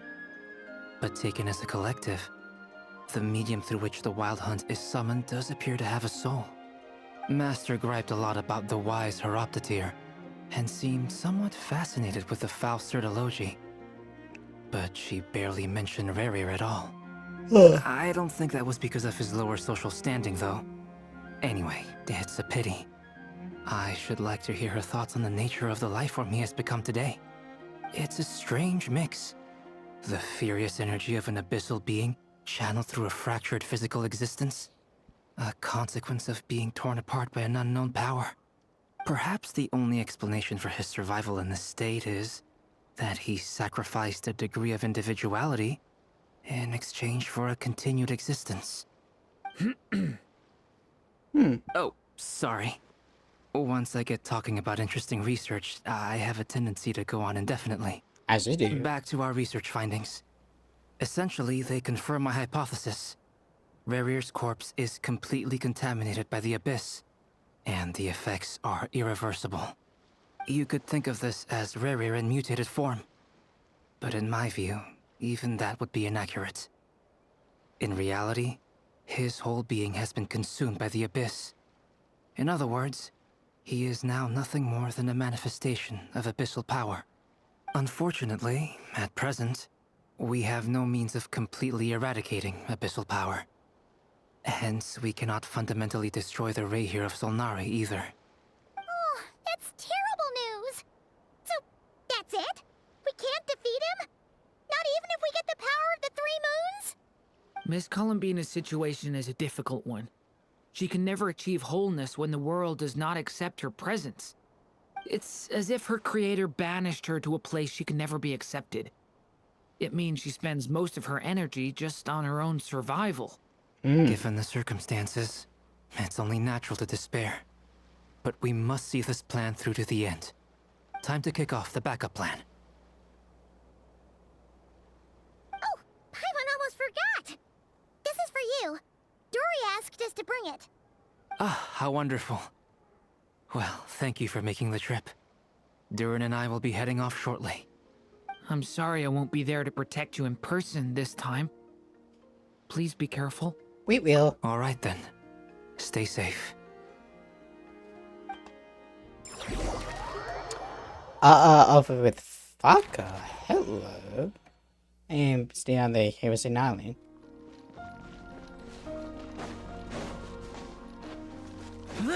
So, what does this have to tell? Oh, for a second, I literally thought that was Sino. Not sure why, though. Miss Lauma, Is everyone here? Yes. The fate of my flock is in your hands, Grandmaster Varka. Please keep them safe. My lady, what are you saying? Within the next 24 hours, we will face the biggest crisis the world has ever seen. This is not a burden that we deserve to bear, but I believe that we reap what we sow in this life. So I intend to act. I must do what I think is right. For me, that means fighting for the future of Nodcry. This gentleman is the Grand Master of the Knights of Favonius, Varka, Knight of Boreas. In my absence, please follow his lead. Hey, everyone. That I should introduce myself. Well, to start with, I know my way around a battlefield. Biggest strengths are honesty and hard workingness.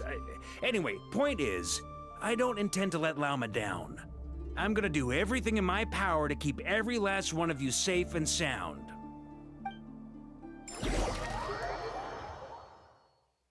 Hello. So are we here?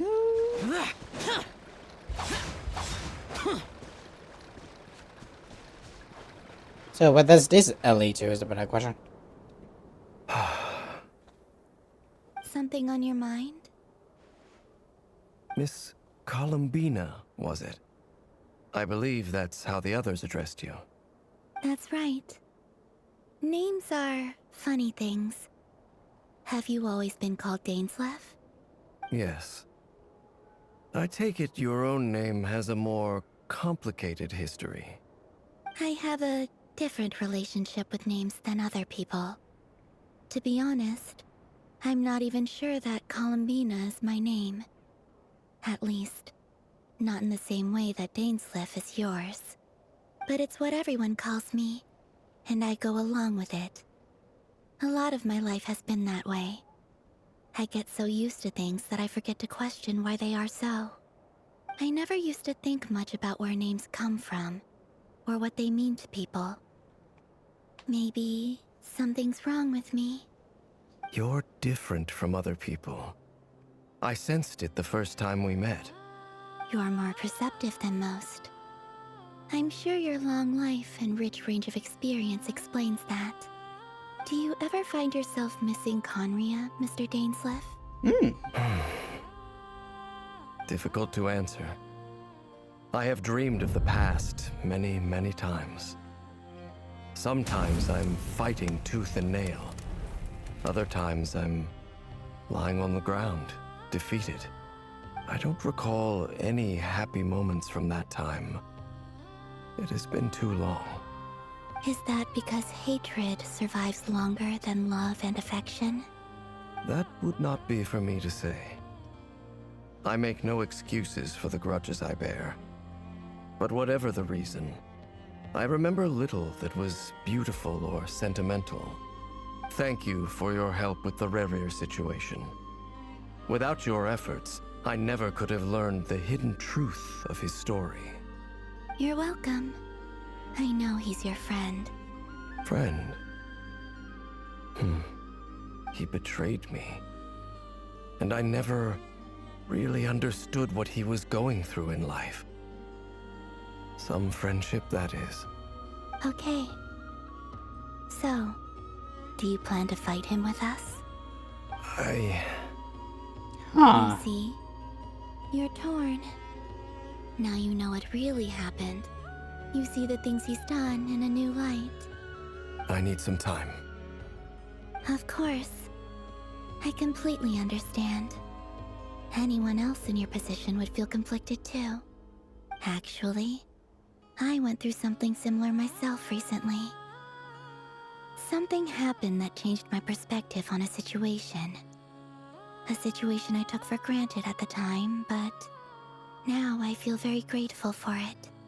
You mean the Harbingers who still support you, even though you've left the Fatui? Yes. I always thought they were only helping me because harbingers are forced to work together. But then I abandoned them. A warrant was even put out for my arrest. And even now, they still support me. Which means I was wrong about them all along. Apparently they do have a heart. Clearly, they view you as a friend. I feel a little guilty now. I regret not seeing her help for what it was, and not treasuring it. I see the guilt that you're feeling now, because I feel it too. Hopefully, talking about it will do us both some good. Have you noticed that the Traveler and Paimon are over there? I think they've been listening. Huh. Shall we say hello? Sure. Hello. Hello. They caught us! Sorry, we were just concerned about you. I apologize for making you worry. No doubt you wish to know where I stand on the plan to take down the Recher of Solnari. I'm afraid I need a little time, but I will seriously consider joining you. You will? Oh, thank you so much! Everyone will be so grateful to hear that! They needn't be. This was something that I was going to have to face up to eventually. That doesn't matter to them. They're grateful to you regardless. You can't control their gratitude, so just accept it. And then, have a think about whether you're willing to join us.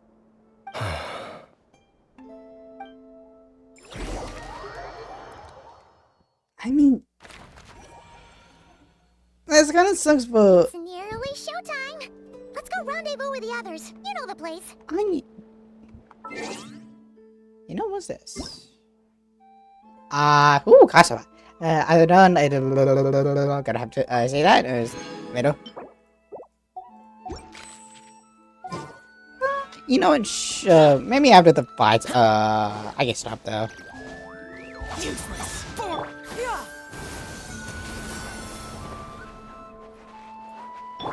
Why do you have? You know what? Never mind. I'm here to get killed. Ah, you're earlier than I expected. Hey, Blintz! Been waiting here long? Not too long. I came a little early so I'd have some time to think. Are you nervous about the battle? Quite the opposite. I'm reminiscing on my past battles. When I was awakened by the Ratniki, I had not touched a weapon in many years. I felt like the battlefield was not where I belonged. But after waging war against the Wild Hunt for so long, I came to realize something. A life of absolute peace is simply not a possibility for me. My restless flame indicates that somewhere inside of me, there is a deep yearning to root out the evil in this world. Oh, that doesn't sound like such a bad thing. I agree. Well, in the past, when I was a Fae whose primary concern was hibernation, it was hardly ideal. But it certainly serves me well here in the present. And I am delighted to be able to join forces with you in this endeavor. Looks like I'm not the first to arrive. Ah, Miss Lauma. Did you sleep okay last night? I struggled to settle down at first, because of the nerves. But don't worry. I got enough sleep in the end. I'll be just fine. Thanks for everything. Please. I'm just doing my part. Never! Over here!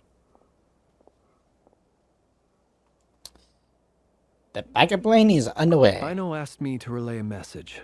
She said Anefa will be on high alert and keep a close watch over all secondary districts where defense is required, providing support as necessary.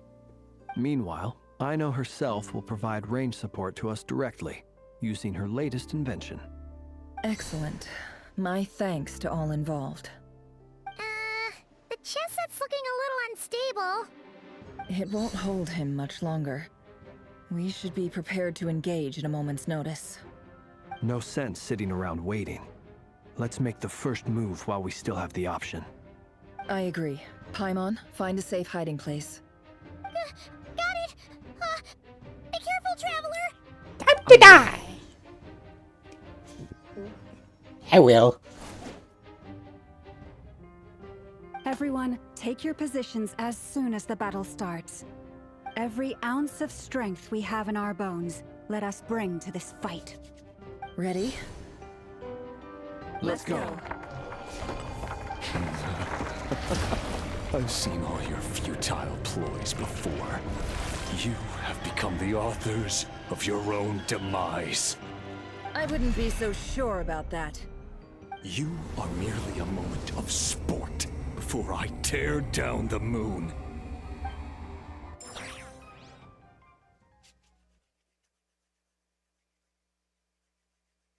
That time to get good.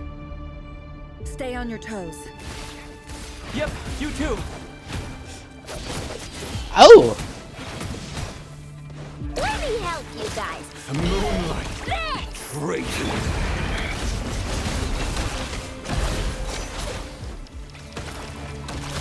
It all adds up. Lush as the moonlight. Futile. Observe. Close your eyes. What? I'm a Hydra. Forest, protect us. The moonlight betrays you. Be silent. Close your eyes.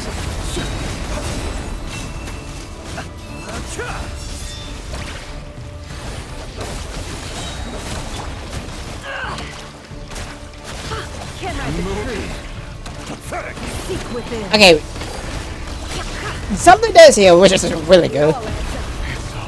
Futile. By the frost moon of old. Wait, receive my blessing. Stay your hand. Hunt him down. The moonlight betrays you. Be silent. Close your eyes. Bombs away! No more lies. Hunt him down. The long sleep beckons. Observe. Hunt him down. With one heart, we pray.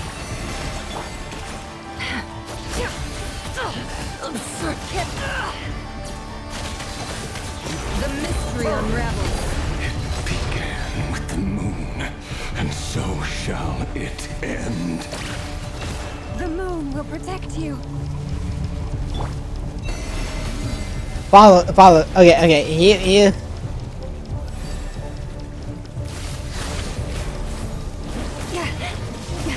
A grave trap. Do you see now? Help! From here, when will it be as you Okay, foretold? there. Okay, are you there? Are you there?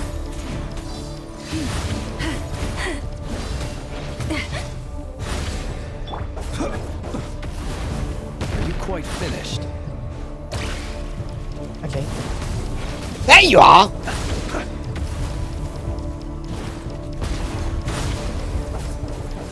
Okay, dude. Okay.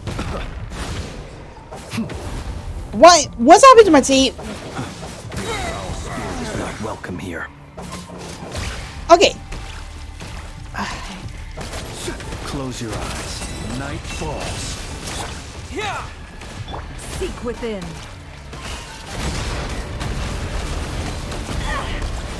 No more lies.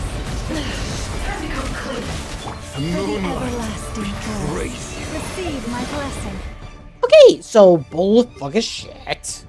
Oh, wait, I need to do that. Thank you, game or internet for being like that.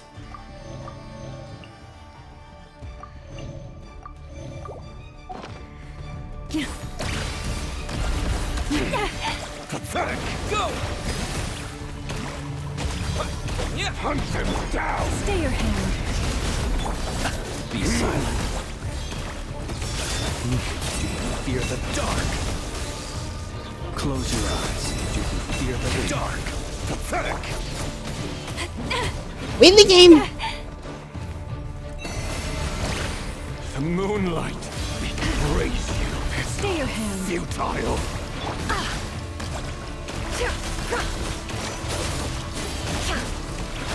Come on, baby, come on, baby. The mystery unravels. Pathetic. Absurd. Observe. Close your eyes. No more lies. Forest, protect us. With one heart, we pray. Can't hide the Moonlight betrays you. How? No more lies. Futile. Yeah, you fucking need. Observe. Be silent. To dust. Pathetic. Eye of frost moon cold. Flesh as the moon. Seek within. Moonlight betrays you. Your game of heroics is over. Who wants to go first? The moonlight betrays. No. Get out of my sight! Uh-oh.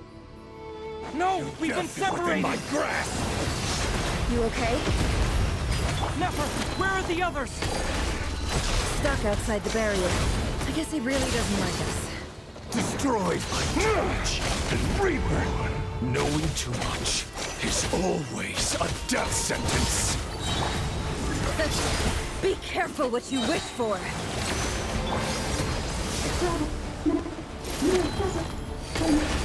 Lama! Can you hear me? Hold on, silence. Come on, baby, come on, baby. Gone. But at least I know they're still there. I need to focus. Stick to the plan. Remember my most important task. Just keep stubborn. If I can stall him for long enough, the moment will come.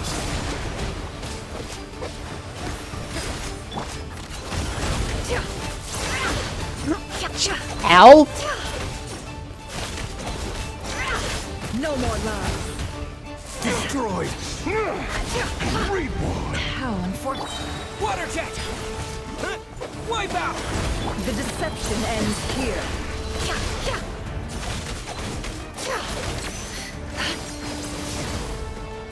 Can't hide the truth.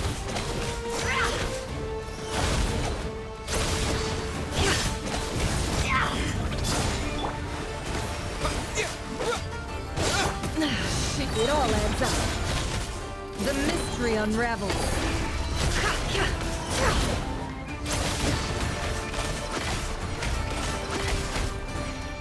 Can't hide the truth. Okay, there we go. It all falls into place. Time to come clean.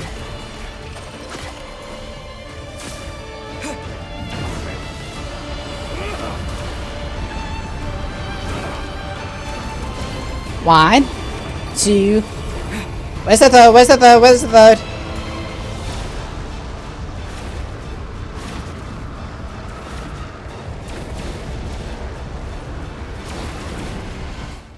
Get it!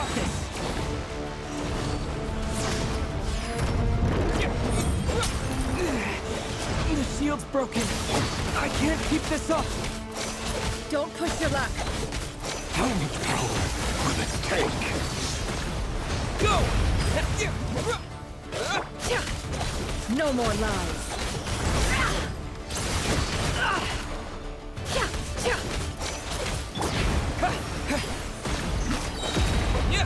Bombs away! The deception ends here. It all falls into place.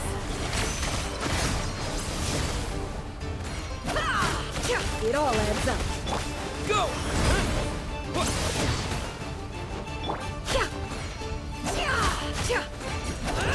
Can't hide the truth. Time to come clean. within. It all adds up. How much health does this guy have? Water jet! Can't hide the truth.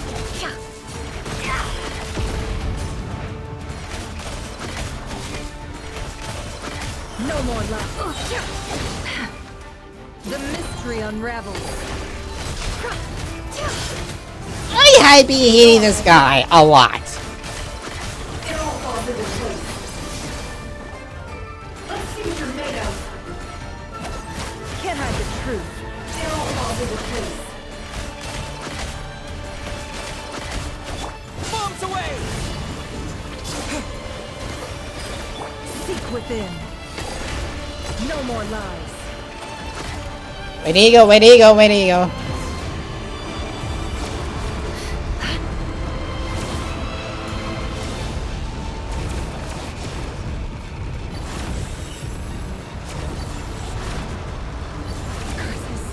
There's no other way.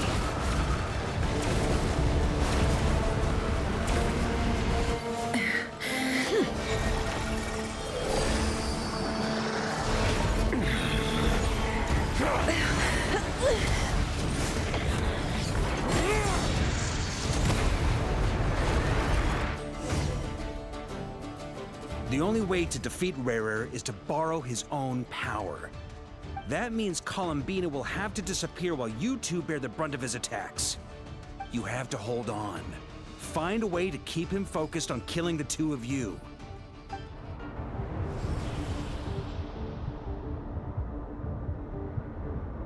Never. Your eyes are bleeding. Oh, ouch. Soon you will be powerless to resist. And then, I will reduce you to dust. But that dust will plague your memories. Come on. Keep holding on. Any other tricks up your sleeve? Let's see them. As entertaining as they are. You've backed yourself into a corner. You don't fool me. I see your fear clear as day. I have to stoke his rage. Make him unleash everything. You fear what you could never defeat. You fear the thought of never being able to save your beloved. You cannot win the fight against fate, Rarer. Is that what you think? Well, now it's your turn to feel afraid!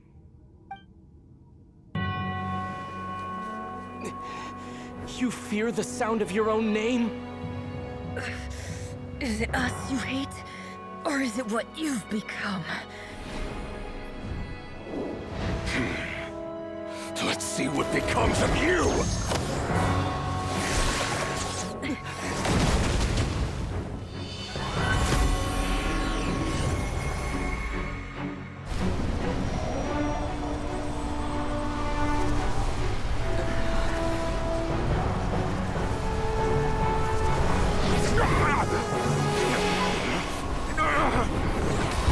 What's happening?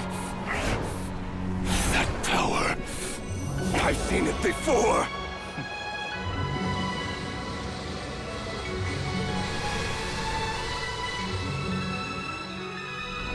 His power is on another level.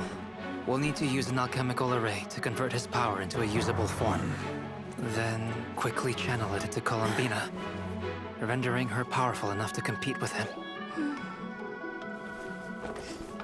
I'll join you. I can help. If I release enough abyssal energy into a confined space, it'll create a potential difference, allowing us to extract a huge amount of elemental energy. Next, I'll synchronize with everyone's minds using Pyro, then give you temporary access to their abilities and fields of view. But it won't last long. Can you see? Well enough. So, we have a student of Gold Rhine-Daughter in our midst. Uh-oh. How about that?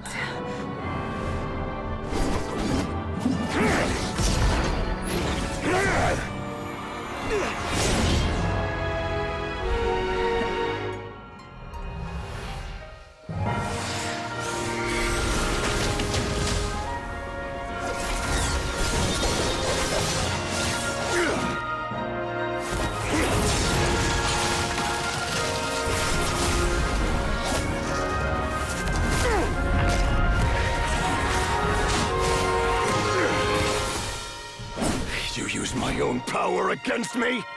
Just like how you stole Kuvaki. Look familiar?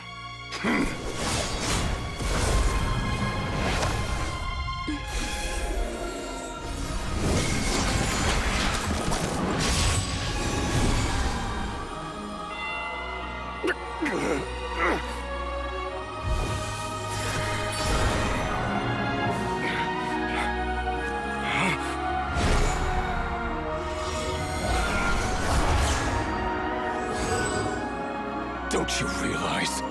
You don't have the power to hold that gate open. I don't, but someone else does.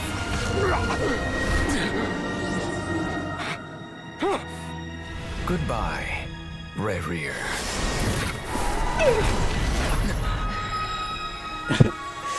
The way he just standed there. We won.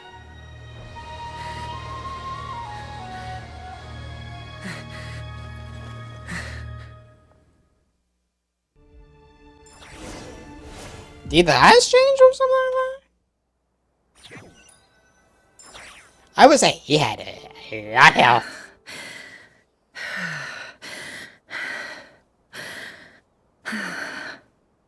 Nefer, how are your eyes? They're fine. Apart from the blindness, of course. It's not too late. Let me handle it.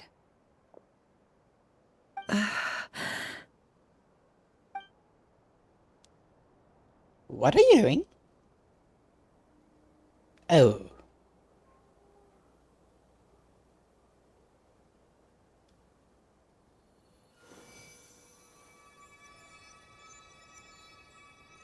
Miss Nefer, it's not like you to lose your composure. That was the most reckless thing I've ever seen you do. Reckless how? The situation was critical. Our lives were at stake. We had to do something. Even so. Okay. I guess you're right. Under the circumstances, it was a wise decision. You traded your eyes for an incredible victory. In business terms, I suppose that's a huge return on investment. Nah, not really. I'd be hard-pressed to argue otherwise. Still, I don't like this outcome, and I don't want you to lose your sight for good. People suffer when they make sacrifices they shouldn't have to make. Whether that means faith, strength, or in this case, your ability to even see. I had hoped you could win without sacrificing so much as a single hair on your head. Thank you. Really. All done. Yeah, I see it too. Don't try and open your eyes just yet. We'll see how you're doing in a couple of days. Until then, please follow your recovery plan to the letter. I'll send full details through Yehoda. For now, just get yourself home, relax, and rest. My dear friends, we have fought bravely and achieved a spectacular victory. A dark cloud has been lifted from the skies of Nodcry. All in this land will be grateful for what you have done. The moon will remember this day. Thank you both. Jehoda shows up and helps navigate home, and you, of course, have promised to escort you back. The sight of never navigating the world with her eyes closed is a new one for you. She proceeds cautiously, but as her silhouette disappears into the distance, you notice that she seems almost smug. There's something I want to let you know. What is it? When Durin connected everyone's minds so I could access their powers, I also felt everything they felt. And since Nefer's eyes were injured, my eyes are hurting now too. So you want to pick me up? Hold on. Let me try. I only feel the pain. There's no actual damage. I just thought I should tell you. You're right. There's no damage. That's a relief. I'm still But I have must it. say, I'm surprised to hear the Kutar share something like this with me. In the past, you never used to open up about yourself. Things are a little different now from how they were. I'm learning to share how I truly feel with my friends. Friends. You have no idea how glad I am to hear that. You get by bringing to a smile at the world's friends as for a warm fuzzy feeling fills your chest. One by one, but your fellow teammates report in to inform me that everything is under control. At Llama's instance, you lie down, you front line against Weary, and now you need a rest.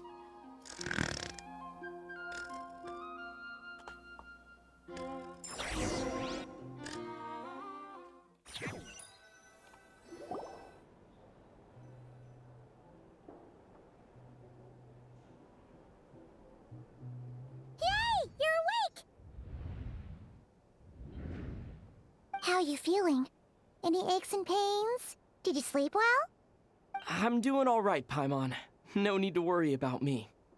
Phew. Well, How much did they give you? Paimon's been sitting on the edge of the bed worrying about you for ages. You slept a whole day and night. Poor Paimon had to eat all by her lonesome. Glad to hear you didn't starve. How was the food? Well, it wasn't the same without you there to share it. Honestly, Paimon just can't relax when you're not your usual self. She couldn't enjoy the food and settle down to sleep. Well, I'm back to normal now. Oh yeah, and Albedo swung by earlier. He said to tell you to head to the tavern when you woke up. Varker and the others are organizing a victory feast and they want to celebrate with you. He also dropped off some medical supplies, but you seem fit as a fiddle, so guess you won't be needing those. If you're feeling up to it, let's head over now. Wouldn't want to keep them waiting. Before the moon fails. You know what, Lizzie, I'm pretty sure like I'm close to it. Like maybe after the feast. But I would like to say, how much health did the guy have? We're here. I want to have you, but I believe I'm about to disappear. Perfect timing. We were literally just saying how there's no way we're holding this victory feast without you any longer, and we would have postponed it till tomorrow. How are you feeling today? Much better. Thanks. Don't worry about me. Relieved to hear it. If that changes, just let me know. Happy to check you over at any time. Yep, we're here for you. Anything you need, just let us know. Can I have you for free? Where's Nefer? How are her eyes doing? Nefer's right over there. I'm sure she'd love to catch up with you.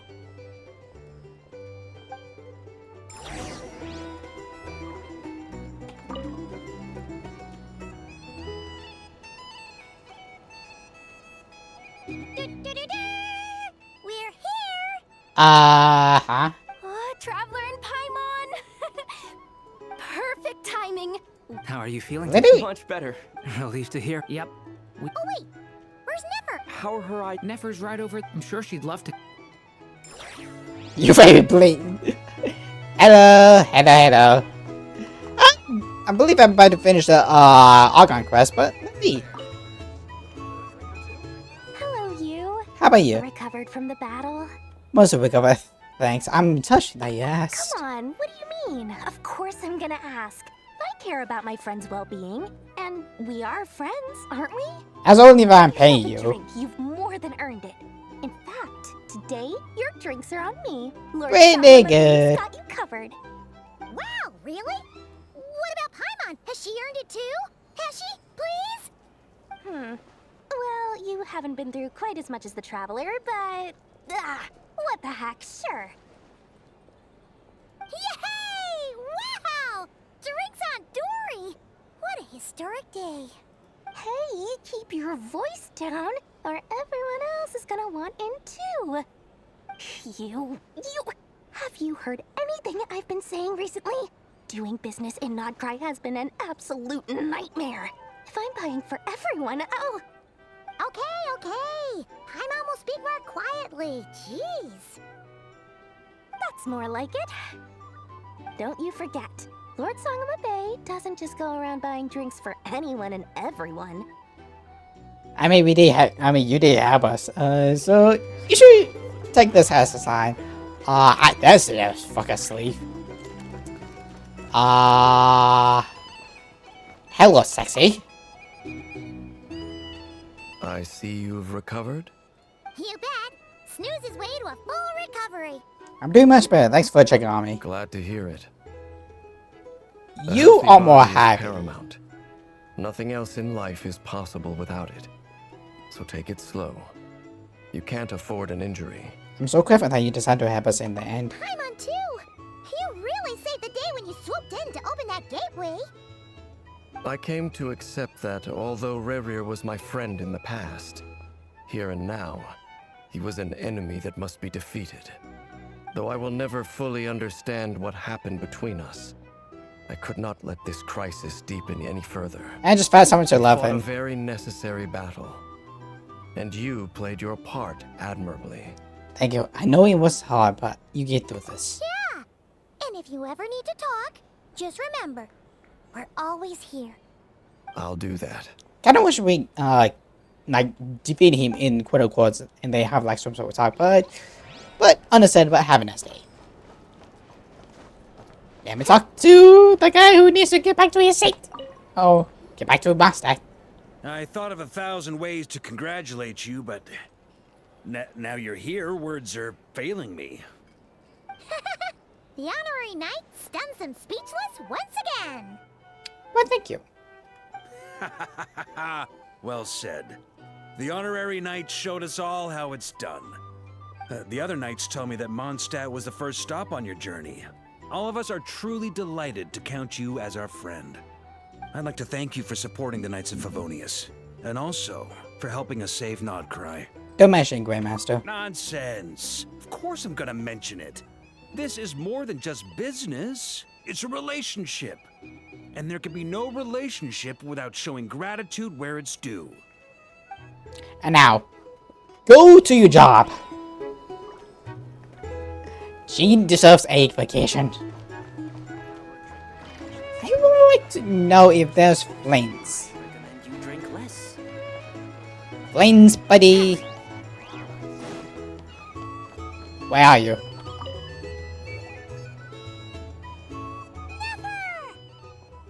Traveler, Paimon, are you recovering well? Much better, thanks to Gurus. You look well too. Turns out that moon chanter has some real talent after all. My eyes were mostly recovered after just a couple days rest. I can actually open them again now. Yeah, but you gotta be careful. Lauma says not to strain your eyes while they're still healing. Yes, thank you. I'm well aware. Yehoda, could I borrow you for a moment? I could do with an extra pair of hands. Oh, sure. Coming. Did you hear that? I gotta go help Lauma for a second. You guys chat among yourselves. I'll grab us some drinks on the way back. Paimon, you still like 'em sweet? You bet. Make it extra sweet, because Paimon's earned it. What did you do? Sure thing.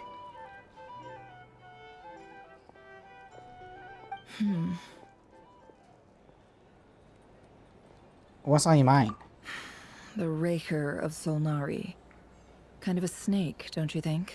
More of a wolf in my mind. No, definitely a snake. A poisonous one who spewed his venomous hatred everywhere. Anyone who seeks revenge out of hatred for other people has become a snake. That's something my dad used to say. I guess he didn't like see people go down on the path of vengeance. Perhaps. I'm sure it sounds like a very wise and open-hearted perspective to your ears. But me? I think hatred is a perfectly justifiable emotion. What else is left when everything you depended on in life gets stripped away? Something's gotta fuel that drive to keep on living. When I look at your life... If you're worried about me, you can nip that in the bud. I'm not someone who gets stuck in the past. It's just...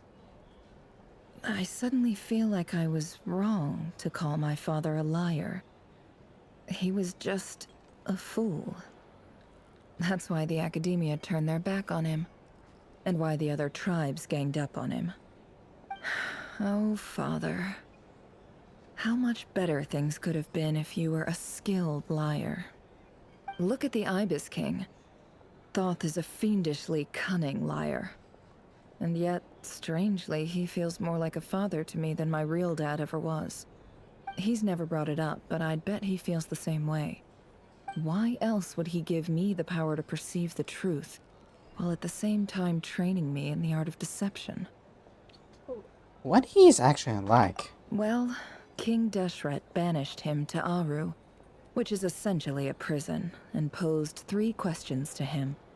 He promised that he'd have his freedom.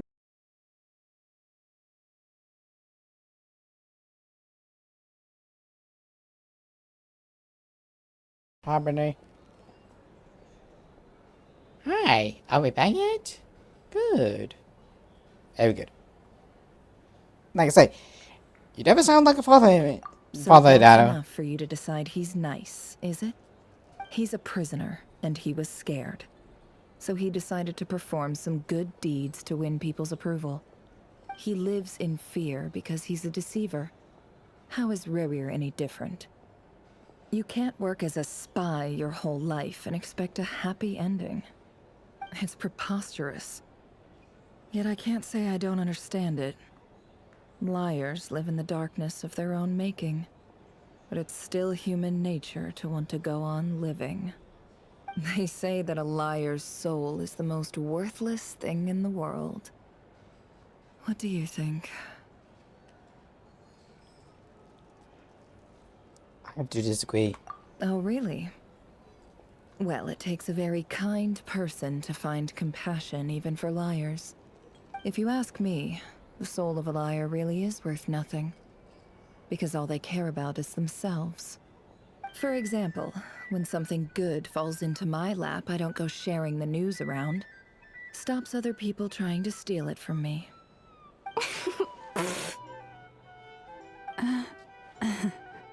I have a feeling some people over there may have overheard that. So be it. They have sharp ears. I can't keep anything from them. Is that why you say you warm up to them now?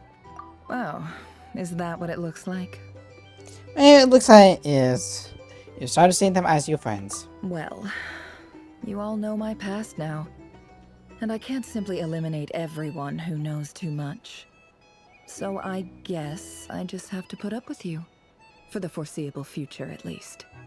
When you find yourself in a situation you can't control, the safest play is to keep calm and start monitoring everyone involved like a hawk.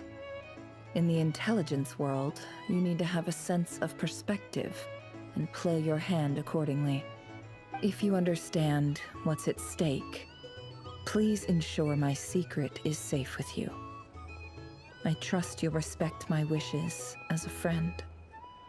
But don't forget, I will also be watching you like a hawk. Sure thing. Very good. Oh, wait! Now that the panic's over and we've all calmed down, Paimon suddenly remembered something. What is it? After all that build-up, our mystery ally never showed up even once.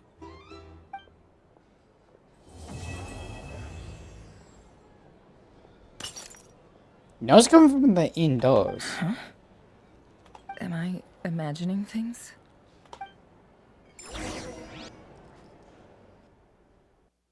Alice? So, that close colleague who stayed behind with you? What's he been up to recently? Don't know, don't care. I get more normal human interaction from hanging out with Bosco 2 than him. Although, now you mention it, he hasn't bothered me in a while. I wonder if... If he's disappeared without a trace, it's the biggest gift he ever gave to the world. But I somehow doubt that's what's going on. He won't lie low forever. So we'd better stay on guard.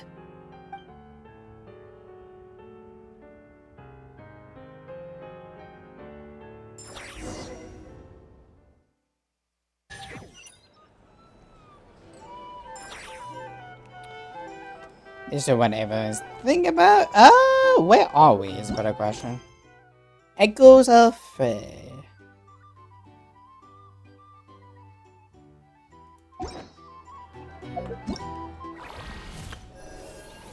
Do I not have it?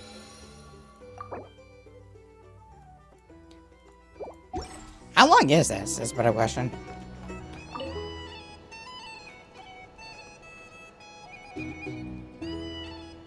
got my Lord urination. Sangama Bay, how lovely to see you.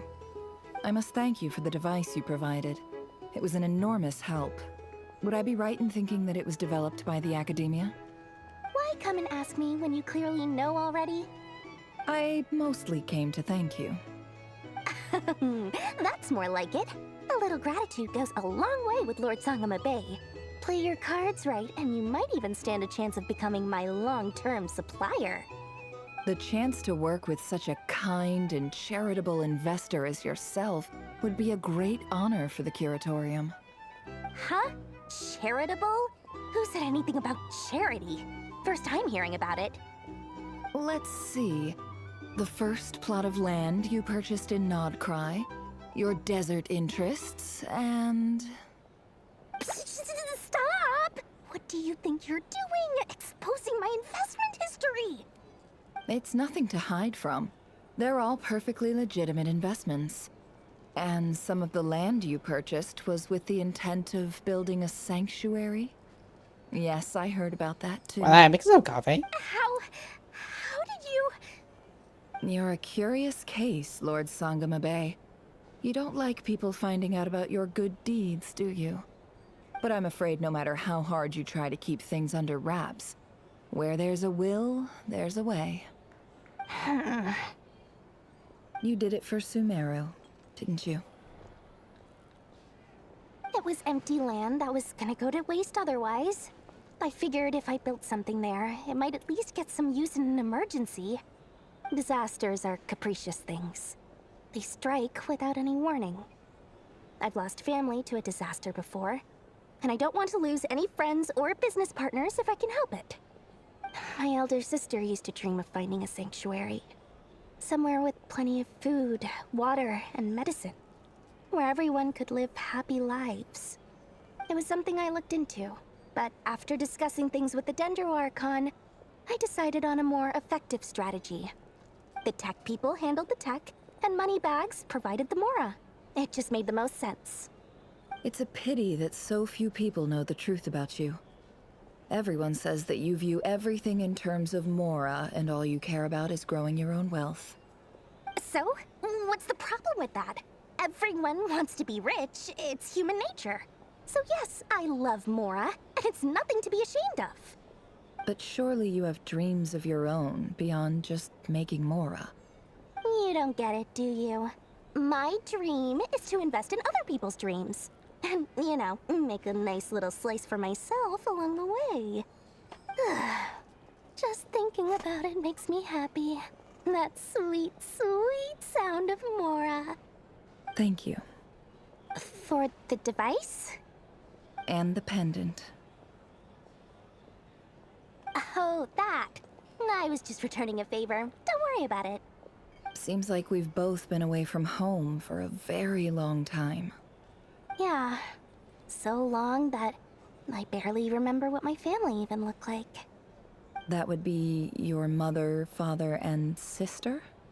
Yeah, though it's been years since my sister passed away.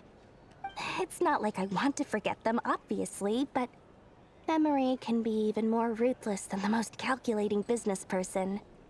Beyond a certain point, if something isn't helping you, it just gets rid of it. My sister can't help me now. Slowly but surely, her face is fading from my mind's eye. It's become a vague impression. Not everything will fade. When loved ones pass away, the beautiful memories are the ones that last the longest. Yeah, that's true. If you ask me, that's the one silver lining in all of it. Damn. Well, that, plus, I'm sure that life is much better now than it was back then. Oh, absolutely. I have tons of Mora, a big beautiful house, business is booming, and I'm as happy as can be. You've got a lot going for you too. Boss of the Curatorium of Secrets? I'm sure there's plenty of Mora to be made in that line of work. I appreciate the vote of confidence. Very nice.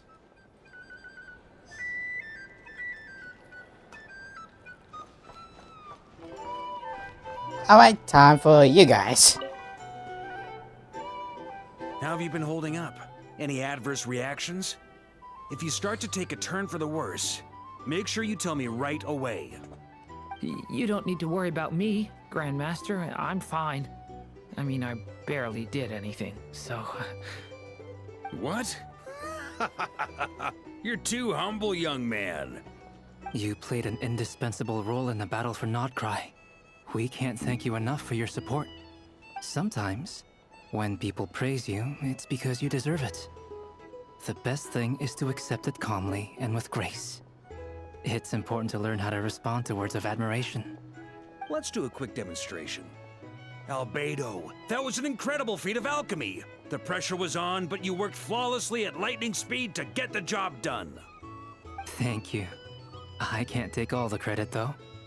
Durin played a big part in forming the alchemical array. See? Did you catch that? A masterclass in how to take a compliment. Oh, sure. Okay, yeah. I did work pretty hard to help prepare for the battle. No point denying that. Hey, you guys! Surely we will get one. You all outdid yourselves. Hey, look who's bounced back. Looking good, traveler. Seems like you've recovered. You won't need to take any more medication. Can I get you a drink? Huh? You know how to order at a bar now? You've sure learned a lot recently. Handling a drinks order is ridiculously simple compared to alchemy. Don't worry, I'll blend into society yet. Paimon believes it. You're clearly a fast learner, just like your brother. To be totally honest, though, Paimon didn't quite follow all the details when you first explained the plan to us. Look away, my dude. Look away. That's completely understandable. Unless you're a student of alchemy, it's hard to grasp the principle and how the process works. To put it in the simplest terms, we saw how our enemy stole the power of Kuvaki. And that gave us the idea of stealing his power to turn it against him. When facing an enemy you have no hope of defeating, it's best not to engage them in battle. So, instead of looking for a way to overpower him, we decided to help Columbina get strong enough to at least stand up to him in a fight. For this to work, we had to analyze his modes of attack, confirm who his main target was, and make sure that he wouldn't go beyond the range of the alchemical array. For added security, we prepared a total of 4 arrays.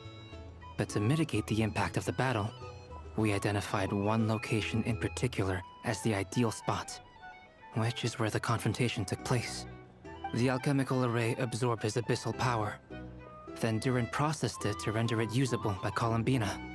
That power enabled her to do what would otherwise have been nigh on impossible. What surprised me was that Dainsleif actually agreed to join us. Given his history with Rerir, he had every right to sit this one out. But we're extremely grateful for the decision he made. Completing a form of fighting battle. It must have been a painful choice to make. But I'm sure that making a decision was far better for him than staying in limbo. Absolutely. He was torn between 2 paths, but in the end, he made his choice and stuck to it resolutely. He doesn't strike me as the sort of person who'd stay trapped in limbo for long. Anyway, however you cut it, everyone gave a stellar performance. And now, it's time to kick back and celebrate.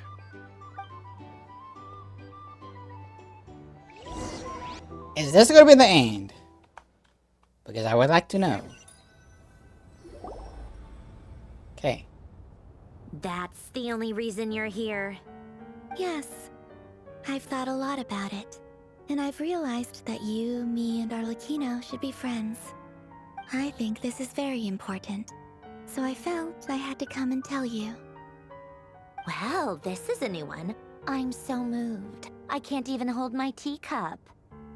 If that's all, you can leave now. Do you not want to be friends with me? Or is it that you prefer being co-workers? What is this, Columbina? Are you deliberately testing my patience threshold? Right now, my politeness module is active. But if you say another word, I swear I'll shut it down. If your politeness module was active, wouldn't you say the word please at some point? Polonia, please see Lady Columbina to the door. Will you still invite me to your next tea party? What? Yes, I think you will. Bye-bye, dear Sandrone.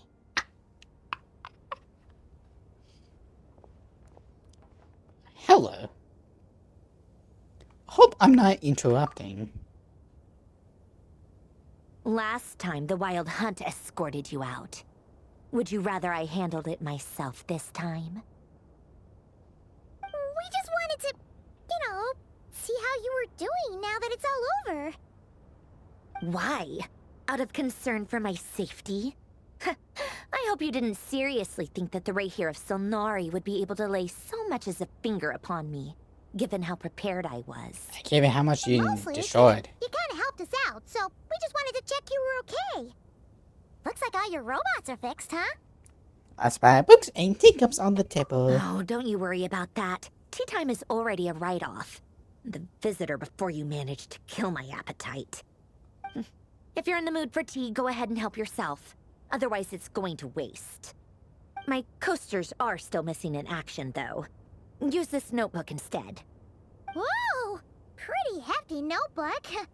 Look at all those calculations. You can ignore those. They're just dumb scribblings. I doodle and write in my free time. Sometimes I remember the distant dreamlike past. Sometimes I imagine the far-flung future. And other times, I grit my teeth and note down all the crazy nonsense going on in the present. Some people do the crosswords in the newspaper. This is my equivalent of that. Trying to predict the future is like daydreaming, and writing about the present just makes me furious. The past is my favorite. If nothing else, it's already set in stone, so I don't have to rack my brains trying to figure it all out. Huh. Although, having said that, the only vaguely interesting memory in my past is probably that guy they call Lord Artificer. Lord Artificer, you mean? Who else? Pretty much all the mecha in Fontaine are his personal handiwork. Wait, are you saying you know him? Like, personally? As a friend? I mean, I guess we were friendly enough. So you've actually met him? Yep. In fact, I'm probably the only normal person left who knew him at all. We used to chat occasionally back when he was still around. Before he passed away, he asked me to destroy all his manuscripts. I honored his request, but I did read through everything first before destroying them. At least you're on it. I mean, I couldn't let the genius of Lord Artificer Alain Guillotin disappear like that. Would have been such a waste. So, that's where the formula's in your notebook are from? I just told you. Those are my equivalent of crossword puzzles. They're just dumb formulas that I solve for fun when I'm bored. Alain's work was like epic poetry. The formulas in my notebook are just silly little riddles in comparison. Not that there's anything bad about them. I mean, at least, solving those riddles isn't going to hurt anyone. Except me, 'cause I lose a few brain cells in the process. You me, Shane. Anyway, while we're on the topic, I might as well tell you about what happened to him and his friends. Alain Guillotin had two close buddies, Renee and Jacob. They spent their childhood years together in the Narzissenkreuz Institute. They were all quite competitive, so there was some rivalry between them. But it was a friendly rivalry. But beneath the friendship and the rivalry ran something deeper, a sense of nostalgia for the past. Unfortunately, childhood would end, the prophecy would come true, the apocalypse would arrive, and the future would never be. A mad dream that would normally only capture the minds of lunatics began to take root in their hearts. A dream of saving the world. And if Renee and Alain had been people of lesser wits, that dream would probably have ended up as something for them to joke about in their older years. But alas, they were some of the sharpest minds around. They nurtured that dream with the full power of their intellect, and it grew into something that ate away at their souls. The first of them to fall under its spell was Renee. Against Alain's wishes, he persisted in experimenting on a mutual friend of theirs to try and save their life. Alain did not approve and parted ways with Renee. It's complicated. Alain wanted to believe that Renee only did what he did for the sake of their friendship.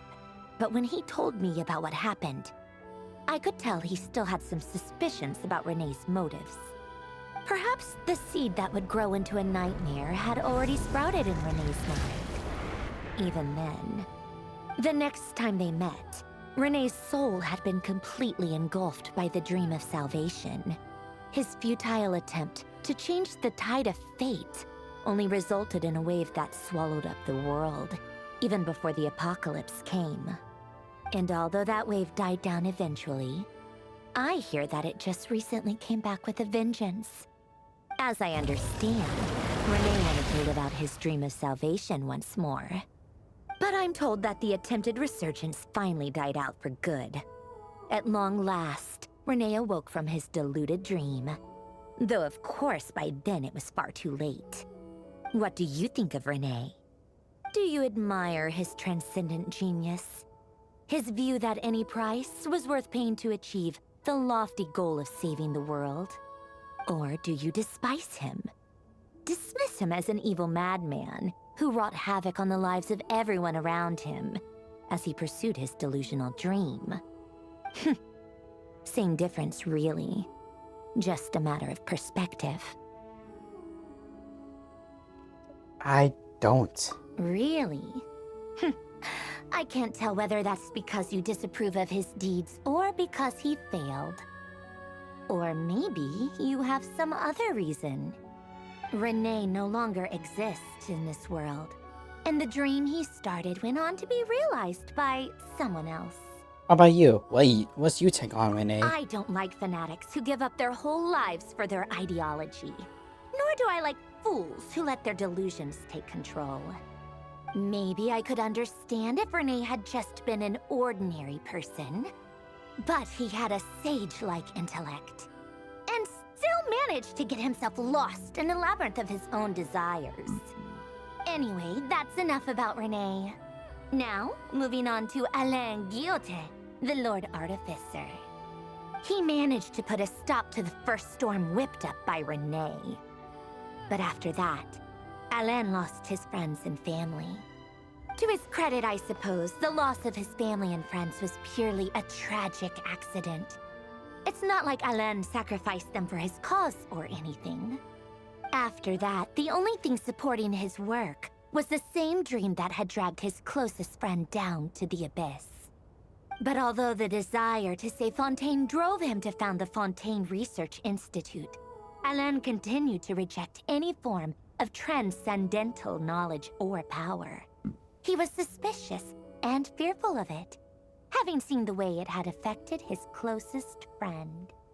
I think that formulas and machines derived solely from human intellect were the only thing that gave him a sense of spiritual comfort. Yet Alain's intellect was simply too great. It barely left him space to breathe in his lifetime. Once he realized that the end of his life was approaching, he finally accepted the truth. The Nazissenkreuz Institute needed someone, and a human being, to see its story through to the end. He quit working on his formulas, trading them in for the fairy tales that had played such a formative role in his childhood, but which he barely touched in his adult life. He told me that the director of the Nazissenkreuz Institute used to read those fairy tales to the children as bedtime stories. Apparently, they worked wonders at sending kids off to sleep. I think that all he wanted at that time in his life was to be able to sleep deeply without being plagued by depression. By that point, nothing else really mattered. At the very end, he laid down to rest in the ruins of the former Nazissenkreuz Institute orphanage, while the Fontaine Research Institute he had founded continued tirelessly with its work. Many years after that, tensions over competing dreams would once again cause a rift, this time between members of the Fontaine Research Institute. But the actions of those fools had nothing at all to do with Alain. And that is the story of two people from the Nazissenkreuz Institute who both wanted to save the world. Two things. One, why are we tell us this now. Pretty much at the end of this quest. And two, why is really good that we know about this? Isn't Fontaine. This is not why. One went all in on his fantasy of salvation without ever looking back, and ended up calmly sinking to the bottom of the deepest sea. The other sought desperately to burn bright in his life, even though he wasn't sure where he was going. I do sometimes wonder, why is it that people like them have such grand hopes of saving the world? Even the grandest tree starts as a tiny seed. So perhaps, for each of them, their mission to save the world began with a very simple desire: to save themselves. They were young children with friends and family who mattered to them, desires to explore the meaning of life, ambitions to have a successful career. They didn't want to see all of that taken away in one fell swoop. Or maybe they just wanted to find something to anchor themselves within the chaos, to stop them getting quietly swept away by the storms of life. But instead, the search for their own salvation took them down the rocky road laid out by fate. Do you think the desire to save oneself is enough of a justification to try and save the world? I don't know. You don't know? I guess that's a fair answer. At least you're not trying to hide your confusion. Alain was much more straightforward about it. I asked him the same question back when he was in his prime, putting all of his energy into his work. Yes, it's enough. That was all he said before getting right back to his work. He was always that way. All right, tea time's over. I owe Arlecchino a favor for telling me these stories. I'll have to bring a whole sack of gifts the next time I visit the House of the Hearth. I'm gonna go tinker with Polonia now. You guys can do whatever you want, as long as it doesn't involve interrupting me. Yeah. Polonia, exit hibernation mode. Begin diagnostics.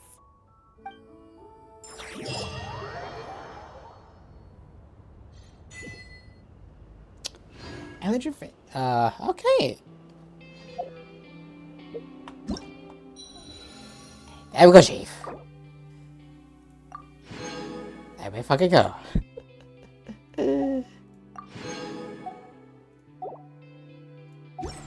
I'm done. Academic research isn't some kind of fad. One for you, and what do I even want it? Wonderful. I mean, the best case scenario is I get a C1 in one of those two, but I think I'm gonna have to save my boost for doing, just in case I lose the 50, which I probably will. But I would say, whole point.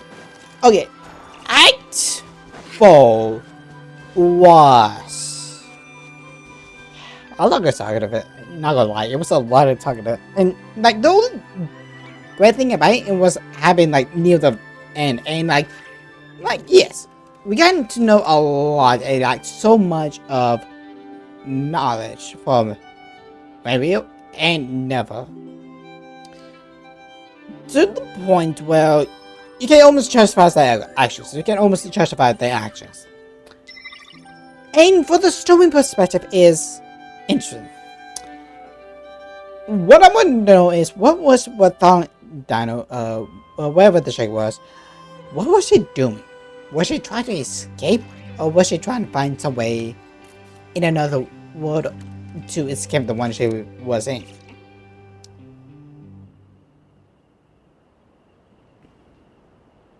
Like, it could be a bunch of other things I know. And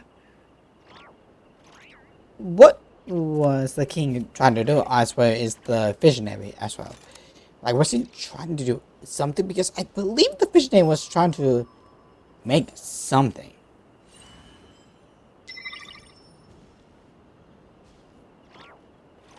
Because it's those things. It was those things that, like, at least to me, it almost seemed like they know how to get away with all this stuff because they seen a lot of What things. did you say? Oh, I'm... But I would say the... Okay, I need to know if that was a boss fight. Does not look like it. Kinda sucks. That's the weapons. Like, it has to be someone around here. Give or take. Someone around here? If there was one. I'll probably have to, like, go and search for it. Yo. Because that would be a great idea from it. Like you and trash domains.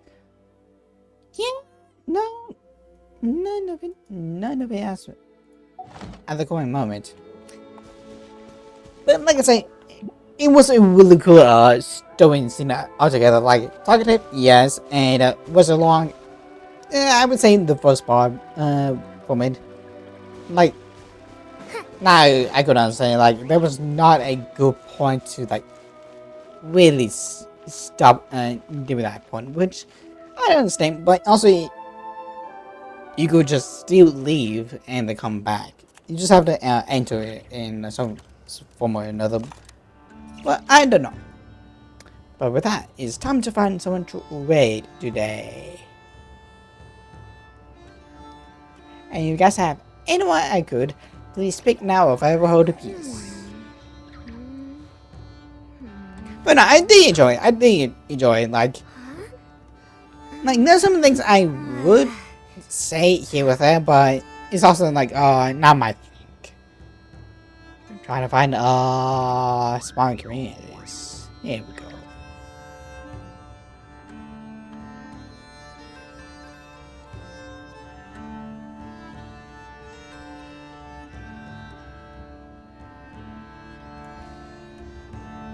Academic research isn't some kind of fad. Topics don't just go in and out of fashion. I believe they do. But tell me, what do you think about it?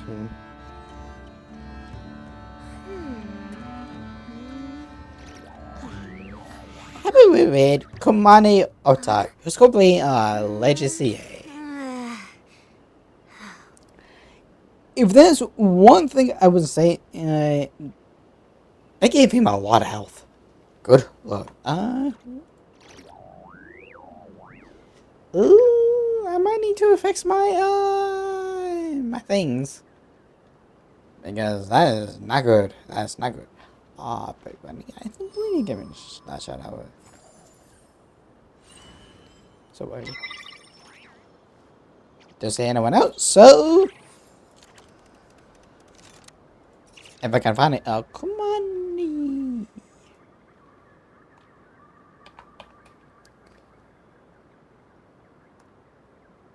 Here we go. 100 years have passed, yet there hasn't been any change to those dumb rules at the academia. But I really did like it. I really did like it. Like it's hard to like once you go over there, like you pretty much understand like what they were going through and all of that. Hey, but it just leaves more questions than answers. Like we do not know where she was going and what was she thinking about that time. And it's also kind of like what Dansley was going through. Like he did not know why he was betrayed, but now I have to see how or why he was betrayed is because of the love of someone. Then you probably can understand him. Like it's like what Colin been saying. Like after seeing someone in a new light, would they still fight? In that regard, I would say I wish there was a more of a fight scene because that was not a whole lot actually. Just you go around and do things like that and then third, which is a style. It's a style, but too much of it was too much. What interest was the lore and stuff, and what led to it? What did you say? That's how I live on that. So every other phrase escapes my ears. Try calling me Madam Farozan. Then I'll see if I can. I shall see you next time. Stay lucky. Keep on stealing.